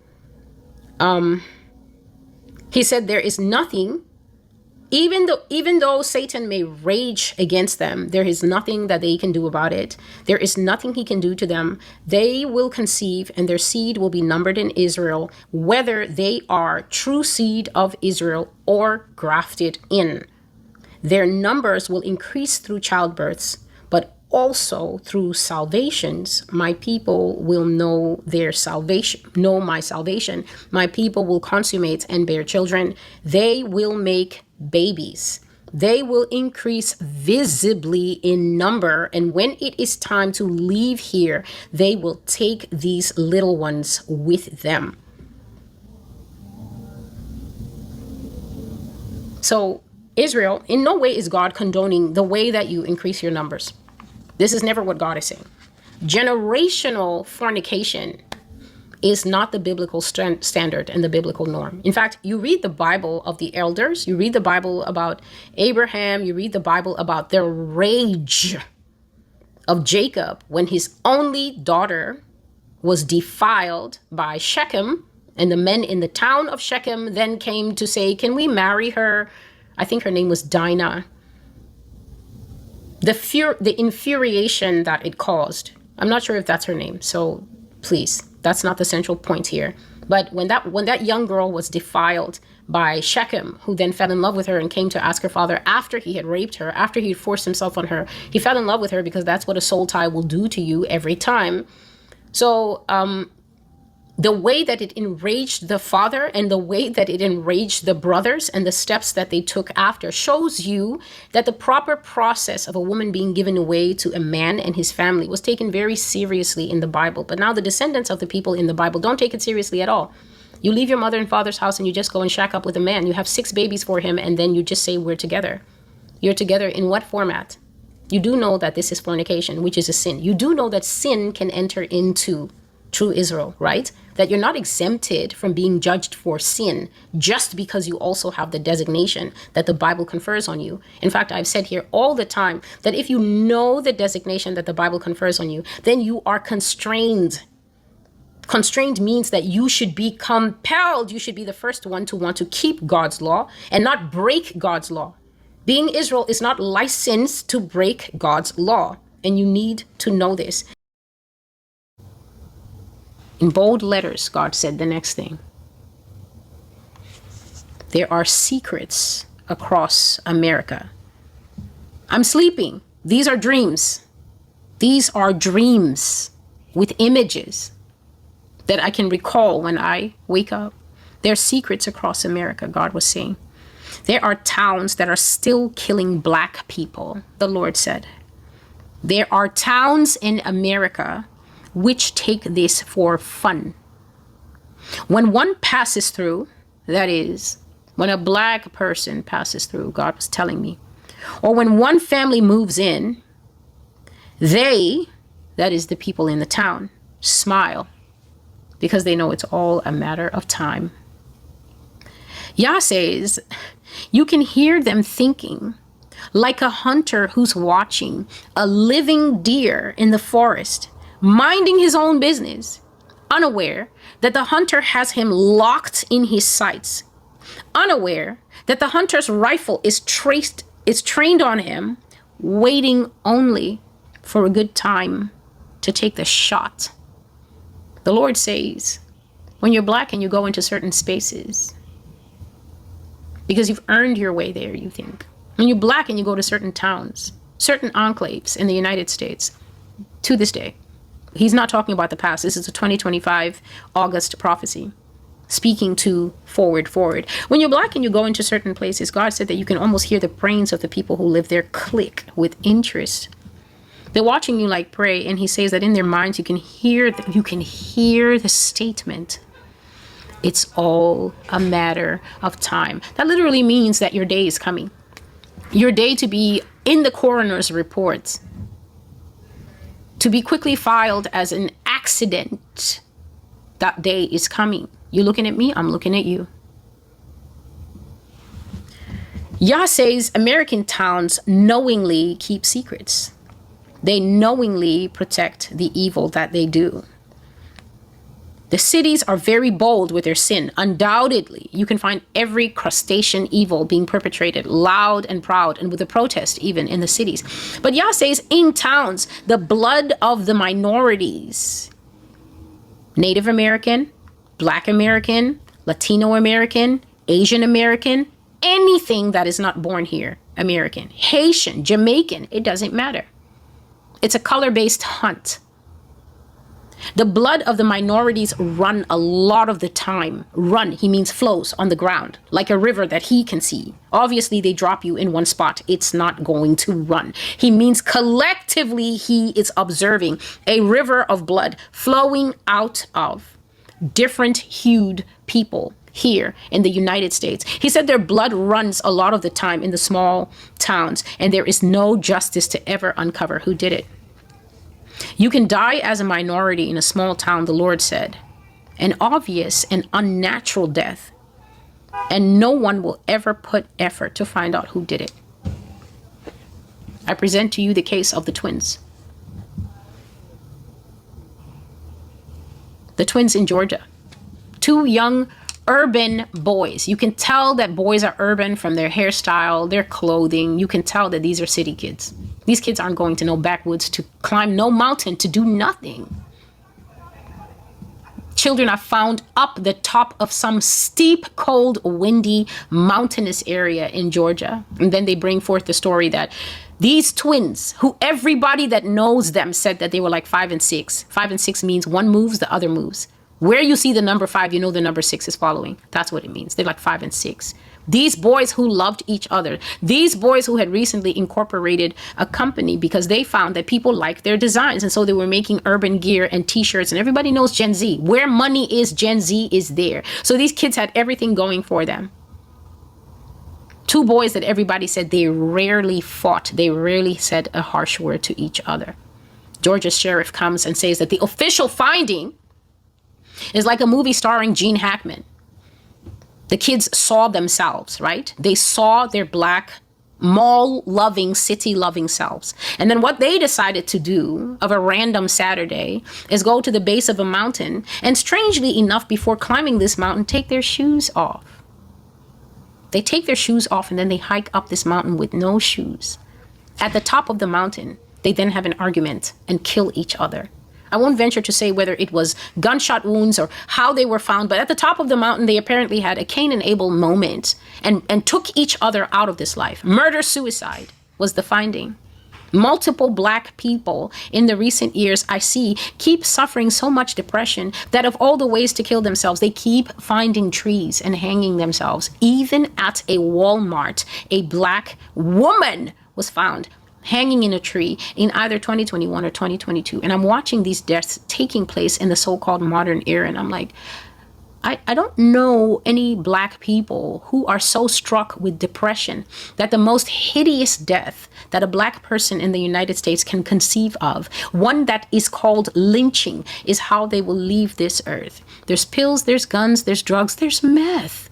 And you would leave all those things to lynch yourself as a bold statement to your ancestors. And then this is literally the official cause of death that keeps coming out in the United States. And then we just carry on buying bread. I'm just saying. We just carry on buying bread.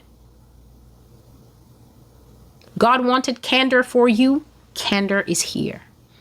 No holds barred. He was telling me today, throw it all out. I'm throwing.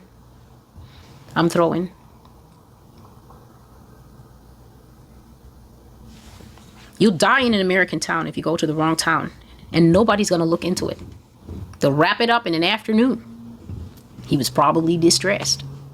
He was backing out the car and backed off the side of the bridge and fell into the lake. He was probably strapped in. And yeah, we know that he was a retired Navy SEAL and Marine and that he could probably swim in mud. Problem is, we got different mud out here.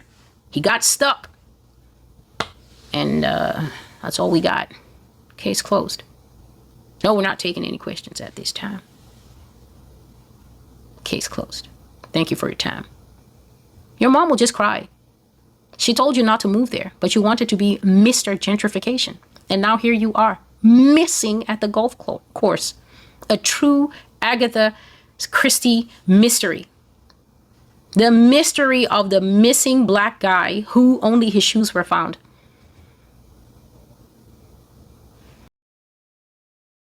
And so that is the first dream. That is the first dream. And now I will speak about two dreams that I have spoken about briefly. I don't have them written down because I know exactly when I had them. I had both of them in the year 2017.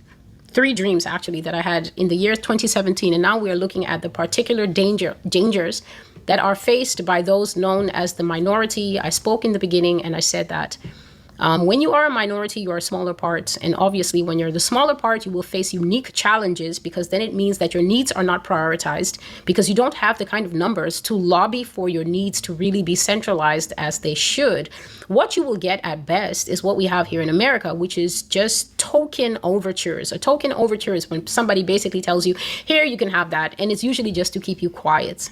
It's usually just to keep you quiet. So the first dream that I will be talking about is the fact that, and this dates back to slavery time. This is what actually stopped me from looking too deeply into slavery. If you look too deeply into slavery, you will just find some things that will ruin your brain, ruin your life, ruin your ability to really be at peace. The first dream that I had in 2017 was about eating Black people. So in this dream, it was just a room. I spoke of this before, but here we go. It was a room that was a dryer. If you are in the South, you like smoking barbecue, you like smoking your own bacon, you like smoking whatever you like to smoke, your sausages, jerky, and things like that, then you know what a dryer is. So it was a dryer, but it's not like the kind that people just make out of an old drum and things like that. It was a whole room that was like a sauna, but way, way worse, because the heat in that room was unbelievable. And God put me in that room, and the heat was not affecting me because I was not physically there. I was simply put into the room to observe what was happening. And this is a room that was in a facility. So the facility had this room that was a drying room. And I said that in that room, I saw about 40 Black adults, male and female. They were completely naked, and they were at the end of their lives by reason of being dried alive. They were being dried for the chemical compound that is inside their bodies that is known as melanin. Melanin is the thing that makes objects black or brown. Melanin is what springs from the hair follicles to give you brunette, black, or dark brown hair. Melanin is the thing that is inside the eyes of people who are very black-eyed, very brown-eyed, but there's even traces of melanin in people who have other eye colors. It's just less. Everybody has melanin, whether you are Polynesian, whether you are Japanese, whether you are white, whether you are Black. Everybody has melanin, but melanin exists in its highest concentrations in Black people. Whether they're Israel or not Israel, Black people have the highest concentrations of melanin. That is what gives them their distinctive features. That is what gives them the kind of hair that they have and things like that. So when you are a person that has high concentrations of melanin, I'm not the melanin expert, but the little that I know, because God will always encourage me to get the better understanding of the things that he showed me, and that dream repulsed me so much that I didn't even want to know anything about it for a long time. But he would always say, and God always tells me this, gaze at the truth, because when you gaze at the truth, truth becomes reflected in you. Many of you who come here, you admit that the things you hear are hard, but you still come back. You're not coming back because of me and the way I express things particularly. You're coming back because the truth is addictive. In a society, in a world, in a nation, and in a global time where lies are the current currency, people come here to be disabused of falsehood. You come here because God has set a wire brush that, if you can tolerate it, will scrub off decades of lies off the walls of your house and take it back to cement so that he can give you a brand new paint job called the truth. So melanin in its highest concentration keeps people very young. Melanin can be found in food such as the darkest kinds of seaweed. So I'm not just talking about kelp. I'm talking about the seaweed that is dark green.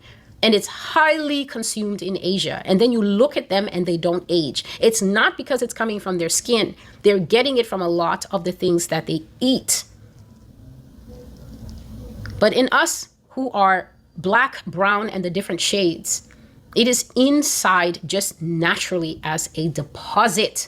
Melanin keeps you young looking. It keeps you young looking. It keeps you young feeling. It helps greatly in the healing of wounds and in recovery stages from sickness and diseases. In other words, it is a very precious regenerative compound that, if you go and look online, is more valuable per gram or per whatever they sell it than gold. Melanin carries a higher purchase price, let's say per gram, than a gram of gold. That's how precious it is. Scientists cannot deny what it does. And the other thing is to let you know that it's not the Khazars, okay, who are the original Jews, is that melanin kicks up its production from sun. It kicks up its production from being exposed to the sun. The more sun you get, the more exposure that you get, this thing kicks up its production, increasing in your body, increasing in your blood flow. So now you understand what it is. At the time I had the dream, I had no clue why those 40 men and women were stark naked, fighting for the last of their lives in a dryer. It was worse than a sauna. In a sauna, you have the thing with a cup, and then you can pour water on the rocks, and then what the water and the rocks do is they release steam, and then it kind of abates a little bit the heat in there. Dry heat is deadly. Dry heat is something. And so when God explained this dream to me later, the black people that I saw, the men and women, there were no children in that room. Okay, so there were no children in that room. They were dying. There was a huge slab there, and some of them were just strewn across the slab. Some of them had already died. In the dream, when God put me in the room, a lot of them were crowded by the door. A lot of them were crowded by the door, and they were weakly, just weakly rubbing at the door. The door had a very thick seal at the bottom so that none of the heat could escape. Nobody was getting out of that room, okay? There was nobody getting out of that room. The room could only be opened from the outside, not from the inside. And the heat had killed them. Melanin is alive while we are alive. We're not like the plants. They can keep their deposits of melanin even when you pluck them and prepare them. And that's why seaweed and the skin of eggplant will still keep its properties. When you consume them, they will still be beneficial to you. But the melanin inside people is very different. And God made me to understand that those people in that room were drying out for a reason. Reason is this: if you shoot a black man, you just shoot him abruptly and then he dies. And you perhaps want to eat him, the melanin in him will not benefit you. At the moment of such a violent death, the melanin kind of spoils, so to speak. I cannot explain it because I don't have any kind of medical degree or anything, but I will just give it to you the way my brain understood it. If you shoot a person, if a person dies a violent death, if a person just dies suddenly like that, and there are explosions of all the chemicals, all the fear, all the everything that gets released, when you die suddenly or you die agonizingly, the melanin is ruined. It is no good. It cannot be consumed. Melanin is consumed by certain populations in this nation of America who are unmelanated, and it is not only consumed here, but it is a delicacy around the world to people who can afford it, because it is a life-giving chemical. It's a renewal thing. If you want to just look 31 forever and you're 87, then that's the thing to take in tablet form, apparently. I don't know if they have it in liquid form.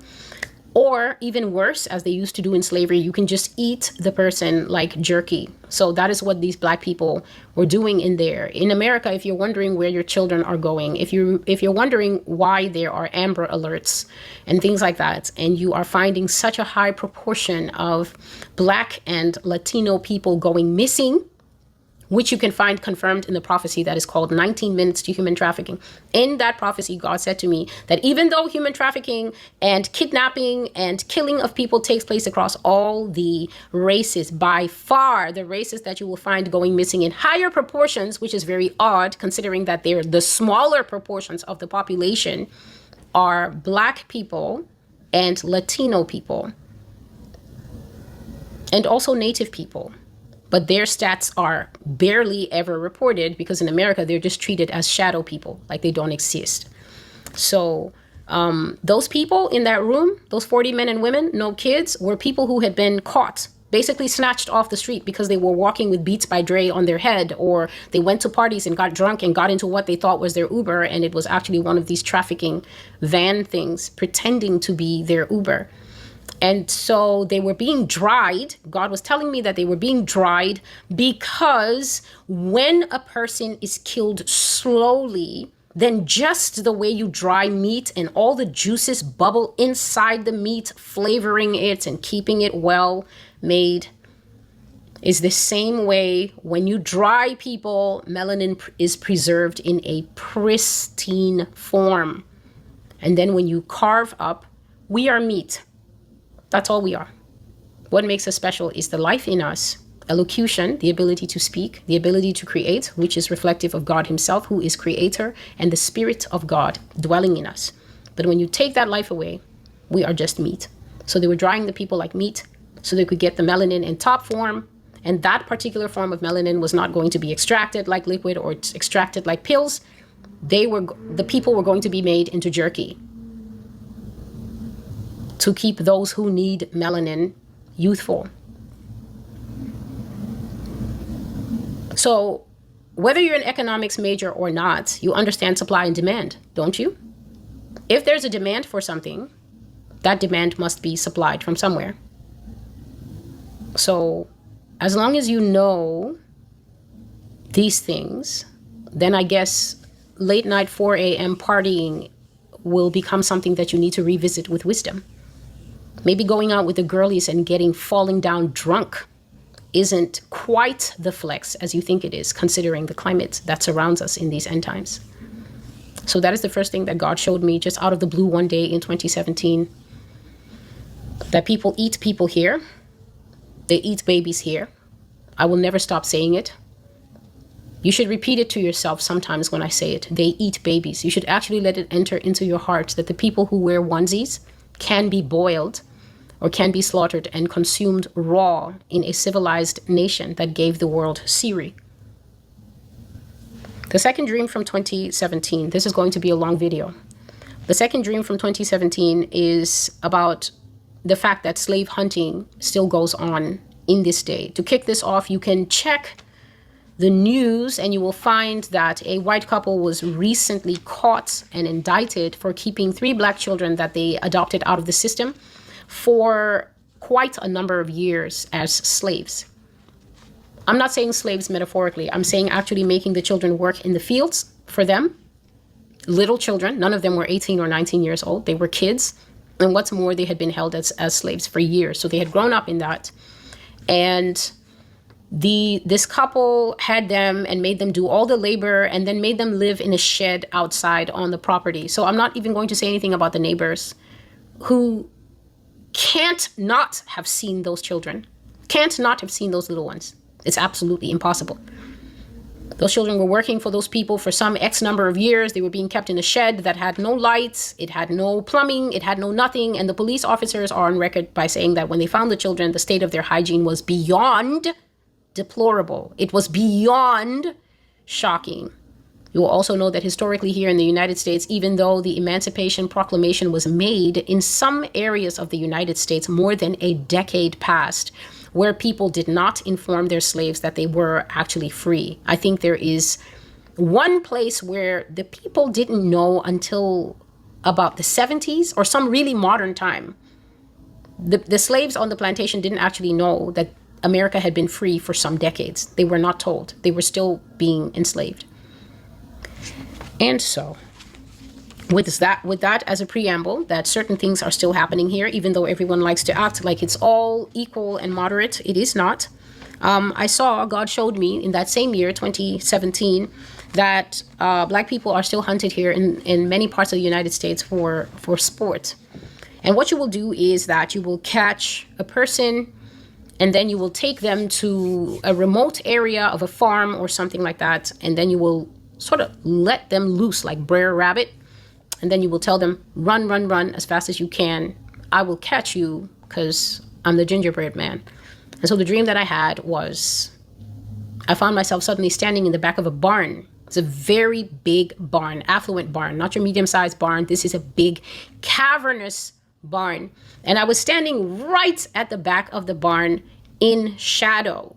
And at the front of the barn doors were open, so that was in bright sunlight, and there were 3 men standing there. It was 2 men that were white and 1 man that was black, and the 2 men were dressed like farmers. They were dressed, they had farmer garb, and they both had long rifles. You know the kind of gun? There's a gun that you can crack it open, right? So when you crack the gun open, then it's in this collapsed state, like half the gun is hanging down and the other half is hanging that way with a wood barrel or something like that. So they had those kind of guns, but the guns were not cracked. They were in a long straight, right?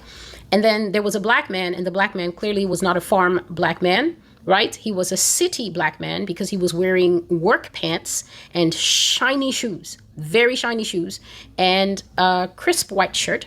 And he was so bewildered. When I saw them, he was so confused that at first it was just pure confusion with no fear. So the 2 men were trying to explain to this black man that they want the black man to run off into the nearby forest, which is just next to the farm, and they will give him a head start, and then they're going to chase him. And the man was simply not comprehending it. He was just not comprehending. First of all, I could see that either this man was invited to the farm for a job interview, or they stole this man from the city and brought him to this place. And then now they were telling him that they need him to run. And the man was just not understanding. And he was saying, what do you mean? What do you mean? What do you mean? And they were saying, no, you got to understand, fella. Run. And then we're going to give you like an hour, 2 hours, right? Run off into them woods over there. And then we're going to, we're going to come get you. And so this man was not understanding it. And they were just chuckling and trying to tell him that they wanted him to run. So by the time they got to the 3rd retelling of telling this man that they wanted him to get a head start into the woods, this is when realization began to creep into this man's head. I think this man was just in shock that he was being told in modern times where we have telephones and TVs that he was going to be hunted and that he was going to get a 2-hour head start, the best that he can, in those city shoes that we all know have no grip and can't run for anything. They told him to run. And so when he finally understood, he looked at them, he realized what was happening. He realized that they were not joking. And then he turned, believing them, and tried to flee. And the minute he got a few steps off, one person just pulled up the gun with one hand and just shot him. Just shot him in the back, and he fell and he went sprawling. That is one dream. And then I think in 2021 or 2022, I had a second dream where God showed me that they would make black people naked. They would gather a big bunch of them and make them completely naked and take them out to the woods and have night hunts. So when I made that prophecy, a lot of people were protesting and saying, no, the elites do this and they do this to everyone. And I said, yes, the elites do this. And I have prophesied that they do this in another prophecy as a group. And now I'm making the specific prophecy. And so can you please pipe down and allow me to speak what God has shown me? And so God showed me specifically that they will get black people and they will carry them out there. And the way that God showed me was the death of this very heavy set black man. Okay, that man never had a chance of a snowflake in summer. They gathered them. And then they told them it was at nighttime and they were in some forest. And then they told them to run. And then, they were making those whoops, sounds of excitement because this is a hunt. Okay, this is a hunt. And I saw how this one black man died. He was running and he was so heavy set. He wasn't getting anywhere. And so he was one of the first people to die in this, different type of Hunger Games. They shot him with a bullet that does something extraordinary. I think the bullet goes, and then when it gets in you, it just goes. So it's a strange kind of bullet that has, I don't know, it has claws or something. It's a very damaging bullet, what I saw. And God was telling me that, you see this bullet, Celestial, is very expensive. And so this bullet is never used in practice runs because this bullet can even bring down big deer because of how damaging it is. And I saw, God let me see how the bullet worked. The bullet went into the man and then it opened up. And then when it came out, because of velocity, it brought so much of that man out. He had such a big hole in him. And then when he fell, he was just bleeding in the grass. And God brought the camera very close. And I just watched life go out of that man's eyes until he was just still. And then I said that a very expensive pair of boots that I then learned from that dream are called duck boots, because I went online looking for boots. I just went online to look at boots. And then I finally found duck boots have a very nice kind of design. They kind of have a little uptick and then they curve, like the shoe has a bit of an uptick and then it curves, and the front part is all rubbery. And the nicer ones are two-tone, so they can be navy blue and tan, or they can be white and, army green. And I found the boot so curious that I just wanted to know what type of shoe is that hunts people in the middle of the night. And that is where I learned that this shoe is called a duck boot. And so a pair of duck boots came and kicked the man in his big belly and said, "There's a big fella, ain't he?" And then they laughed and then they moved on. So that is the second dream of the particular challenges that are faced by people here in the United States. I don't know that they are hunting other Israelites like this. So Judah, you really need to open your ears, and you need to be, I don't know, a little smarter and a little bit more aware than you currently are about life. The third dream, I've spoken about this dream. I think I spoke about this dream not even 2 days ago when I was speaking of the Yehudim prophecy, was the dream of blood bank blood. And I saw that blood is collected here in America for sure. And the reason that there's such a big drive for blood, we need this blood for the infants. We need this blood for the AB people. They don't have any blood. Never am I a denier of medical science. Okay, my dad's a doctor, career doctor. So never am I saying that blood is not necessary, but the particular taste for blood in America is because America has altars. America has altars, sacrificial altars, spiritual altars, satanic altars, synagogue altars that need to be fed. And the different types of blood are used for different things. There's need for baby's blood. There's need for virgin's blood. You're listening to this in 2024, but at the same time, as you listen to this prophecy that is called Incoming Remembrances, God is taking Israel back to look at many things of the past and also of the present and of the future. A remembrance is basically a walk down memory lane. I told you that you can't really occupy your place in the world. You can't really hold your place in the world steady, no matter who you are, unless you know who you come from and what the past was. Even if your past was one of abuse, victory comes from conquering that abuse so that you can stand tall in the truth that, yes, that did happen, but it doesn't have to be my complete story. I can still reshape the time in front, the time that I have left, for I am not just an abuse victim. I am so much more than that bitter moment in time. And so this blood here that America pushes for in its various designations is because America has a lot of things to use blood for that have nothing to do with saving lives and the SOS Children's Village. And we just need to be aware of that as a society. Truth is needed in this society. I don't know what the pastors are doing, but then I am not a pastor. I am the Lord's servant here, bringing forth the truths that have been buried under the rug, because before America is judged for her sin, all of America's crimes must be laid in front of her. If America has a lawyer, that person needs to stand up, open a channel, and start arguing for her right away, because I am here on the Lord's request to read out the charges. This is an inquest, reading out the charges, and then God will give the judgments after that. And so this blood that comes from the blood bank, I had a dream. And in that dream, I saw a very strange setup, and I was viewing it from, I would say, a fair enough distance. Okay. I was viewing it from a fair enough distance, and it basically looked like a very long kiosk on a beach that was covered. So you know how kiosks are. It will have a roof, and it will have sometimes, usually a cement slab, and then sometimes they put a little bit of branding around it. When you go to a fair, then you can look and say, oh, okay, I can see your stand. I see what it is. This thing was more like it's kind of like a bus stop, but without seats. Just a long building. So just imagine a long building that doesn't have sides. It just has pillars, every couple of things to keep the roof off. It's got a roof and it's got a cement base, and it's on the beach, not too close to the water. So if you look through it, you can look right through it and see the sea. You can see the sea, you can see people splashing and stuff like that. And I was at a very private resort. I did not see any people of color at that resort. I only saw older white people at that resort. What was happening is, in this long kiosk, the first station was where you got your cup. You pick up a cup, and you also picked up a bag of blood. This is the blood that people are giving at the hospital. So the blood was still in the blood bags. Okay, so at the first kiosk, grab a bag of blood, and you also would grab a cup. A cup. I don't know if it's a NutriBullet cup or it's just a normal cup. But then what you would do is you would get to the second station, and there workers were there. And the workers look exactly the way these boys that work at the tennis games look. You know, they all have the nice golf shirt, and then they have the shorts that come up to the knee, and, you know, socks and sneakers. Neat boys, like they're doing internships. So these are all younger men. Let's say 19, 23, something like that. Younger men. You would come up to where these younger men in the middle station, there were about 4 or 5 of them. So there was a little bit of a line. The older people would come up to the boys, and then they would hand over the blood.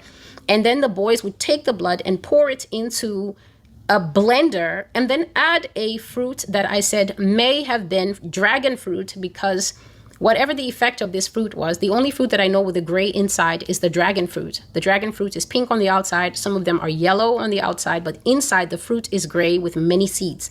That is what the fruit that they would grab and scoop out looked like. So they would grab 1 or 2 of them at your preference, and they would pour the blood into the blender and then pour this fruit with seeds into the blender, and then just put it up and give it a nice 1-minute blend. And then I said, for some reason, once the blood got into that gray fruit, the smoothie was not red anymore. It was just gray, which I didn't understand because blood colors everything. But with that fruit, the smoothie went gray, but not red. And then they would pour the mix into the cup and then put a cap on it and put a straw in it. And then the older person would start sipping and then go off to the third station. I don't know what they were doing at the third station because God was showing me the first 2 stations. And I was seeing that in this resort, people were preserving life. People were staying alive off of blood bank blood. And the Lord was telling me that is why there will never be a rest from asking people to donate blood in this country, because that blood actually has a job to do and people are consuming it raw. Now, if you are a student of the Bible and you're not just the person who talks silly things and says that the Old Testament is not for today, the Old Testament is forever. God said that his whole word will never pass away. Then you will know that one of the cardinal rules for God in terms of consumption is not to eat blood. So Israel, you're not supposed to be out there talking about super rare, light rare, and this rare and that rare. There's not supposed to be any kind of internal juices swimming around on the food that you get. Talking about it's seared on the outside, then you cut it, and then inside the beef is like, hello, Bob, how are you? It's still talking. That's how raw it is. God said to not eat anything with the blood still in it, because he said the life is in the blood. The life is in the blood. And so you're seeing here, right, how one of God's primary key rules is being broken, that he doesn't want us to consume blood in our food. And so that is the 3 dreams that point to cardinal dangers in the United States. Some of you may have never heard these things before. You may be balking in your spirits, but then that's because you really think that you live in a country that just, is just a home of love and baseball, and nothing could be further from the truth. There are heinous things happening behind the curtain here, and everyone who lives here, except of course the people who are doing it, they already know, but everyone ought to know this. Everyone ought to know this. And I don't want to see any comments of not everyone does this. When did you last have access in your normal life to someone in a dryer room to dry human beings and eat them? Let's not have this juvenile understanding of the things I'm speaking here, because this stuff takes a lot of time and a lot of virtue out of my spirit. I'm not sitting here to pass the time. I'm not looking for a listening audience. I'm telling you what goes on behind the curtain. So no matter what skin color you are, you can know what's behind the curtain. Behind the curtain of America, there is a deadly beast at work. Satan is above that beast, telling it what to do and who to eat. And that beast happens to like a certain type of meal. So can we please just allow God to say what he has to say? I cannot be the only person who knows these things. We will all know it together. And you that wants to go to embassies around the world and come here and go missing. That's all I can say to you. Go get a visa and come here and go missing, especially since you're a tourist. The next thing is concerning the child birth rate and the child death rate. And if you remember the first dream about marriages, God was saying that the birth rate inside Israel would definitely increase, right? Because he's going to bring about an understanding of the sanctity of marriage, of children being raised in one household with their same mother and same father. A lot of the acting out, a lot of the violence, a lot of the pain, a lot of the rejection is caused simply by the fact that your dad is not there, or your father had to raise you guys alone because mom wasn't ready to be a mother. She wanted to have mother sex, but she didn't want to have mother responsibilities. And so she's never home. You have grandparents who should be relaxing, raising 3 of these babies. Mothers are going to drop off their children because Chris Brown is having a concert and they need to be able to travel to New Jersey to see him. And so the kids are just foisted off. You have children and then you're constantly wanting to get a break from the children and thinking that your parents are supposed to look after them. They looked after you. They did their job. You should be doing your job with your own children. And so the birth rate will increase, but we're going to look at how the death rate of Israel is documented in the United States as very high. And if you're wondering why so many black women are going into the hospitals but not coming out alive, if you're wondering why so many black women are going into the hospital and coming out with empty hands and being told, we're so sorry, we're so sorry.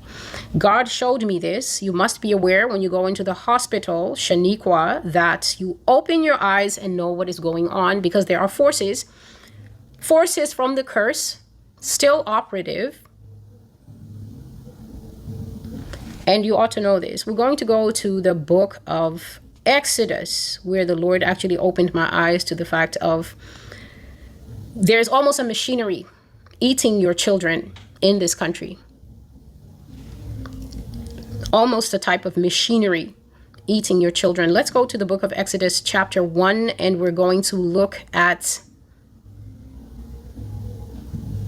let's start from verse 8 so that we can get context and backstory. Another type of human trafficking that I saw is that people are keeping slave runs alive and well in America. So God was showing me that this is entertainment that is still going on since the days of slavery.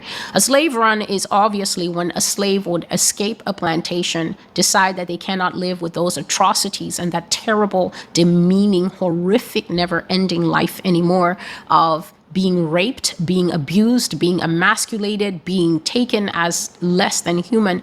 And they would take their chances and run off in the night, only to have perhaps a few hours head start before it was noticed that they were missing, and dogs would be sent after them, a hunting party would be sent after them, bloodhounds would be sent after them, everything in the arsenal would be sent to get a slave back. And this is because black people were nothing more than chattel property here in America.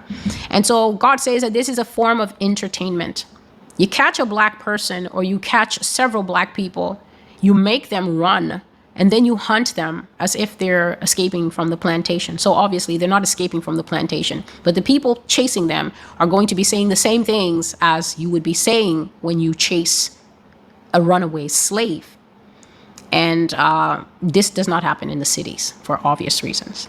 So I saw then that there is a gun that takes a very expensive type of bullet. It is a high-powered rifle with a kick to it. And the bullet goes boom, boom, when it comes out, because there's a lot of compressed air when that expensive bullet leaves. And it's a pricey bullet because of its ability to shatter into 1,000,000 pieces upon penetration and impact. So I don't know what kind of bullet this is that actually shatters to pieces, because I thought that, a bullet goes in there and causes damage in the heart, in the lungs or something. And that's how you die. But this one, upon impact, as it enters in, it goes inside the person, exactly like that. So pieces of the bullet go all kind of radiating, and it leaves a very messy hole. A hole so great that you can inflict very great and devastating damage with just one shot. And I just called it a splinter bullet because I don't know what else. And I saw that this is the bullet they use when they're having their make-believe slave captures. So they capture people, first of all, that are specifically black. I spoke in the earlier part of the video that people have preferences, and on the human trafficking websites, you shop according to what you want. And there are people who still want to live back in the days of the good old boys, and it has never gone away. It is still a problem in this country. And anyone who wants to deny it, you are living in falsity. And you are not doing yourself any favors, as God is looking at your heart. So they capture black people and then they reenact these things. And the first time I ever saw this was not now. The first time I ever saw this was this horrifying repeating dream that I had for an entire night. So there's times the Lord will just put me in a dream and I cannot come out of that dream. It doesn't matter how much I roll. It doesn't matter how uncomfortable I am. I will just have this same dream over and over until at least it's morning or 5 a.m., 6 a.m. Then I can finally shake free. And what I saw is that a bunch of men, about 2 or 3 men, captured a black man who was clearly a city working black man. So they found some way. I don't know how they got this man, but they had captured this man in some state. And they had brought him up to a farm that was very woodsy. So there was a lot of woods around this area. And they told him, they brought him to the barn, and I could see that there had been quite a struggle when they took this man because his shirt was all torn. It was hanging off his shoulder. It was all torn. And he was wearing tan pants, and he was wearing proper office workplace shoes. So they did not get this man. Maybe they took him in some parking lot late at night when he was leaving his office or whatever. He was wearing office workplace shoes with the, shoes with the slippery bottom. And the reason I'm mentioning this man's shoes is because of what I'm about to say they required of him next. They told him, well, son, we'll give you a fair shake. You can have 20 minutes to make it as far out as you can. But then we'll have to come get you. That's what they told him. And I saw that the man was paralyzed. He was so shocked and afraid and stunned by what was happening that he just kept staring at them and breathing. And he was looking at them. And I could see in this man's face that he was waiting for one of these people to tell him that this is just a joke. This is just a prank. Granted, we've torn your clothes. Granted, we drove you in the back of our truck, or we brought you here in the trunk of the car, and we might have gone too far, but this is the point we're going to tell you that we're just joking. But they did not. We were standing inside a barn. I was inside the barn in the darkness. These 3 men were standing in the doorway of the barn, silhouetted in the daylight, and they were telling this man slowly so that he could understand that he had to run so that they could chase him and that they would give him 20 minutes. And so eventually when this man realized that these people were not joking, that they were serious, that it's either he ran or he was going to die right there in the doorway, he did what all people do. Human beings are programmed to take their chances in life. Doesn't matter how horrible the choices are, people will always choose to take their chances. And that's because we are not created by God to willingly embrace death. This is why I always warn about suicide. We are not created to choose death. You see anybody choosing death, you know that the devil is active and has manipulated the situation to where the mind is no longer working properly. And the person now thinks that death is better than taking their chances. So when this man decided that he had to take his chances, he turned and he began to run, and they shot him right there. He didn't even get a few steps away. And then everybody started laughing. But I made a sound like, "Ooh." I made a sound in the barn, and then these people whirled. Everybody put up their rifle, really fast reflexes, and said, "Who's there?" But because it was dark, they couldn't see me. And then that horrible dream just dissolved and went right back to the beginning. And I saw a black man standing in a silhouetted sunny day in a doorway with 3 white guys telling him, well, son, here are your choices. This is what we need you to do.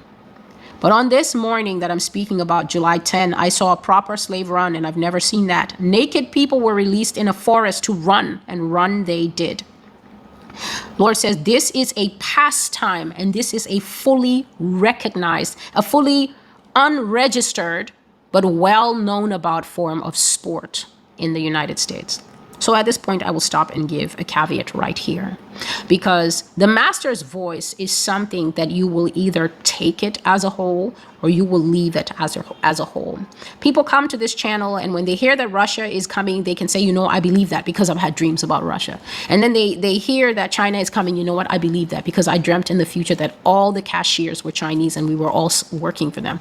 People come to this channel and they hear that God is going to judge America for the 60 million children that she has murdered in abortion. And everyone says, forgive us, Lord, our sin is great upon us. People hear that God doesn't want to see transgenderism. He doesn't want to see lesbianism. He doesn't want to see pedophilia. He doesn't want to see corruption in the government. Everybody's on board. And then the Lord will send me with a prophetic word to say that for the shedding of the blood of the African Americans in the United States, and for the shedding of the blood of the Native Americans in the United States, he will judge this nation. The Lord sent me to say that part of the slavery and why people will go off in slavery and judgment is because of the blood of these two nations that were shed.